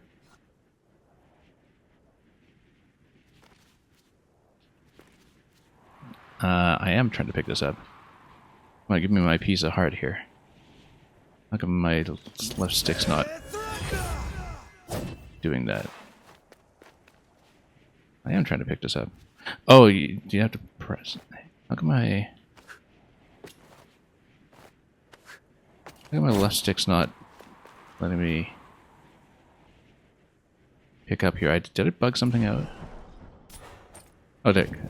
Getting into the menu seemed to reset that. Yeah. Anyway, boss down. Yeah, B-minutes, that part does make it work better in writing.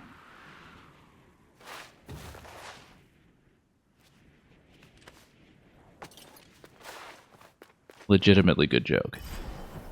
We appreciate that kind of thing around here. This is a pro Paranomasia stream.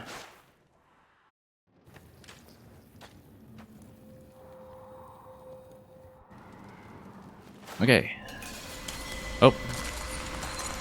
We need to face down a little bit of resistance here to grab the Rock's Feather or whatever this is.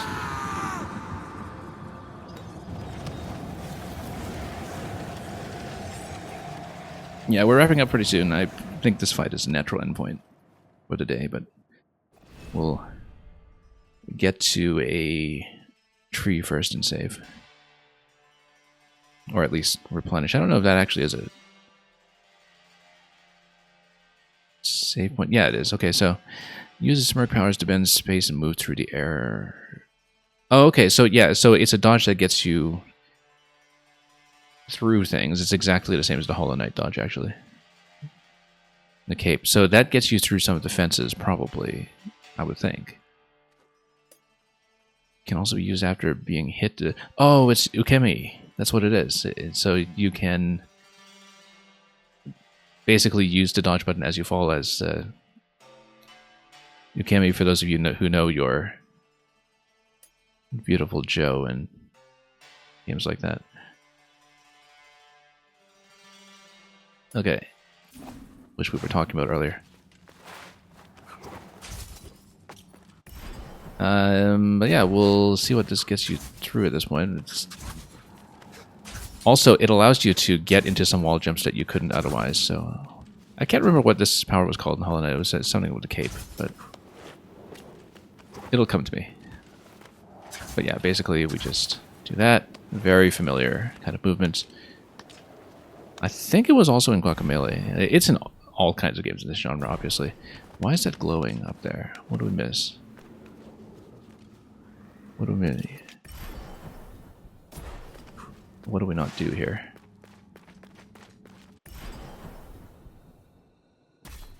Respawn point. Okay, yeah, respawn point.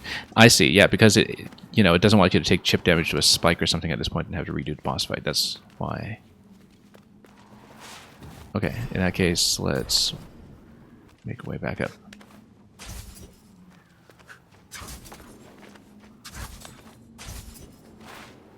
Your dad beat Pikmin 3. Congratulations to him. You can try to challenge us next, just in time for Christmas, if you've seen the... I don't know if you looked at the Pikmin 3 challenge levels at all, which are all in Deluxe, because they were originally DLC on the Wii U. And DLC you could get for free through Club Nintendo back in the day. But there is a Christmas-themed level in there that is pretty lovely, so... seems like it's the season for that. Almost. None. And I've been scouring the place for 3 days now. 3 days? Artaban, but we only got here hours Speaking ago. of the sands of time. Hours for you. Days for me. Years. And he is doing the bonus stuff, yeah?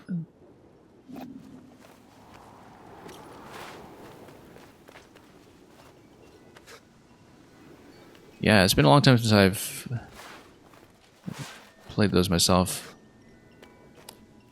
I vividly remember the pizza level as well, if you've seen it.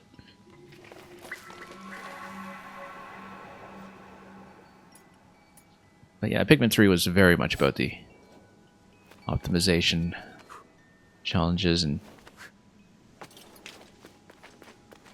multitasking, and you can really see that reflected in the design of the content outside of the main story.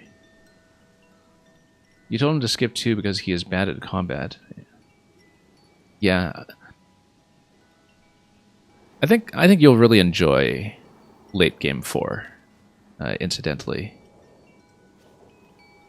And I know the thought of, you know, having a big late game probably brings back memories of 2 already, but no, 4's is quite different in that respect. And like I said, it's well worth it. I think it's probably the best Nintendo post-game since Super Mario 3D World. And it's very, very substantial. And there's a lot you'll get out of it, basically. Pikmin 4 kind of has something for everyone, though. Anyway, we're just going to watch our guy do his idle animation here and do a little bit of stretches and everything. This is in the Rogue Prince of Persia skin, incidentally. We switched to it earlier on. The default looks rather different. It's got the Killmonger cut going on, as you can see. But yeah, we looked at some of the themes. None of these were unlocked in-game by actual